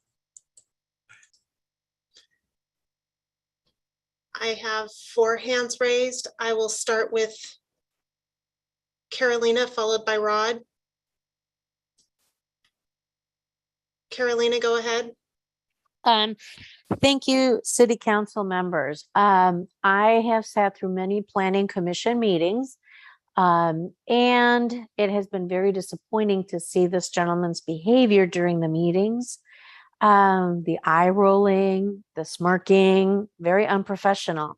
If you compare his behavior during the Planning Commission meetings to the Redistricting Commission and how they handled public comment, there's a huge difference. There's a lack of professionalism in the planning commission meetings. And I will add, he's not the only one with the eye rolling and the smirking.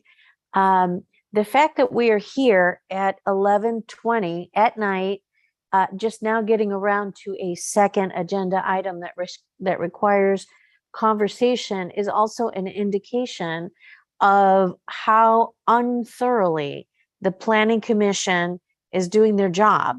It's not just him, but he's the one that we're speaking about today. We really need planning commissioners that take the job seriously and don't have winky, winky, nod, nods with applicants. They are there as a first stopgap to represent the city, the residents, the architecture, the materials being used, the design, the safety, and to listen to residents give input on what they want to see in their neighborhoods. Clearly, this isn't happening.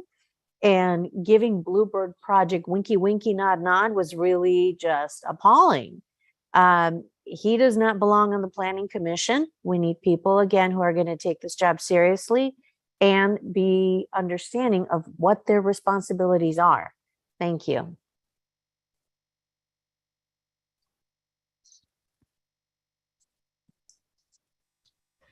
Thank you. The next speaker is Rod. Rod, go ahead. Thank you, Margaret. Yes, 3 minutes not going to be enough time for me tonight on this item, and I know I'm going to be cut off, and that's okay because the Brown Act provides for that, and I will follow the Brown Act because everybody here scrupulously follows the Brown Act with the one exception.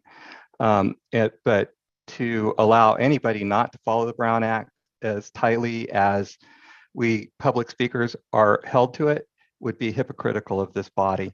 There are several points of contention on this, whether or not it's a violation of the law. The law reads, a majority of the members of a legislative body shall not, outside a meeting authorized by this chapter, use a series of communications of any kind, directly or through intermediaries, to discuss, deliberate, or take action on any item of business that is within the subject matter jurisdiction of the legislative body.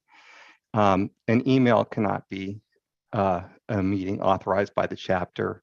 It can't meet any of the standards required for a public meeting. Notably, a meeting must be open to the public and a notice of the meeting must be posted at least 72 hours prior. There's no way an email can do that. An email is a communication. And when this law was written and they said communication of any kind, they clearly meant it as broadly as possible. There's no way that an email is not a communication. And the email did discuss an item that was not only of interest, but was coming before the Planning Commission in just 2 days. In fact, the only thing discussed in this email was the item and Commissioner Dolter's support for the application. The email was sent to all other members of the Planning Commission. It is clearly a violation. I know that legal opinion is different, but I believe I would win. There's the idea that Mr. Dolter put forth in his email, suggesting that the general plan is a suggestion. This idea is not a simple difference of opinion. The general plan has been presented to me by legal, by city council members, by staff as being the constitution of Brentwood, really. It's not a suggestion, it is binding law. Everyone on staff, council, and legal know and respect this with one exception, Mr. Dolter. The purpose of the Brown Act, you all know, was written to make decisions in the open in front of the public after hearing public comment. Apparently, Mr. Dolter is fine making his decisions before hearing public comment or before discussing the matter publicly in an open hearing with everybody. Mr. Dolter claims he had no way of knowing because last time he was on Planning Commission was decades ago, but this law has been in effect since 1959. And as far as I know, this particular thing about group meetings and certainly the spirit of the law has been the same since it was written. The whole purpose of it is to not have The speaker's timer had expired. The next speaker is Cinziana Todor, followed by Danny Dorman. Cinziana, go ahead. Hi, good evening again. It's almost tomorrow, so thank you for sticking around for my comment and allowing me to speak again. I was one of the candidates for the Planning Commission along with Mr. Dolter. I was also very excited to see someone with his credentials, experience, trying to offer his services to the community.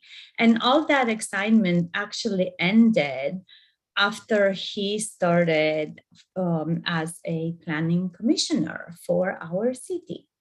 The reason I'm saying this is because it was very obvious that he had a very arrogant attitude, in a sense that he showed up as a know-it-all, nobody can argue with me, and also talking down to other novice planning commissioners, kind of schooling them, if you will.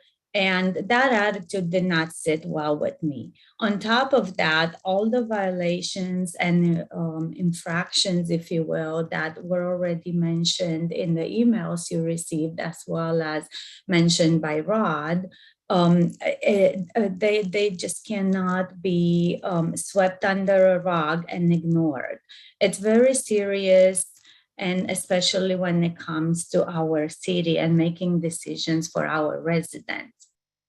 A planning commissioner, in my view, as well as it was explained by all of you during the interview process, is to uphold the general plan and apply it to the T towards the projects that come up for the review.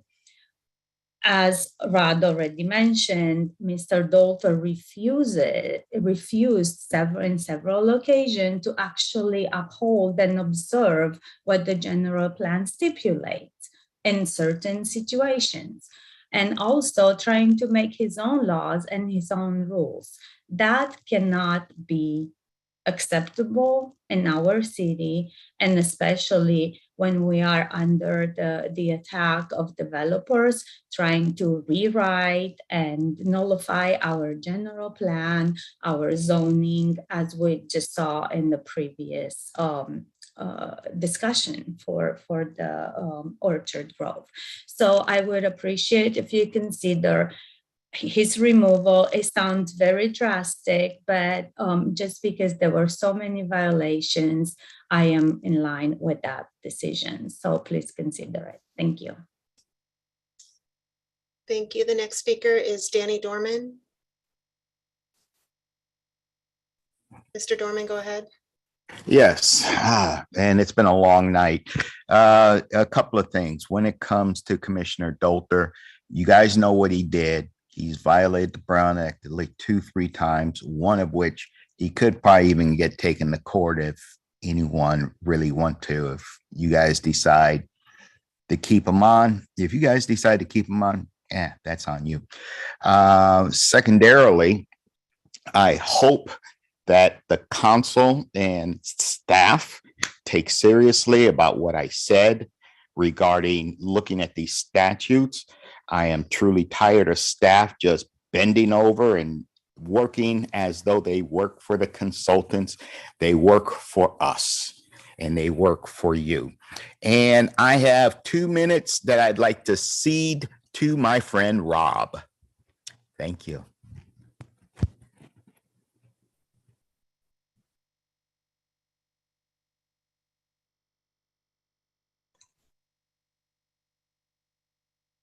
I think he meant Rod, but Rod doesn't have his hand up anymore. Mayor, I have no additional speakers with their hands raised. Thank you. At this time, then, we will close public comments and move into council discussion. Is there anyone on council that would like to? Yes, Council Member Mendoza.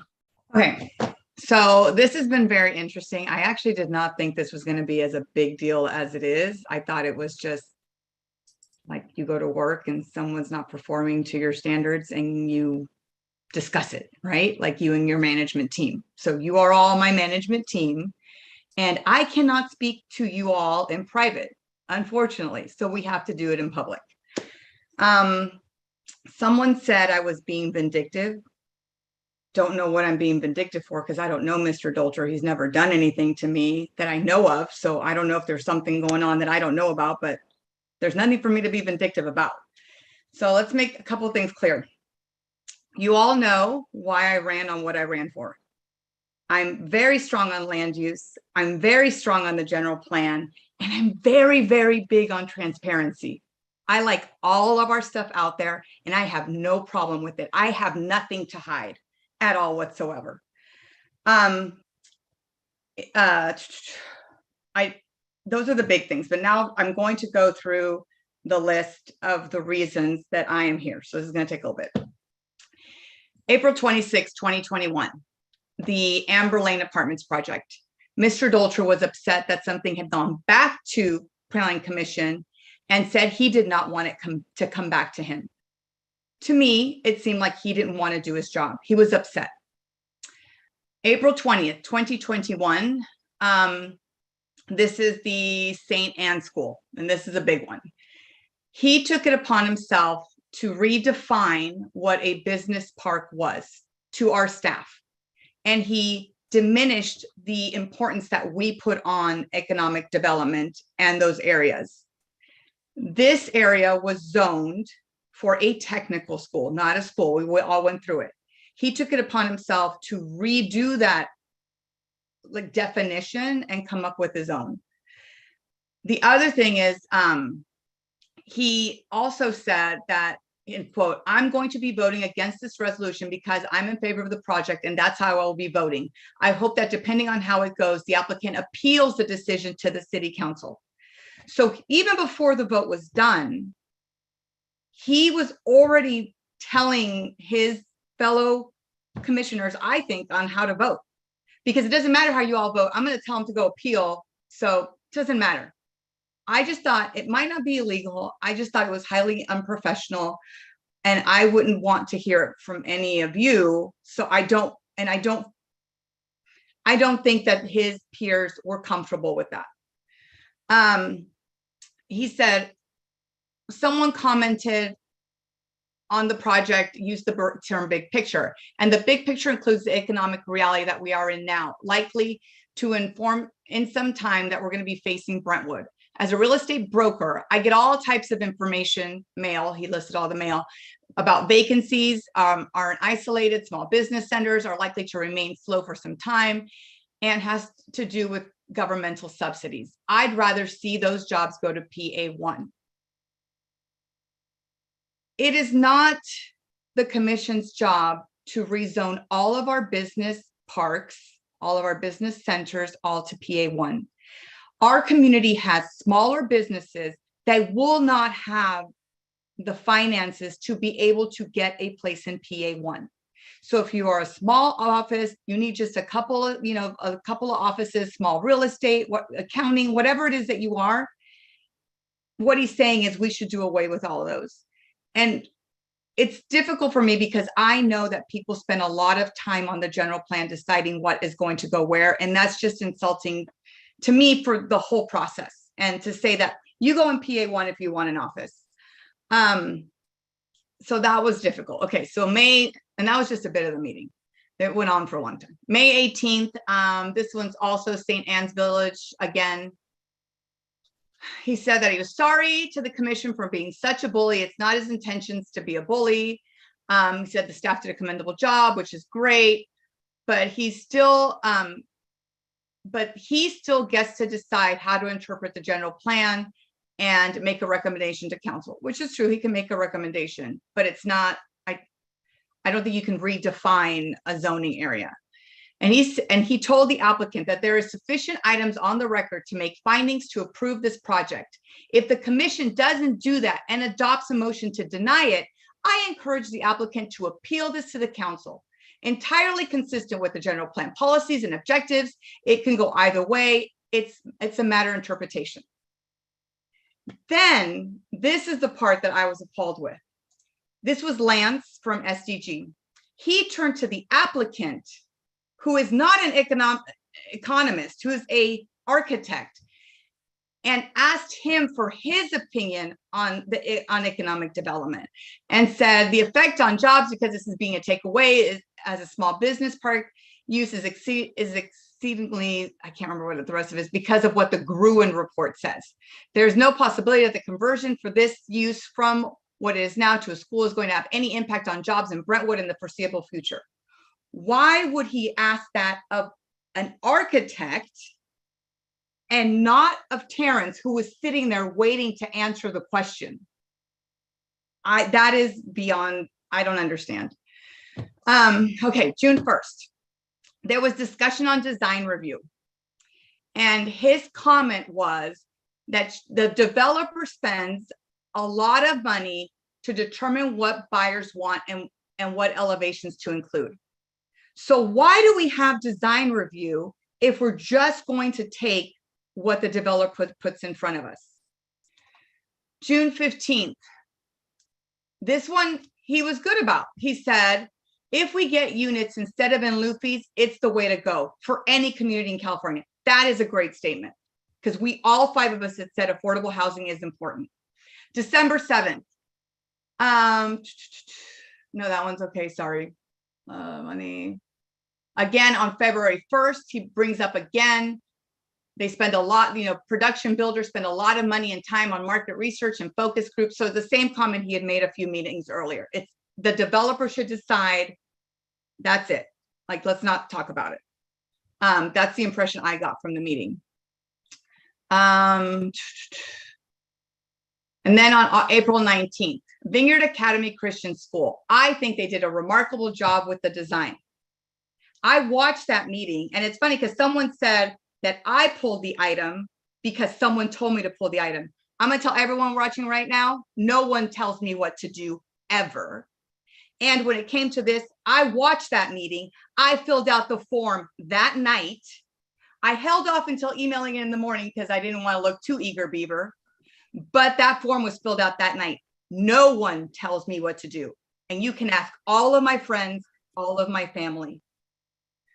Okay, let's see. And then the last one, June 21st, we decided as a council that we want to support affordable housing at 13%.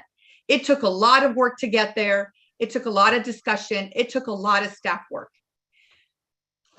He said, this is not going to make me more popular than I am. Frankly, I'm not sure why there is not a requirement that I am aware of unless it provides political cover for the council.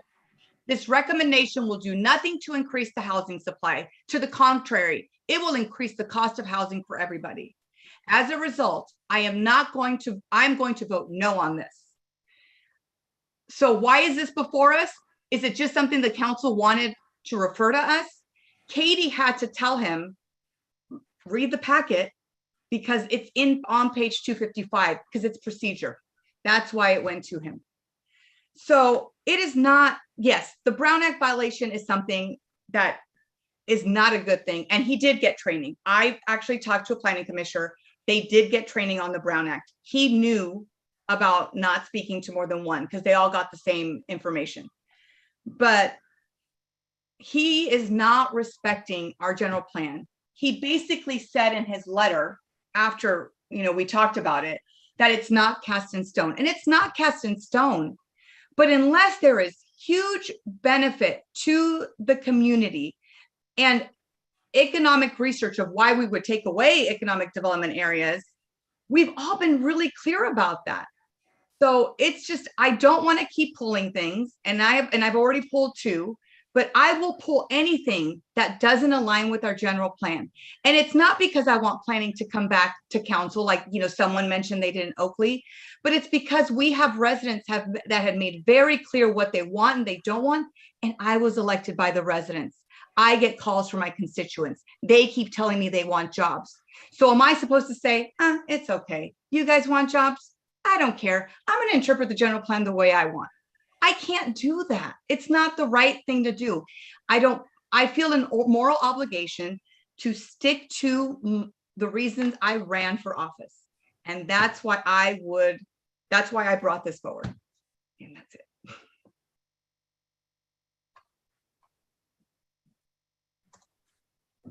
Any further discussion?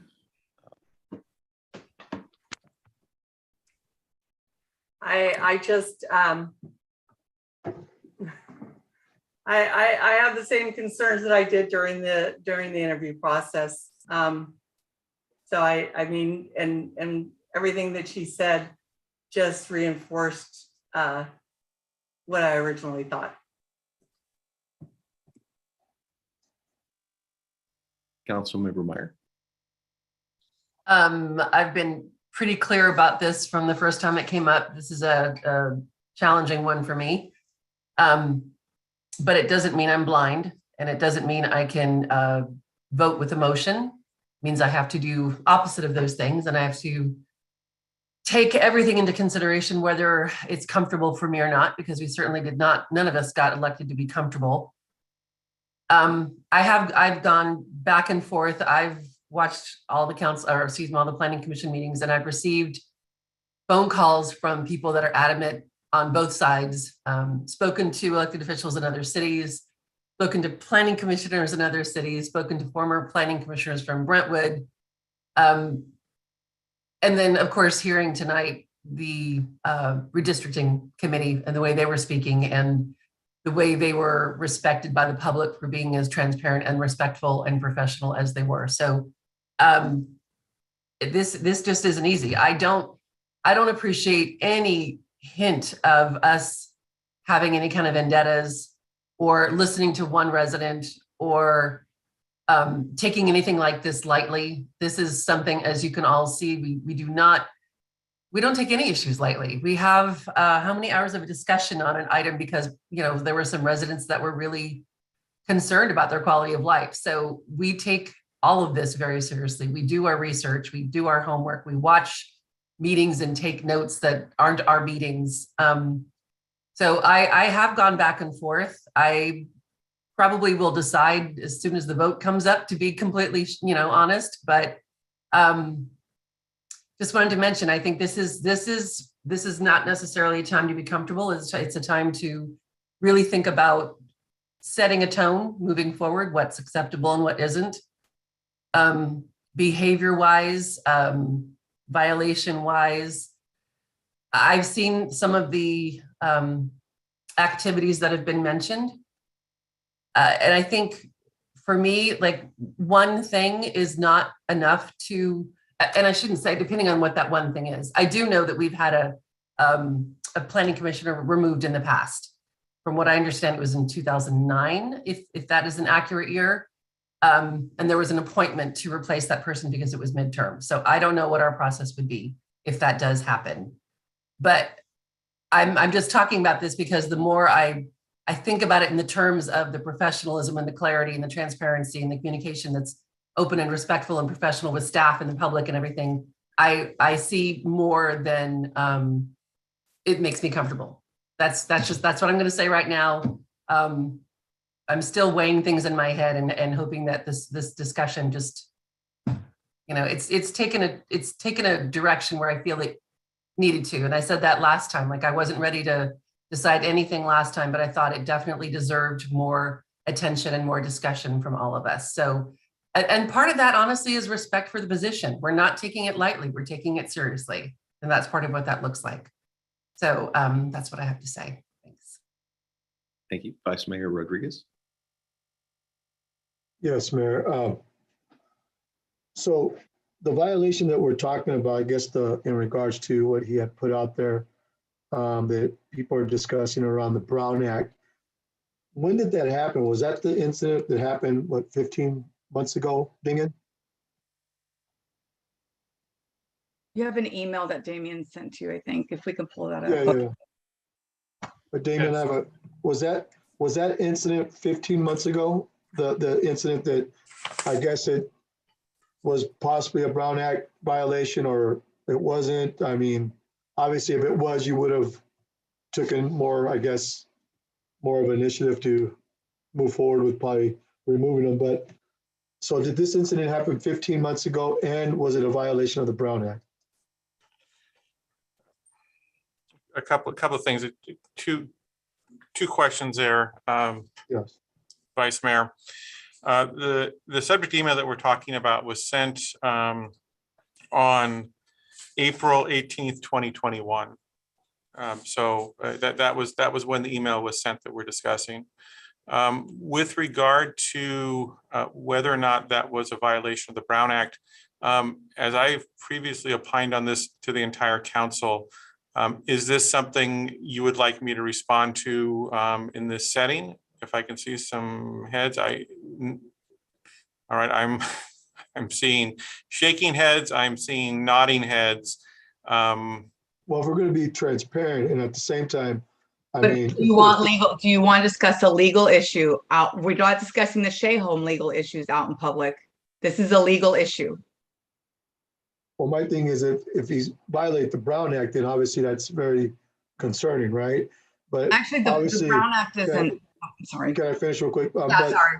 April 18th, this happened April 18, 2001, and I'm just wondering why we're here at this time, right? And obviously, no, there's other things that have happened, but they haven't gotten to the extreme of violating anything.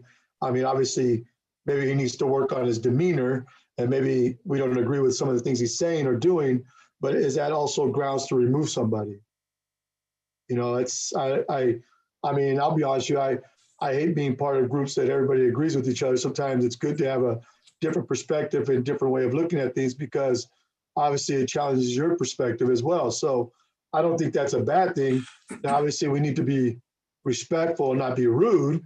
I mean, I'm really about that too. Like if you're targeting or being disrespectful to somebody, that's not acceptable. But to not agree, I mean, I think that's a healthy thing sometimes not to agree all the time. So I'm just wondering if there's any other violations that he's committed after April 18, 2001.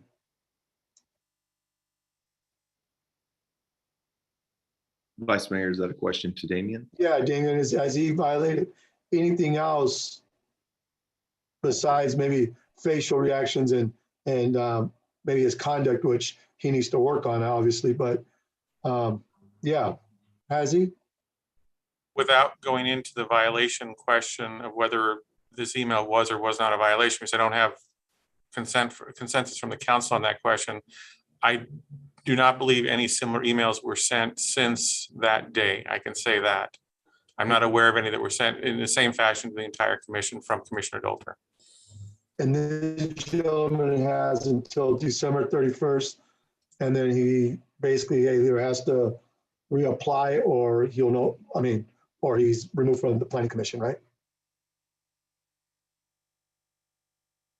If if no action is taken on this request tonight, if he remains on the planning commission, he will remain on the planning commission until his term would be over on December 31st, 2022, or until a successor is appointed. Okay. All right, thank you, Damian. Councilmember Mendoza.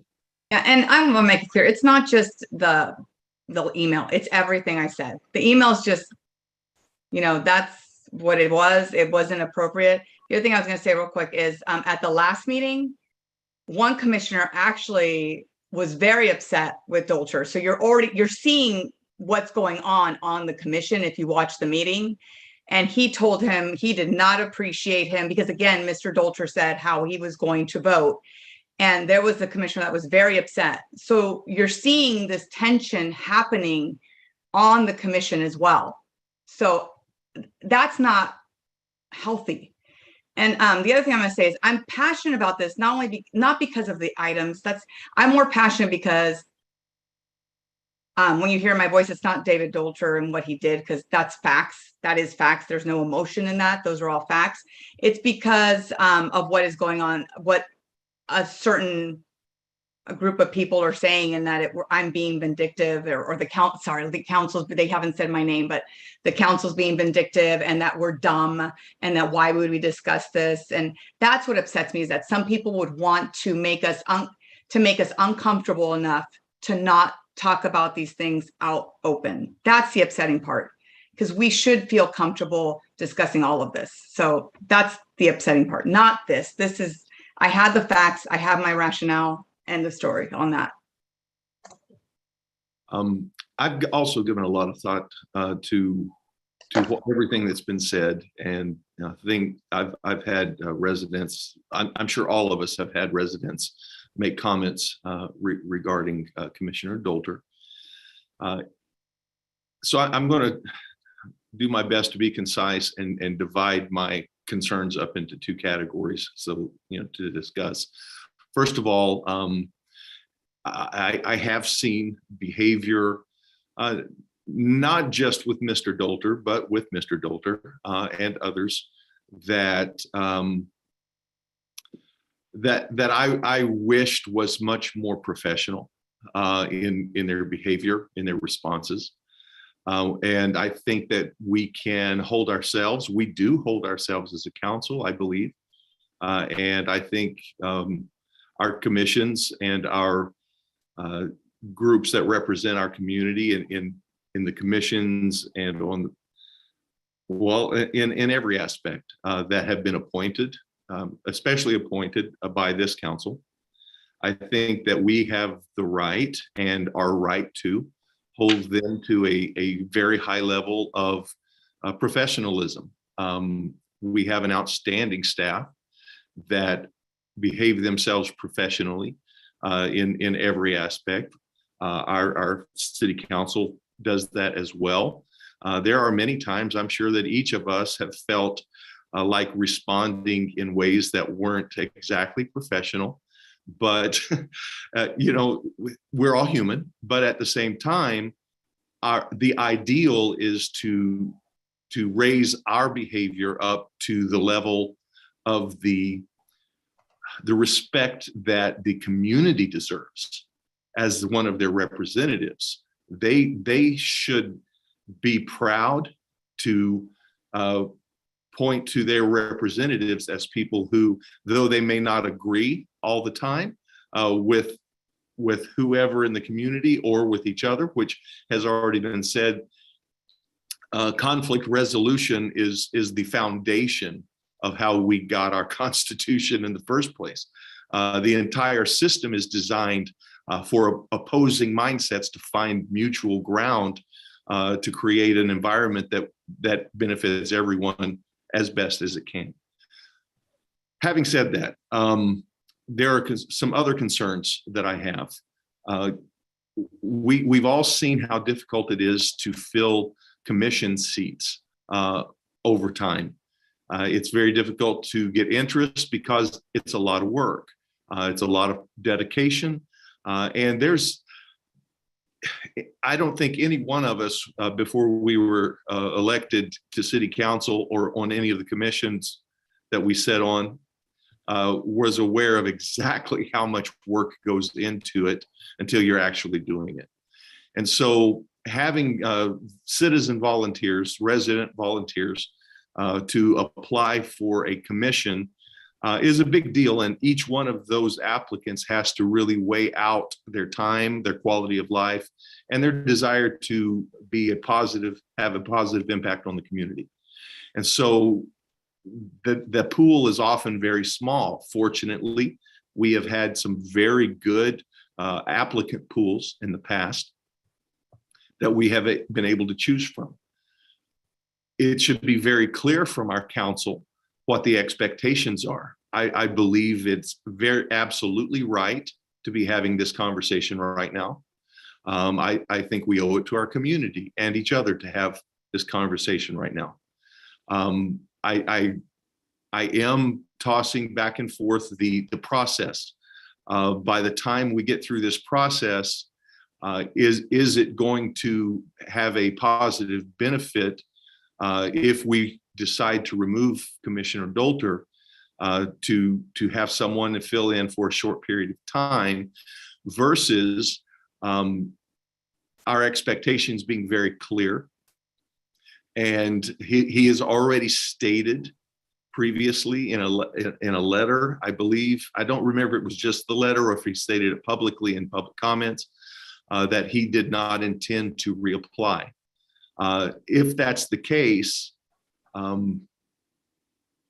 we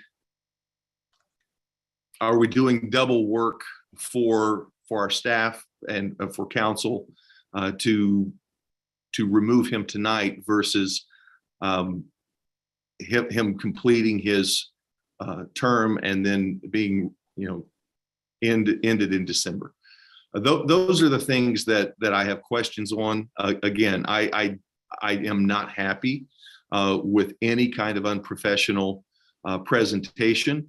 As Council Member Mendoza has said,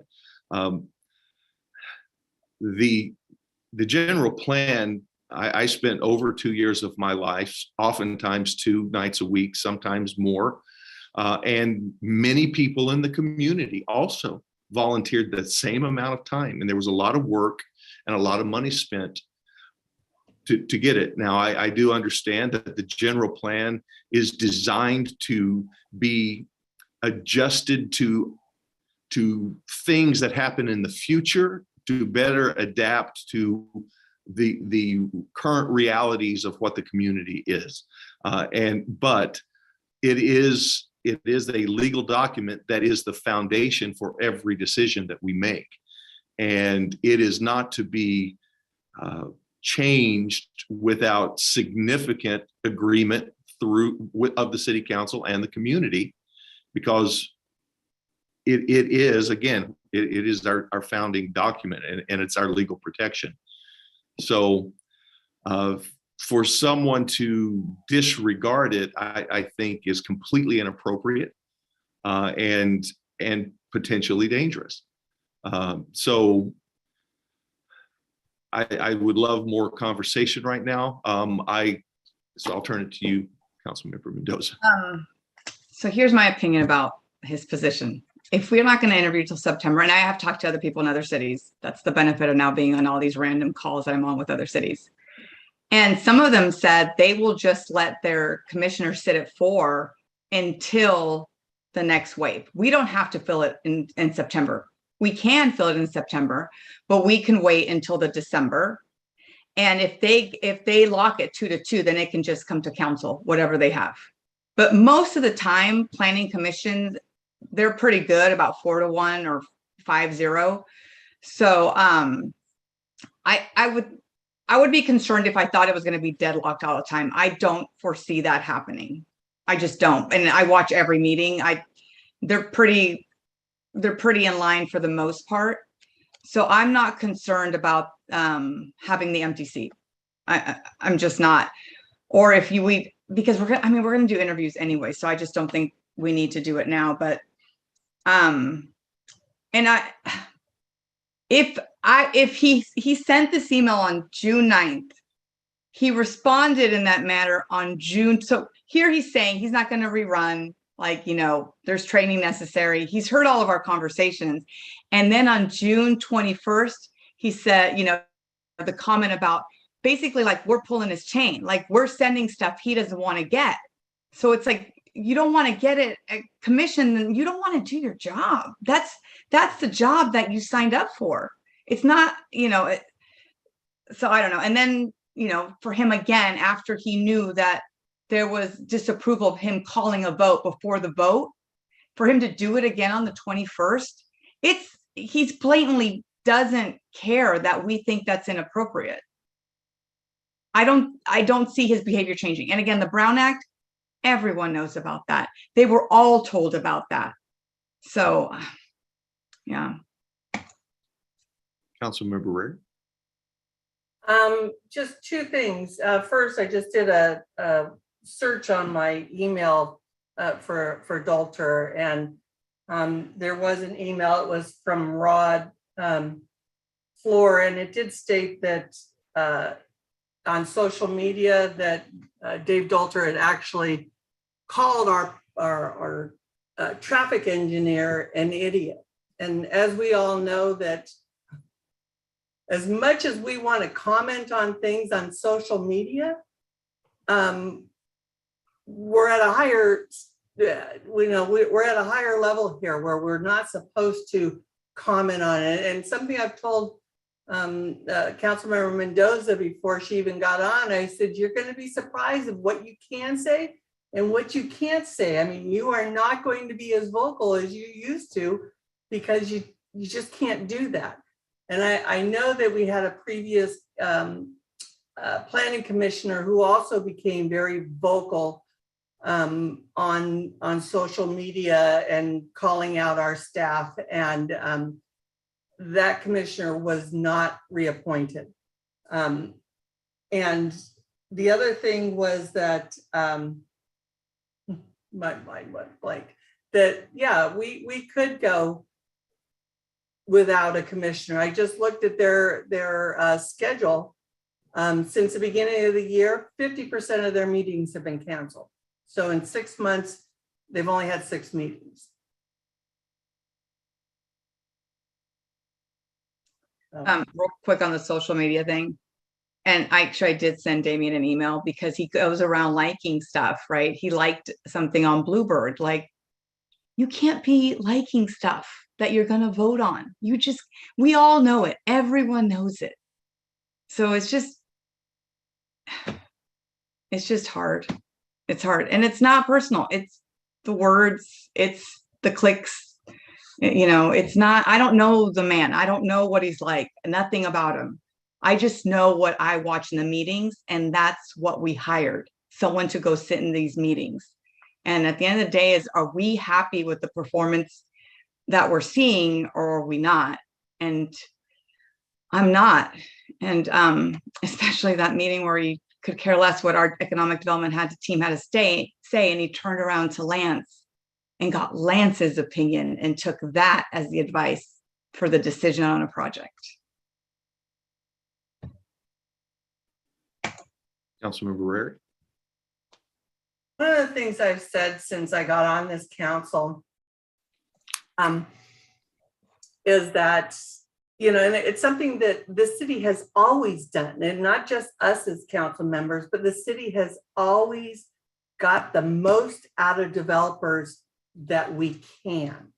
It's not our job to make it easy. I mean, we have beautiful parks, trails, you know, just there's so much in our community that we have because we have required developers to go above and beyond.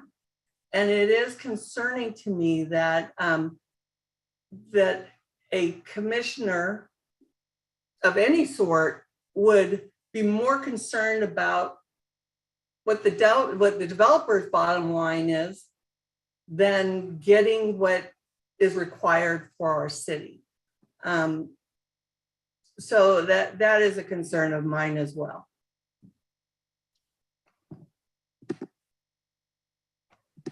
Go ahead. Councilmember Meyer. I'm kind of in the mindset of the mayor right now, and I'm doing the bucket thing. I do think it's absolutely critical that the public trusts the people that make the decisions for them. And in the end, of course, we all serve at the pleasure of the public. So current trust and trust moving forward. Like, are we, again, the whole setting a tone thing? That is important. I have seen the behaviors that have been discussed. I've seen the early statement of a vote prior to when the vote is appropriately, you know, actually happening. I've seen that. I also wonder what people's thoughts are on how much quote unquote damage would happen between now and the end of the year. And I'm genuinely looking for some feedback and some thoughts on that. Like, is it about damage that can happen? Is it about setting a tone and not, you know, letting something go that might look like something else for a future planning commission to get away with something, if you know what I mean. I don't know if I'm really tired. I'm sorry. I may not be explaining what I'm asking for.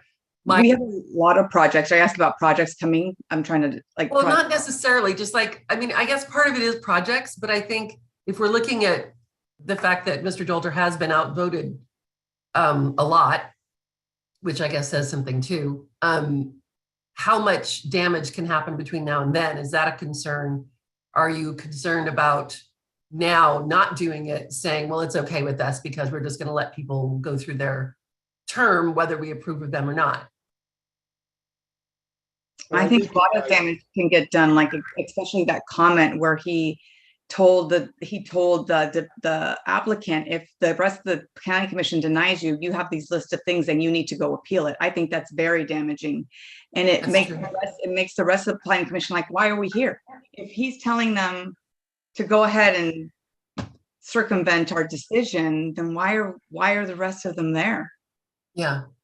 I mean, these are genuine questions. This is not me trying to argue with anything. No, yeah. There's another point too. Like, I think we as a council don't always agree. We don't always have to have the same exact vision. When we argue, it's typically productive. And I think we end up getting, like someone said, to the place where it's the best that we can do for the people that elected us. It's the best we can represent them.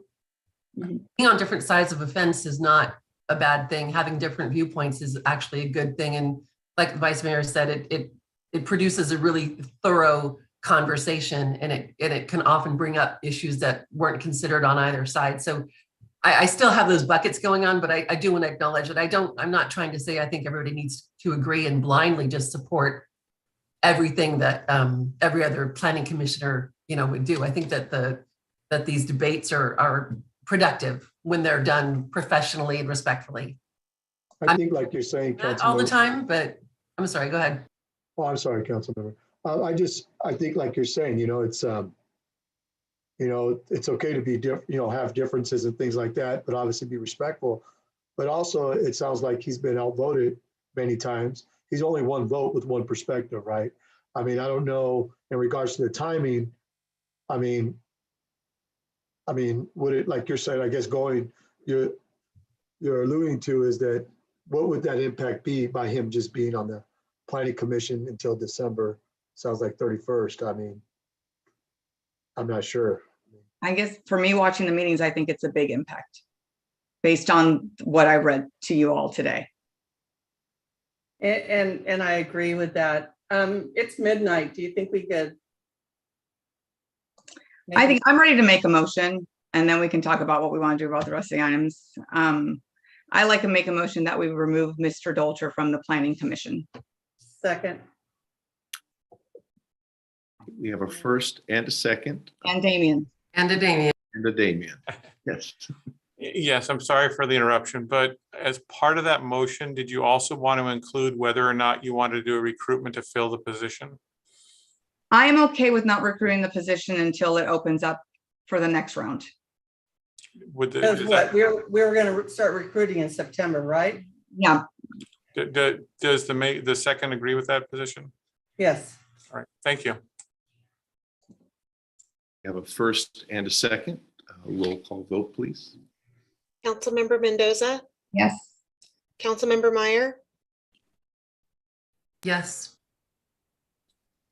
Councilmember Rarey? Aye. Vice Mayor Rodriguez? No. Mayor Bryant?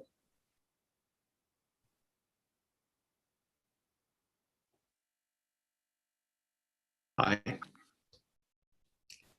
Motion carries 4-1.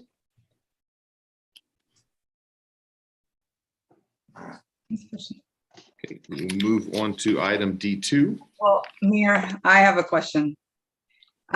We have some pretty meaty subjects going on that are financial. Do we really want to do this tonight, or do we want to reschedule this? Well, they have to be in place by July 1st. I'll defer to the city manager and our finance director, but I believe your budget items have to be approved prior, as Councilmember Rarey said, prior to July 1st. So those items, I believe, have to go. You also have several other public hearings, including the fire one, that needs to be adopted tonight as well. Okay. I don't know about the other items in the agenda. I'll leave that to the city manager on what he feels could be continued. So what items do we have to do tonight, Tim? Hello, Tim. Good evening.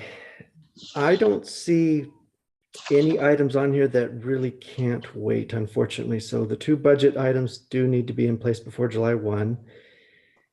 The fire item, the second reading of it, the fire says they cannot act and do the services they need to do effective July 1 until that ordinance is in place, so they're consistent district-wide.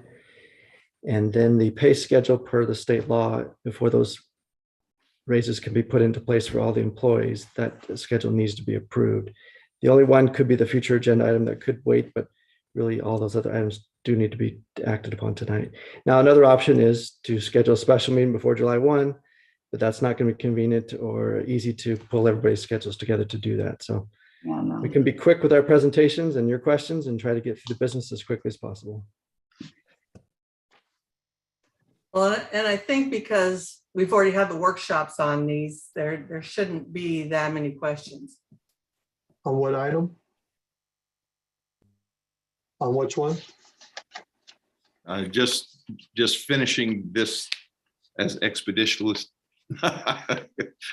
easy for me to say, as expeditiously as possible. And I agree with Council Member Rarey. I think we could probably go through these since we did have the workshop fairly quickly.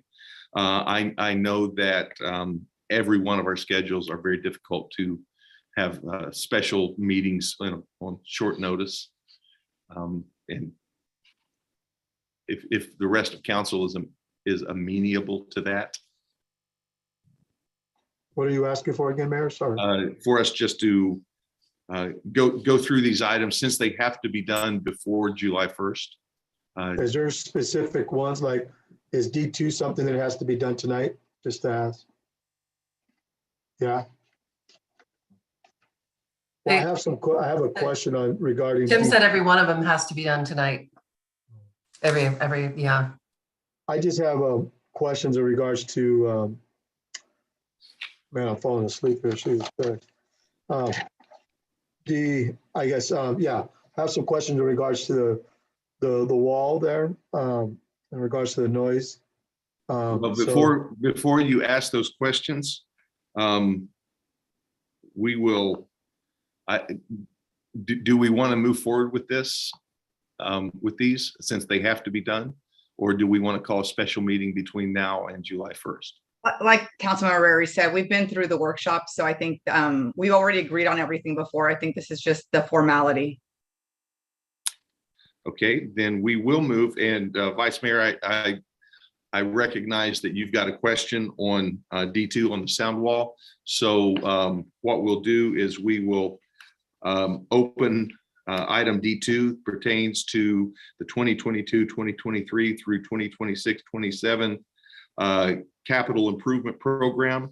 We'll have Sonia present on this item, and then we'll quickly get to the Vice Mayor's question and all the rest of the questions after public comments. Sonia, I'll turn it to you.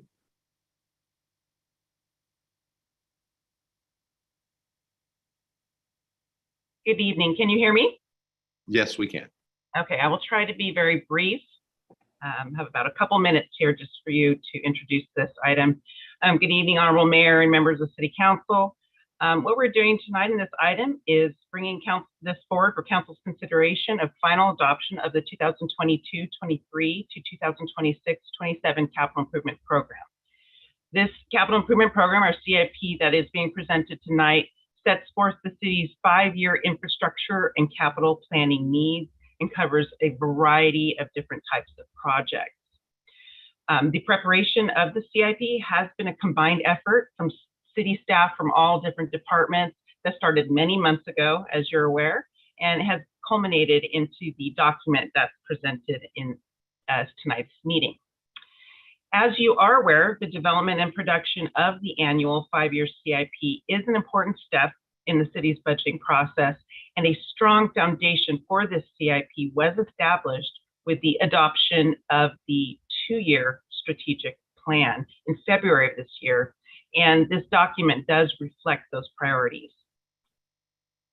On April 12th, as you're aware, the City Council held the public workshop for this proposed CIP. And during that workshop, the City Council had their opportunity to ask questions. They discussed various projects with staff members, and they provided their feedback regarding various projects and the document, as well as provide guidance to be utilized for future CIP preparation. This clear guidance and direction provided by the Council at the workshop has been incorporated into this final draft of the CIP.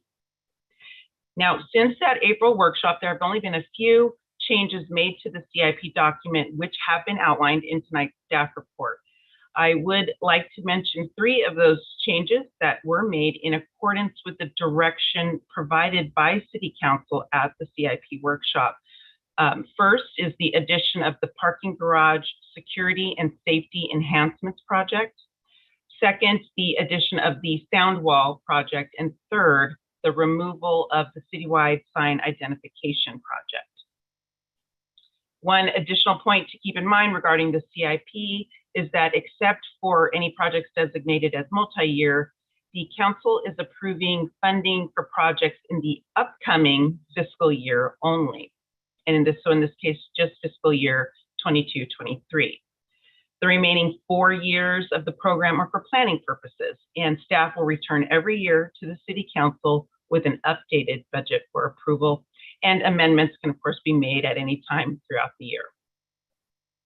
If the City Council adopts the CIP this evening, it will complete another milestone in the city's budgeting process. Both the funding and expenditure budgets associated with the CIP presented have been incorporated into the final draft of the 2-year operating budget, which is being presented next on tonight's agenda for Council's consideration of adoption.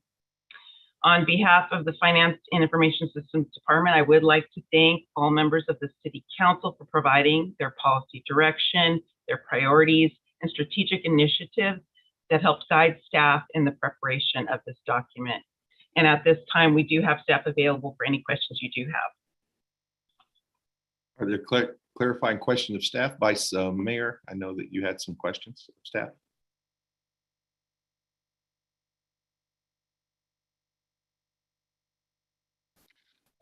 You're muted if you're speaking. I'm sorry about that, Mayor. Yeah, Mickey, are you there? I want to ask you a question, a couple questions. I'm here. Yes, in regards to this project, obviously it's $600,000. We're going to have to rebuild a whole new wall. That's my understanding. And by building this new wall, it would only impact 3 decibels, right? Am I correct in regards to the residents that are the closest to that wall? That is correct. That is what our sound consultant expert anticipated. For the general rule of thumb is 1 decibel for every foot of wall increase. Okay, so we're doing 3 feet, it would be 3 decibels then, right? Correct. Okay, now, is that really going to make an impact in regards to reducing the noise? Those 3 decibels? Our consultant had said that 3 decibels is at the lowest or the threshold of human perception. So it'd be barely noticeable. Barely noticeable, okay. Okay, so right now we're looking at about 600,000. Obviously, through the process with Caltrans and everything else, this project may be able to go up higher than that, but at the same time, what we're looking at building will only do the 3 decibels, which we know is really not going to make a difference, it sounds like.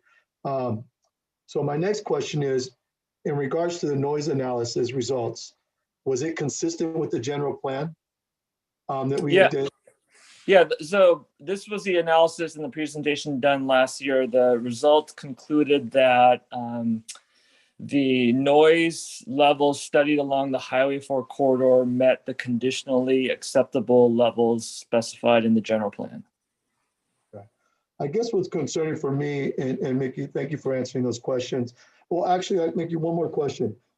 I know that when I came, this was a discussion that already was on the table, and I think that former city manager Gus Vina and also developers were working with residents within that area. My question is that, was there anything that we provided or did as a city or the developers to work with these homes to make sure the noise got reduced or anything? I was involved in some of the initial discussions with the community, meeting with some of the residents. I know that the former city manager, Gus Vina, and the former community development director, I believe they've had a couple meetings with some of the residents separately. I haven't been involved in those. It's my understanding that in general, the city had reached out to some of the residents or one of the residents to talk about putting in window inserts or cost sharing for window inserts and possibly involving the developer as well. Okay. Do we know if that actually occurred or not? It's my understanding that did not occur. Okay. I guess my concern is, right, is that how are we going to create a precedence in regards to building this wall a little bit larger, but at the same time, only coming up with 3 decibel, changing it at 3 decibels, which sounds like it's not going to make a large impact in regards to the sound. I mean, other residents within the community may be approaching us to build walls as well. I mean, have we seen that happening yet or anything like that, Mickey? I've had a couple meetings with residents in the Trilogy area asking about ways to raise their walls. I know that recently we've been approached by Somerset with they would like to find ways to replace their sound walls as well. And this will be coming out of the general fund, right? This will be coming out of the general funds, Mickey? Well, I don't know. We haven't gotten anywhere with actual replacement or discussing a project to replace the Somerset walls or the Trilogy walls. No, I mean the one right now that we're discussing, that would be coming from the 600,000 would be coming from the general fund? Yes. Okay. Mickey, can I have a follow-up on that? Sure. Thank you, Mickey. Didn't you say that that with the Highway 239 that you're going to request that they build a sound wall for Trilogy? Yeah. So, yeah, this is part of the larger effort of long-term efforts to work with the Tri-Link 239, so that, and again, we've already provided comment to them that when they look at the environmental impacts of the SR 239 project, we want them to mitigate noise impacts above, and I believe it was that lower threshold, I think it was 60 decibels along the Highway 4 corridor. Okay, and the rubberized asphalt that they are also, Caltrans is going to be installing in the next 3 to 5 years, that will also reduce it several decibels, correct? I believe it will, especially given, especially for the portion of SR4 south of Balfour. So if you look at SR4, that section is an area that is showing some wear and tear compared to the other portions. So I mean, between those two, it could actually reduce it maybe 5 or 6 decibels. Ballpark. Again, I'm not the expert, but ballpark. So currently the off-ramp is about level with or actually is a little higher than the current sound wall in that section. And so the sound goes straight across to the bedrooms. By putting up even a couple of feet, that changes the direction of that sound wave by pushing it upwards. So instead of going straight across to their bedrooms, it could possibly hit the roof area. Would that be accurate? Again, I'm not the sound expert. I'm just conveying what was conveyed to me, that every foot is roughly 1 decibel. Okay. All right. Thanks. Yep. Yeah, I just wanted to jump in. If we're going to have an extensive discussion about a sound wall, we could easily bring back the sound consultant who's the expert on these things instead of some speculation. Mickey's doing a great job, but I want to be sure we're giving you as accurate information as possible by the experts.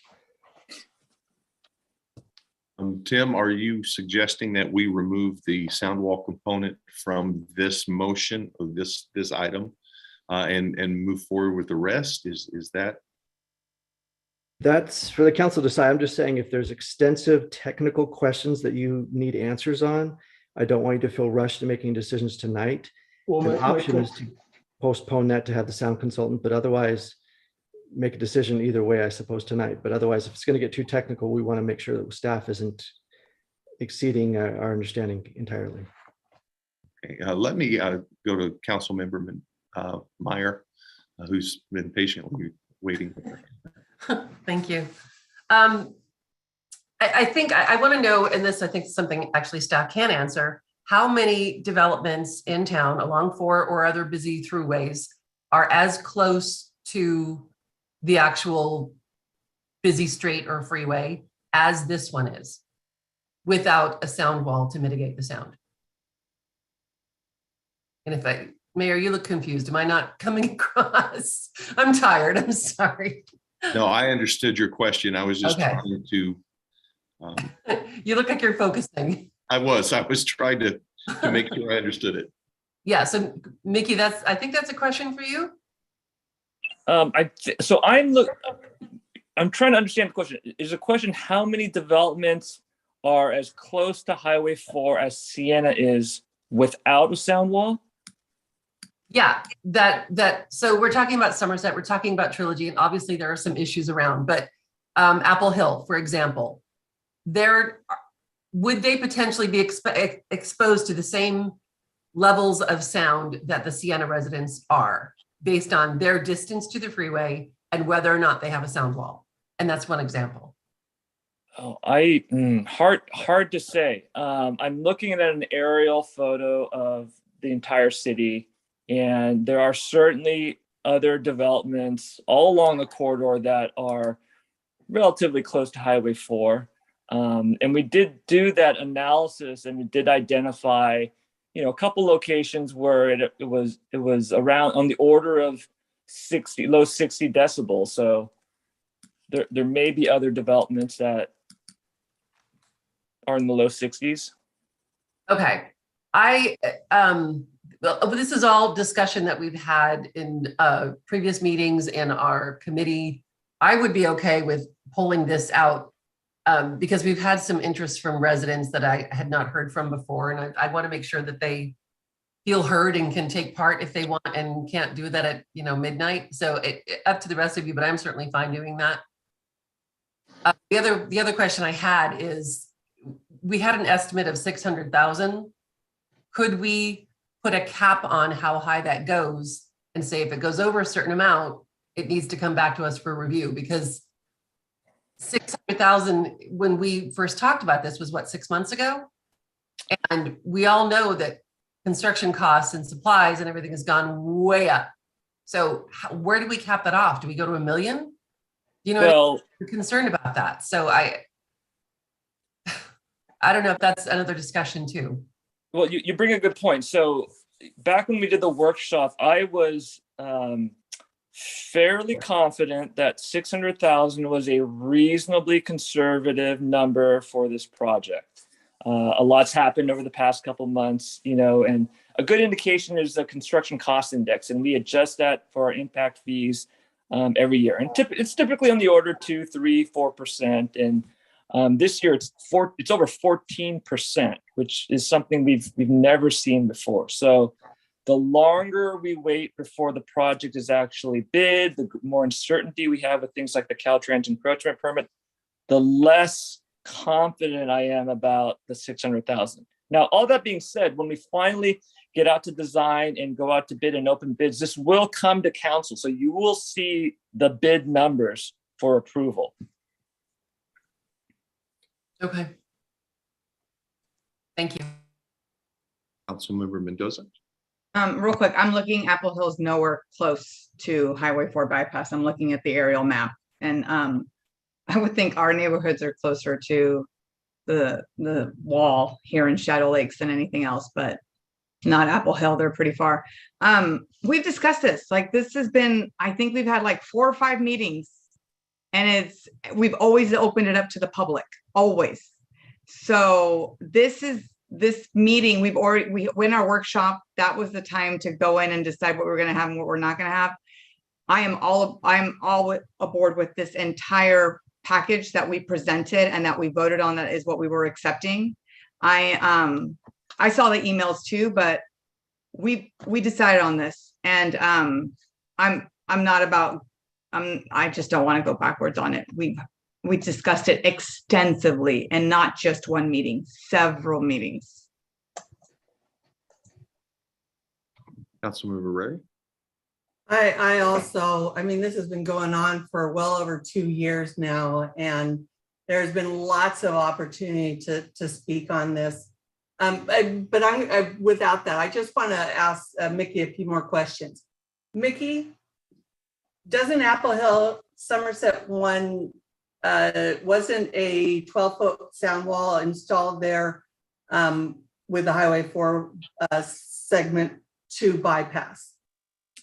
I don't have the answer to that. I don't know how tall that wall is or is. Well, I think it was 12 foot when I went out and, because I actually went out and measured it. I stopped on the side of the freeway and measured it in multiple places. When the second set of, when segment 3 went through south of Balfour, didn't we install a 12-foot wall for Somerset 2 and Somerset 3 and Somerset 4? I believe a wall was installed along the easterly side of the bypass. And the wall that we're talking about, there's a 14-foot section, and then it drops down, and then it goes back up to a 14-foot section. So everywhere along that roadway there is a 14-foot high section. And all we're asking is for that section to be moved up. It's a little bit different. The Sienna plans, when it went through entitlement, it was all the same 8-foot section. They did a supplemental sound study that provided recommendations to raise certain areas, if that makes sense. So there's a 200-foot section that only got raised to 11 feet, where everyone else got raised to 14 feet. Yeah, if that makes sense. So, yeah. So and then the next to it, past Sienna, that's all 14 foot. Correct. Yeah. So it's just this one area that's not at the 14-foot area, really. Correct. Yeah. Okay. All right. Thanks. Council Member Meyer, I'm sorry. Okay. And just to be clear, I'm not trying to go back on a commitment. I'm just trying to make sure that we've, people are getting it. My biggest concern is if it goes too much higher over 600, I think we should be able to look at that again, but it sounds like we can. But I had one more question because we're getting into a lot of discussion, and that's partially my fault. Before public comments, we need to do that. But I'm curious if Mickey, or I guess Mickey, can talk about any other projects. And I asked this question during my meeting, so hopefully someone brought it up to you. If other projects that are specific to one development or neighborhood, for example, and this was one I pulled from the staff report, zone two reduced water pressure zone for 390,000. And I'm just trying to establish that this is not the only time we've been specific to a neighborhood in trying to help one part of the community out that we feel needs the city's support. That makes sense. No, that's a good question. I will have to review the various projects, but even small projects like the Zone 2 pressure reducing, that helps all of the Zone 2 area, which is about 20-25% of the city. Off the top of my head, I can't think of a CIP project that has a limited benefit area other than the sound wall. But I would have to look through all the projects, if that makes sense. Unless there are other but I think projects that you have questions on. No, and I'm not trying to, like I said, make this discussion go too much later. I'm more like looking like there are things that we've done as a council, things that previous council have done to invest in one part of the city specifically. And I don't necessarily mean a CIP project. I mean, like, I know there are some people that think the open space initiative is more favorable to golf courses. I'm just saying, I think there are people that are questioning this, and I don't know if they watch council meetings enough to understand that this is not hugely unusual for us to write what we consider to be a wrong or to take care of a part of the city that needs it. Right, and that goes down to just a simple sidewalk repair. I mean, or PMP projects. I mean, we do small pocket improvements throughout the city, whether it's pavement rehab or slurry seal or crack sidewalk replacements or handicap replacements. And those are done throughout the city, and those benefit are localized in terms of their benefit. And they're all over the city, and we do those every year. Deer Ridge Landscaping, $100,000. There you go. Good point. Okay, thanks. That's it for my questions. Vice Mayor Rodriguez. Yeah, I just want to make it clear. It's not that I don't feel that we need to help these residents, right? I just feel that we're spending 600,000 for 3 decibels that is really not going to change anything. My whole thing is, if we're going to really help these residents, how do we work with Caltrans? How do we make it where it's going to be effective? Because if that's all it's going to do is impact it at that level, I mean, it's still going to be the same. They may come back and even ask, you know what, nothing's really changed. What can we do more? So I just want to make it really clear that it's not that I don't support those residents there in regards to the noise, and that's concerning. But also, if we're going to do something, we might as well do something that's going to really make an impact, not just 3 decibels. And then obviously listen to Mickey and hearing the staff is that it's really not going to make a difference. So I just want to make that clear, is that I think that, you know, we need to do something. I don't know if this is it in regards to making that difference.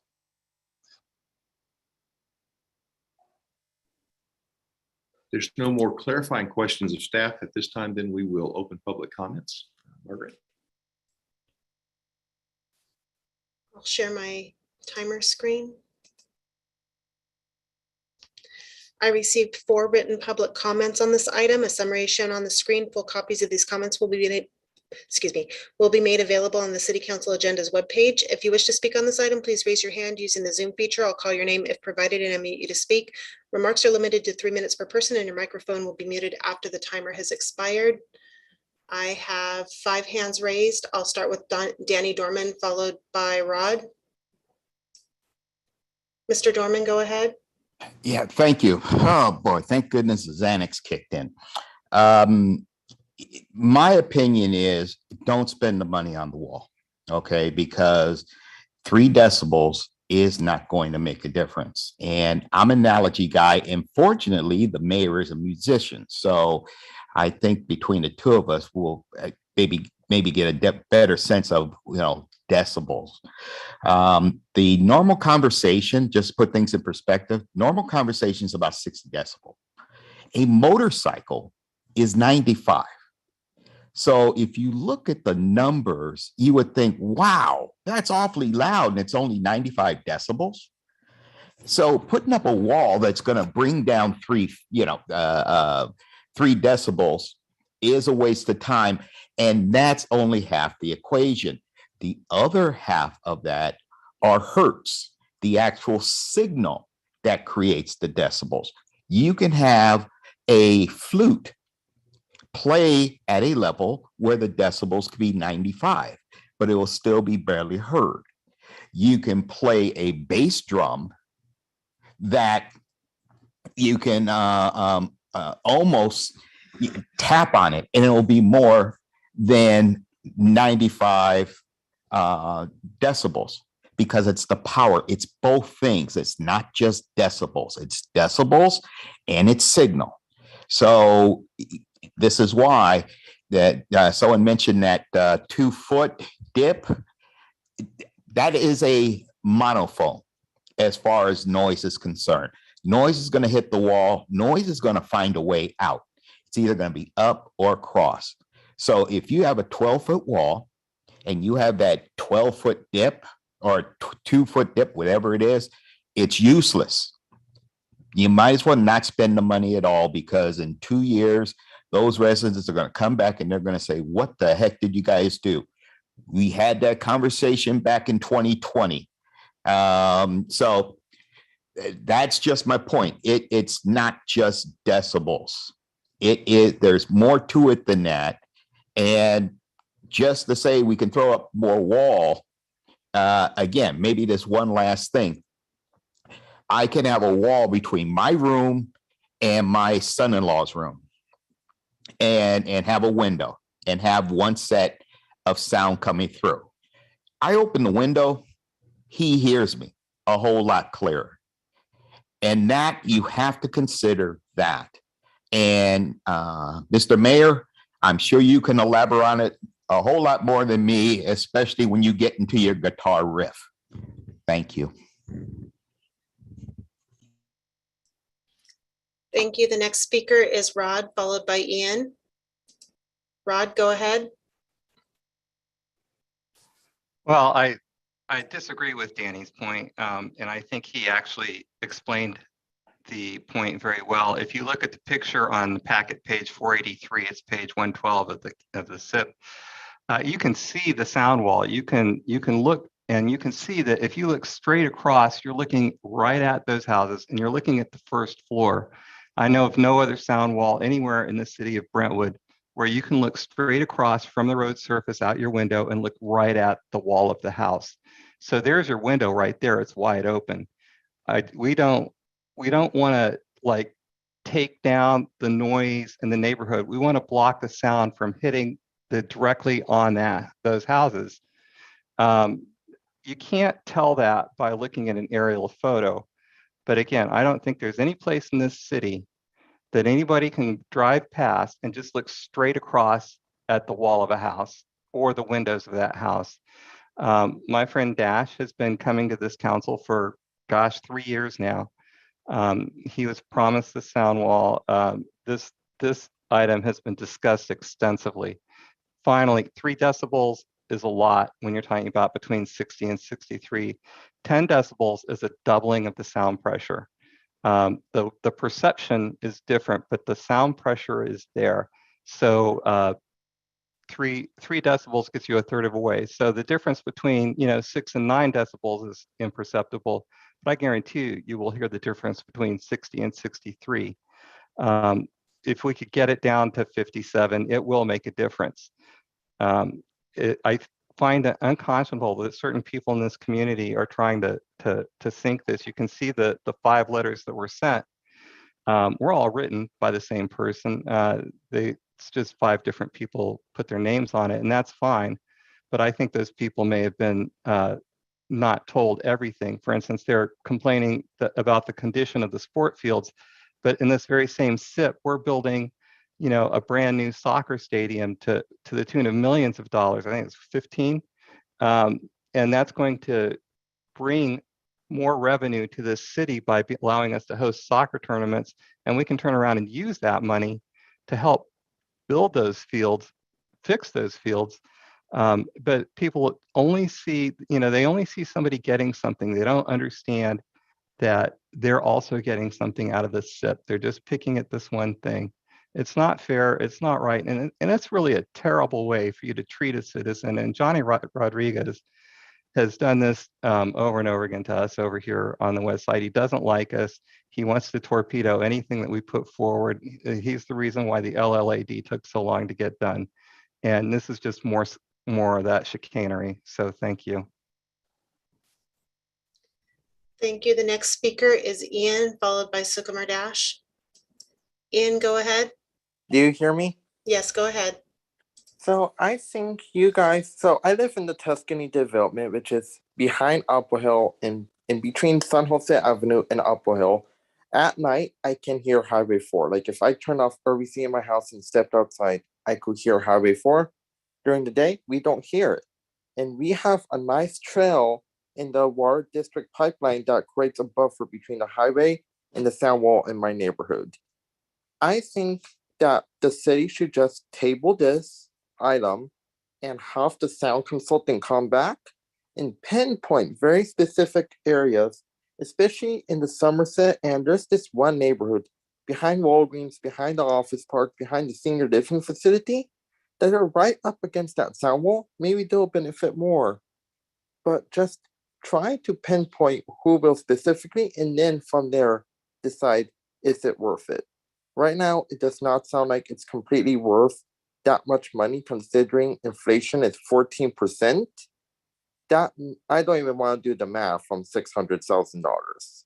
And it will probably get more and more as it may take months to a year to even do this. Thank you. Thank you. The next speaker is Sukumar Dash, followed by Carolina Villaseca. Mr. Dash, go ahead. Yeah, can you hear me, Mark? Yes, go ahead. Yes, I just wanted to say that I have been coming to the city from 2018 when the Highway 4 was open.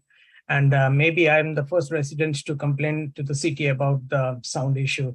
The situation is very unique. I know most of the people don't understand what is the situation in the Sienna, particularly my house, where the ramp is built and the sound wall is at the lowest level than the ramp.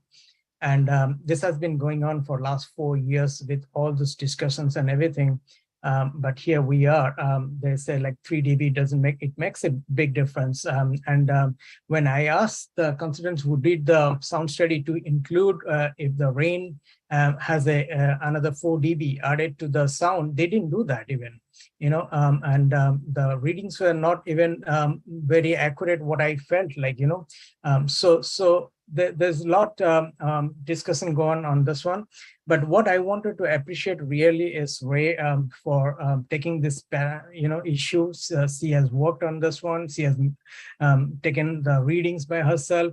Even Mendoza, even Mayor, all has been supporting this one. And there is a reason why I have been going to the city for last 4 years. And the best example is this COVID time. We could not even open our windows, even for once to get a fresh air. My children were studying and everything. And every time we have to keep it closed. And now the traffic has gone up. And I think so the sound wall will definitely help. Otherwise, why did the Cortona Parkway had a 14 feet sound wall, which was just built before this construction of the Highway 4 started. I think so. I'll appreciate if the council makes the right decision. This is the right thing to do, and educate like why this portion was addressed by the city. That's all. Thank you very much.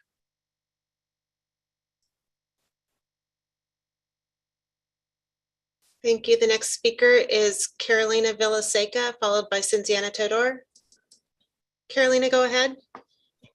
Thank you. I'll make it quick. We've been talking about this wall ad nauseum. I really commend Mr. Bash for being consistently at every single city council meeting to talk about the wall and to make sure things are getting done. He is definitely committed to reducing the sound issue. And like he said, it's a unique sound issue. It's not just adding the decimals, it's looking at the way the sound travels based on what is there and what is not. We, as citizens of city council, I'm really tired. We look to city council to make consistent decisions. This was approved. I'm not really sure why we're even having this conversation anymore. It needs to get done. And the sooner we start it, the cheaper it'll be. We do not need to bring back the consultant. We do not need to look at this again. This needs to get started, and this needs to get started as soon as possible. It's about quality of life. It was a mistake that was made, and it's a mistake that's not going to be duplicated again, obviously, because we've learned our lesson. So I really think city council needs to move on so we can all go to bed. Thank you very much. I'm really tired.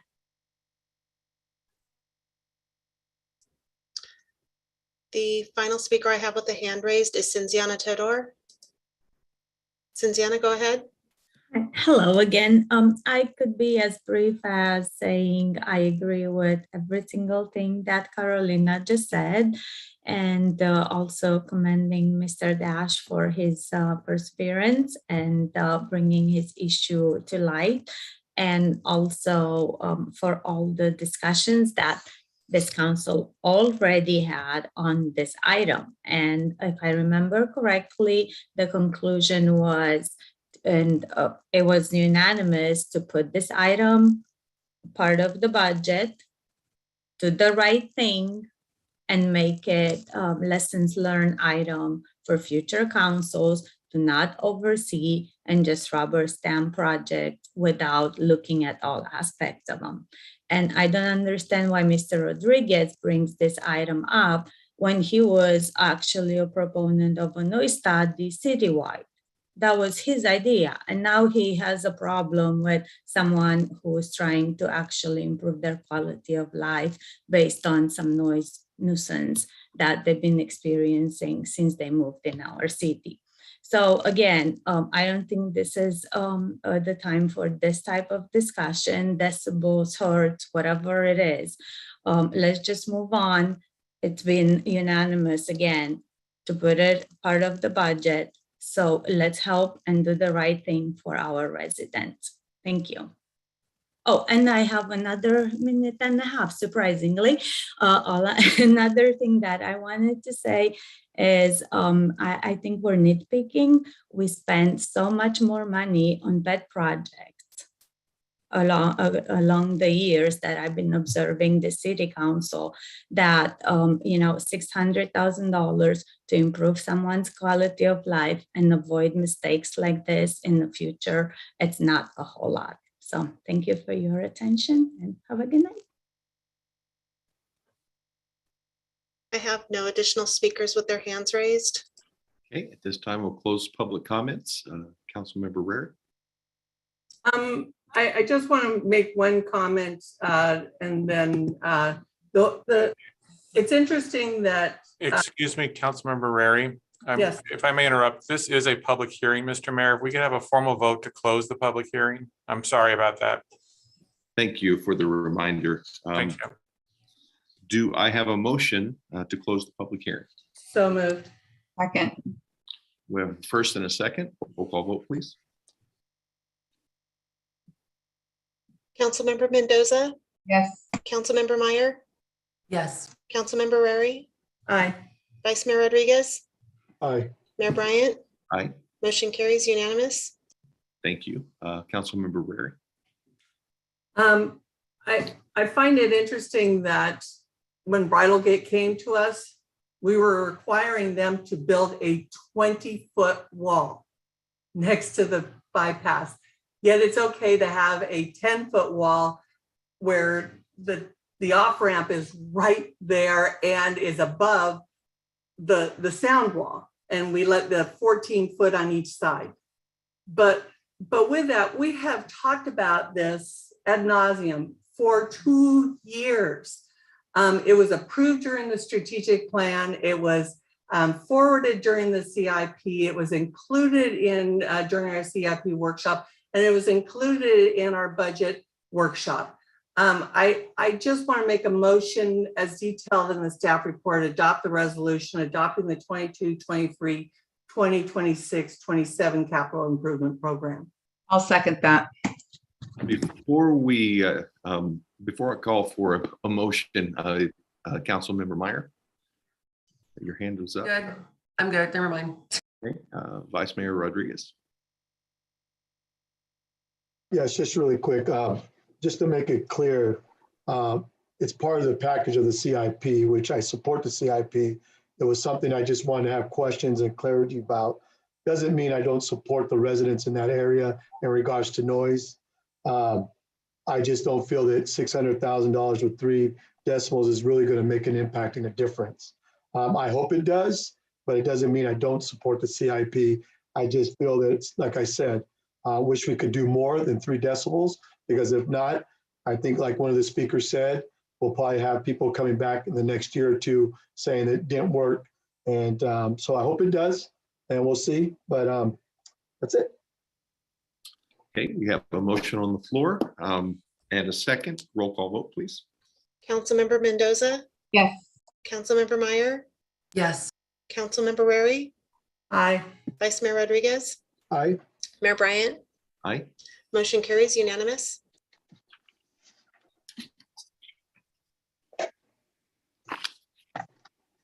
Moving on to item D3.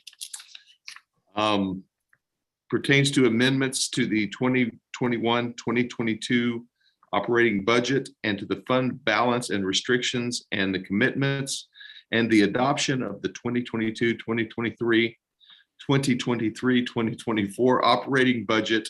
And Christine Andrews will present on this item. Christine.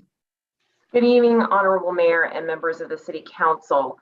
The action before you tonight is the final adoption of the 22-23, 23-24 operating budget, along with a few recommended adjustments to the current 21-22 budget. And just to preface this, I had a longer presentation for you on the slideshow. So what I'm doing tonight is an abbreviated version to try to get you all the information that you need. There is some information we do need to stop on, but I'm going to cut out some of the additional information I was going to present. So I just wanted to let you know that ahead of time. If you have any questions, obviously at the end of the presentation, I'll be happy to answer anything more specific. So I'm going to start just by going through the budgeting process. We have talked about the strategic plan. We had an operating budget workshop, a CIP workshop. You've adopted the CIP with the previous action. And here we are tonight for the final budget adoption. I just like to hit on some very high-level highlights of the budget. It includes all the ongoing services that are required to operate the city. The total operating budget is about $354 million. It's fiscally sustainable, includes the maintenance of the 30% general fund reserve, fully funded internal service and replacement funds, and also a pension retiree medical paydown plan that will result in significant savings to the city over the long run. And I'll talk about that briefly on another slide. And we're really pleased to present a balanced budget. And over the 2-year budget period, after funding strategic plan initiatives and projects, the general fund is projected to produce an estimated $3 million surplus after expected budget savings. But this budget surplus includes one-time revenues from the planned sale of city properties of about $3.2 million. And without the planned sale of these properties, the general fund projected result over the 2-year budget period is essentially break even.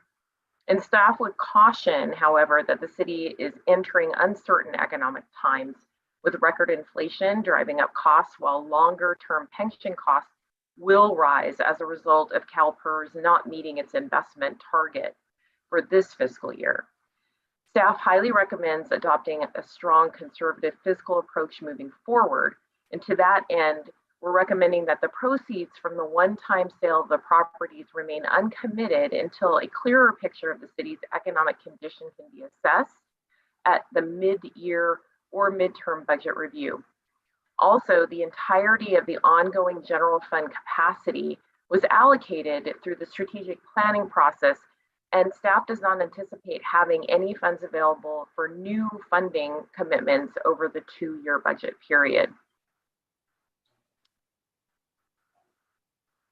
And this is a slide that's highlighting what is already included in the budget, which is a $1.5 million payment in each fiscal year against pension unfunded obligations. That's going to realize in the 10-year period savings of $2.9 million to the city, and over 16 years, $4.8 million. And over that time frame, there will be general fund savings of $1.8 million overall.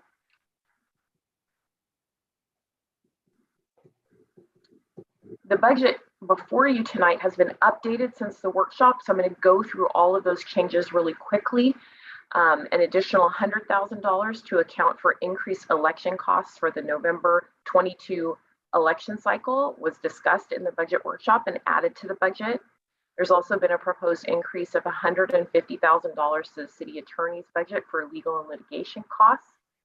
A placeholder budget of $75,000 in support of the city's 75th anniversary celebration activities was added to the budget, but please note that this amount may be adjusted later by the council when this item returns for future discussion. And finally, the budget stabilization fund transfer to the general fund for 22-23 was also updated to account for this increase in budgeted expenditures that I've just detailed. Outside of the general fund, additional changes include the removal of repair costs for 648 2nd Street or the Women's Center as directed by the City Council at the budget workshop, a reduction in capital expenditures in the wastewater fund for a change in the estimated cost of a truck upgrade, which was also discussed at the budget workshop. Capital project budgets in the enterprise and development impact fee funds were updated to reflect changes to the CIP that were just approved by the City Council tonight in the previous action. We've also removed affordable housing in lieu revenue from the both fiscal years in accordance with City Council direction to significantly reduce in lieu fee agreements. And finally, water and wastewater enterprises have depreciation adjustments that were made subsequent to the workshop. In addition to these budgetary changes, the population demographic chart has been updated, and population data has been revised in the document to reflect the most recent State Department of Finance estimates that were released on May the 1st, and too late to get into that initial budget draft. There are a few 21-22 budget amendments that are being proposed in this action tonight. One is to increase in the expenditures or transfers out for gas tax funds to transfer excess revenue and cash balances at the end of the year. An adjustment of about $40,000 is being proposed for the transfer of the balance of fire development impact fees to East Contra Costa Fire Protection District in accordance with prior council direction. And this transfer is complete, but the amount of the transfer was slightly underestimated when the original budget was established. Finally, budget adjustments totaling about $26,000 are being proposed to increase expenditures in 7 landscape and lighting assessment district funds to account for higher water and landscape maintenance costs than were anticipated in the original budget. Finally, as detailed in the staff report, recommended changes to the reserves and commitments of the general fund are being proposed, and the updated reserves set aside $2 million to cover the general fund costs associated with the 2-year strategic plan initiatives. In addition, the city had previously established a reserve to cover the initial 2-year operating costs of the police department 5th beat implementation. And as you know, that implementation has not yet occurred, so the $2.4 million reserve is being proposed to be carried forward. The next step in the budgeting process will be the mid-year operating budget review in January of 2023. And we will also inform you if any significant changes to the city's fiscal outlook occur before that time. At the workshop, we covered several budget watch issues, including rising interest rates, potential CalPERS losses, and generally growing economic challenges. We've seen those economic conditions worsen over the past month, and fiscal caution is highly recommended as we enter the new budget year and some potentially challenging times. This concludes my presentation, my abbreviated presentation, and at this time I would be happy to answer any questions that you may have. Thank you. And you used the words very clearly. Thank you. Is there any question of staff at this time? Vice Mayor?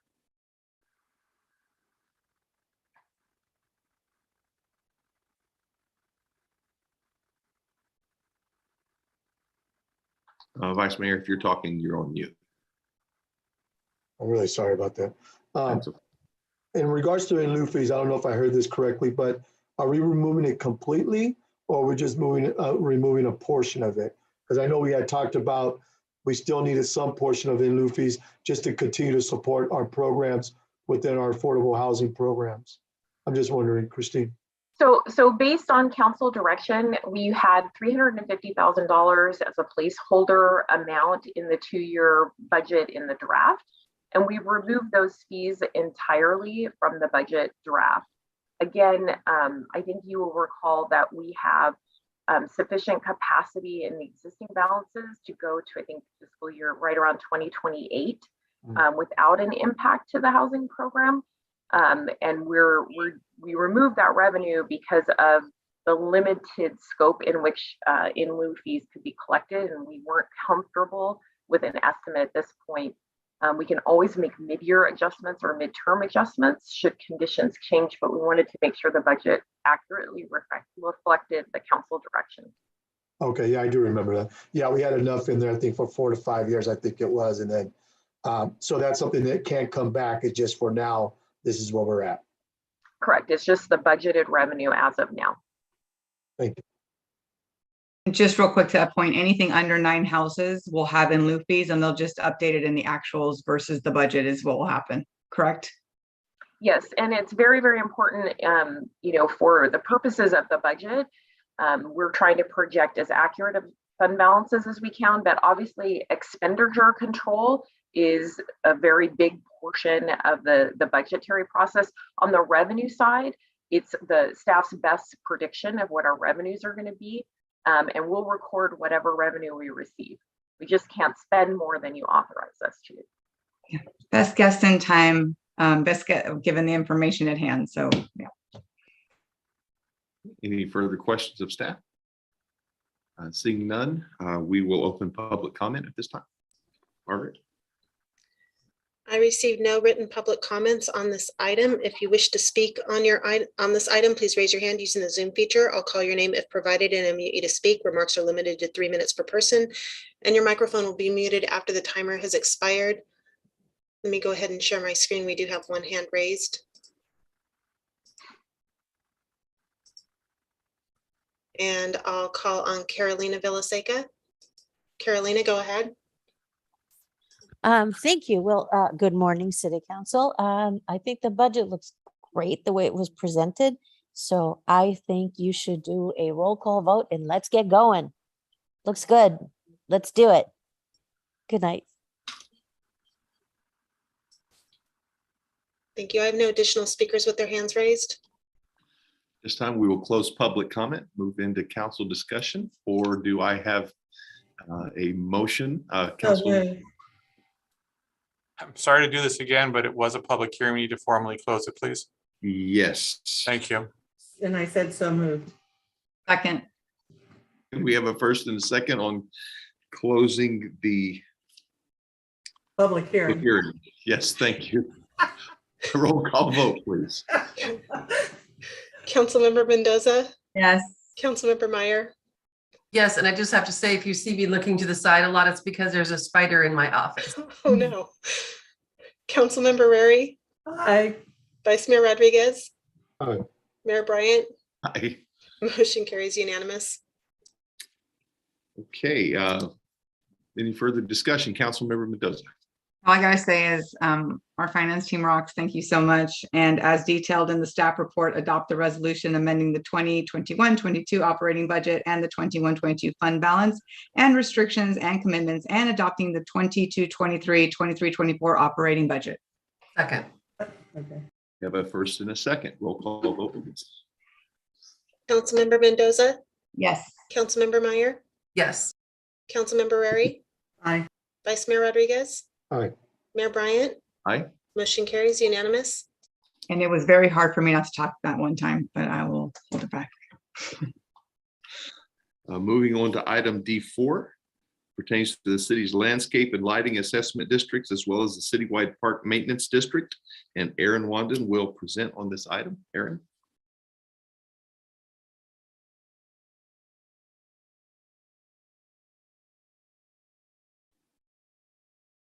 Aaron is my neighbor on the floor. I can go knock on his door and make sure he's still with us. Yes, thank you. There he is. I'm here. We were just getting switched over with Margaret. Thank you. Good evening, Mayor and City Council members. In accordance with the Landscape and Lighting Act of 1972 and Proposition 218, this item is the third and final step in the annual approval process to authorize the levying of assessments based on the benefit conferred to property within the city's landscape and lighting assessment districts. Landscape and Lighting Assessment District number 19-3, Landscape and Lighting Assessment District number 21-1, and the Citywide Park Maintenance District number 98-1 for fiscal year 22-23. The Landscape and Lighting Assessment Districts consist of 64 individual districts, and it is estimated that they will provide approximately $9.77 million in revenue for fiscal year 22-23. The proposed tax rates for each of the individual districts are not proposed to be levied above the maximum assessment rates established when those districts were formed. Landscape and Lighting Assessment District number 19-3 is currently comprised of 11 non-residential developments and has multiple zones of benefit. The zones of benefit were created to address how each development benefits from the differing improvements and associated maintenance. This district will provide an estimated $37,908 in revenue for fiscal year 22-23. The proposed rates for each zone of benefit are not proposed to be levied above the maximum assessment rates established when the district was formed. Our newly established Landscape and Lighting Assessment District number 21-1 is comprised of a construction component and a maintenance component. The construction component provides funding for the construction of the new landscape improvements and will be assessed to properties within Landscape Lighting Assessment District number 21-1 over a period of 10 years in equal annual installments with no interest, commencing in fiscal year 22-23 and ending after fiscal year 31-32. The maintenance components provides funding for the ongoing operation, maintenance, servicing, and replacement of the new landscape improvements, which will commence in fiscal year 22-23 and be assessed annually based on the maintenance budget each subsequent year. The district will provide an estimated $97,189 in revenue for fiscal year 22-23. For the citywide park maintenance district number 98-1, the districtors proposed to be levied at the approved maximum rate. The estimated total revenue generated by this district is $3.4 million for fiscal year 22-23. Myself and hopefully my city's a consultant is available for any questions you might have. Thank you. Thank you, Aaron. Are there any questions of staff at this time? Seeing none, we will now take comments on the continued public hearing. Margaret? I received no written public comments on this item. If you wish to speak on this item, please raise your hand using the Zoom feature. I'll call your name if provided and unmute you to speak. Remarks are limited to 3 minutes per person, and your microphone will be muted after the timer has expired. And I'm seeing no hands raised. Okay. Then we will close. I need a motion to close the public hearing. Yes, thank you. We have a first and a second. Roll call vote. Councilmember Mendoza? Yes. Councilmember Meyer? Yes. Councilmember Rarey? Aye. Vice Mayor Rodriguez? Aye. Mayor Bryant? Aye. Motion carries unanimous. Is there any further discussion on this item? If not, do I have a motion? I'll make a motion as detailed in the staff report to, where is it? It's 8, middle of 8. To adopt the LLAD as detailed in the staff report. I'll second that. We have a first and a second. Roll call vote, please. Councilmember Mendoza? Yes. Councilmember Meyer? Yes. Councilmember Rarey? Aye. Vice Mayor Rodriguez? Aye. Mayor Bryant? Aye. Motion carries unanimous. We'll move on to item D5, which pertains. Thank you, Aaron. Sorry. Thank you, Aaron. Item D5 pertains to the adoption of the 2019 California Fire Code, and Alexis Morris will present on the item. Alexis. Yes, good morning. Can you hear me okay? Yes, we can. Okay, I will keep this very brief. The council has already considered this twice in the first reading and then the interim urgency ordinance we had to adopt due to the meeting being canceled. So what's before the council tonight is a second reading of an amendment to Title 15 to incorporate the new fire code for the consolidation of Contra Costa Fire effective Friday, July 1st. So staff is recommending that the city council hold a public hearing for and waive the second reading of the ordinance. I apologize, and I'm happy to answer any questions that you have. Are there any questions of staff at this time? Seeing none, I will now open the public hearing and open comments. Margaret. I received no written public comments on this item. If you wish to speak on this item, please raise your hand using the Zoom feature. I'll call your name if provided and unmute you to speak. Remarks are limited to 3 minutes per person, and your microphone will be muted after the timer has expired. And I will go ahead and call on Carolina. Carolina, go ahead. All I have to say is, yay, this is done. Yay. I'm so excited because I'm getting a fire station right by my house. So let's do this. Thank you. Thank you. Do I have a motion to close the public hearing? Moved. Second. Okay, roll call vote. Councilmember Mendoza? Yes. Councilmember Meyer? Yes. Councilmember Rarey? Aye. Vice Mayor Rodriguez? Aye. Mayor Bryant? Aye. Motion carries unanimous. Okay, is there any further council discussion on this item? Now I'll make a motion as detailed in the staff report, waive the second reading and adopt the ordinance amending chapter 15.06 of the Brentwood Municipal Code pertaining to the California Fire Code. I feel like May could second this since you two are the ones that did everything. I don't know, can you second? Second, I second. Yes, Margaret. Thank you.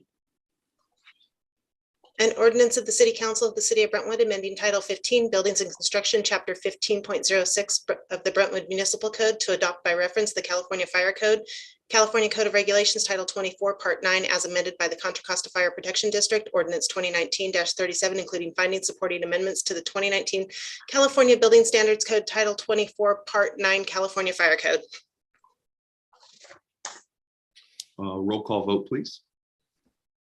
Councilmember Mendoza. Yes. Councilmember Meyer. Yes, and you sounded like an auctioneer. Councilmember Rarey. Aye.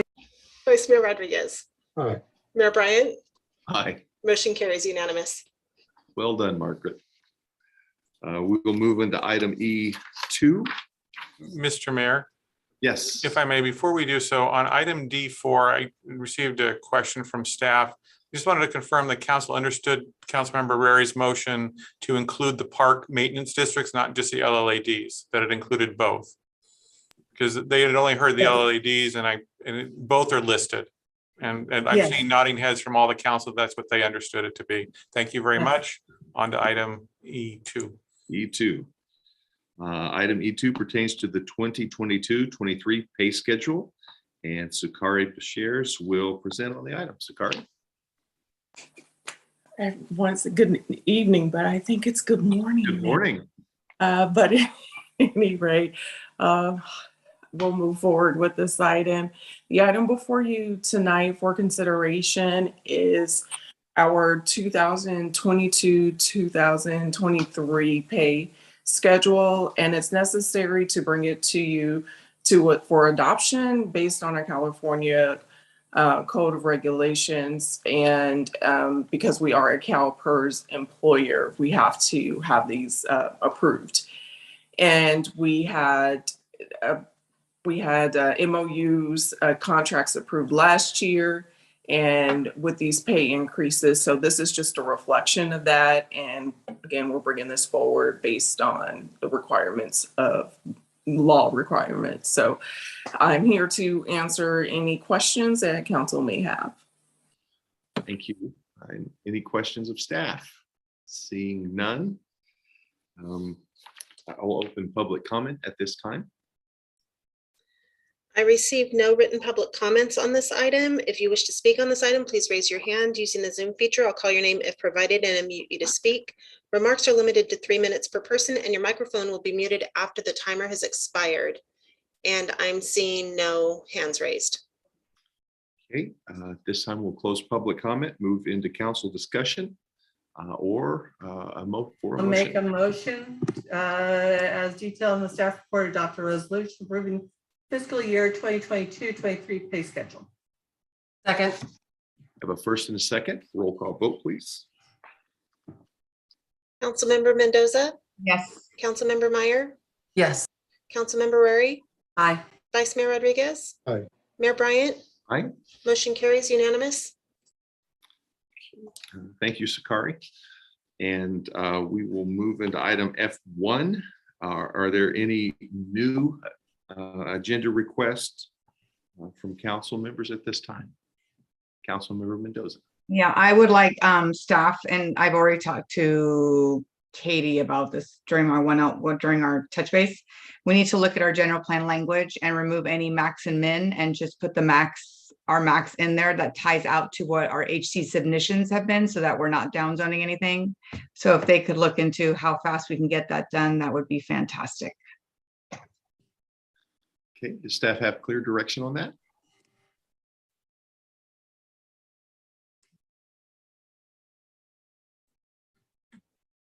I can't speak for the planning division, but I think I understand Councilmember Mendoza's request, and we'll come back at your next meeting for further discussion on the item. Thank you, Damian. Then we will move on to item F2.1. And I will request that we continue this to our next council meeting. Okay, item F 2.1, the request has been to continue it. Is council? That sounds like a motion, Mr. Mayor. If you had a second, I bet you can get this. moving Second. along. We have a first and a second. Thank you. We have to have public comment. You can have public comment on the continuance if you'd like. You can see if there's anyone who wants to speak on the continuance. Is there anyone that would like to speak on the continuance? I will open public comment for that. Margaret? I received no written public comments on this item. If you wish to speak on this item, please raise your hand using the Zoom feature, and I'll call your name if provided. Remarks are limited to 3 minutes per person, and your microphone will be muted when the timer has expired. And I'm seeing no hands raised. Okay, we will close public comment. And my motion stands to continue this to our next city council meeting. Do I have a second? Second. First and a second, roll call vote. Councilmember Mendoza? Yes. Councilmember Meyer? Yes. Councilmember Rarey? Aye. Vice Mayor Rodriguez? Aye. Mayor Bryant? Aye. Motion carries unanimous. Okay, do I have a motion for adjournment? Yes. We have a first and a second. And does that include the spider that has? He didn't vote. He went to sleep. Okay, good news. We have a first and a second. Roll call vote, please. Councilmember Mendoza? Yes, sorry. Councilmember Meyer? Yes. Councilmember Rarey? Aye. Vice Mayor Rodriguez? Aye. Mayor Bryant? Aye. Motion carries unanimous. Okay, Good night, all. Thank you, everyone. Good morning. Be safe. Damien's there. I said 1 and it's 1:20. I said 2 and it's 1.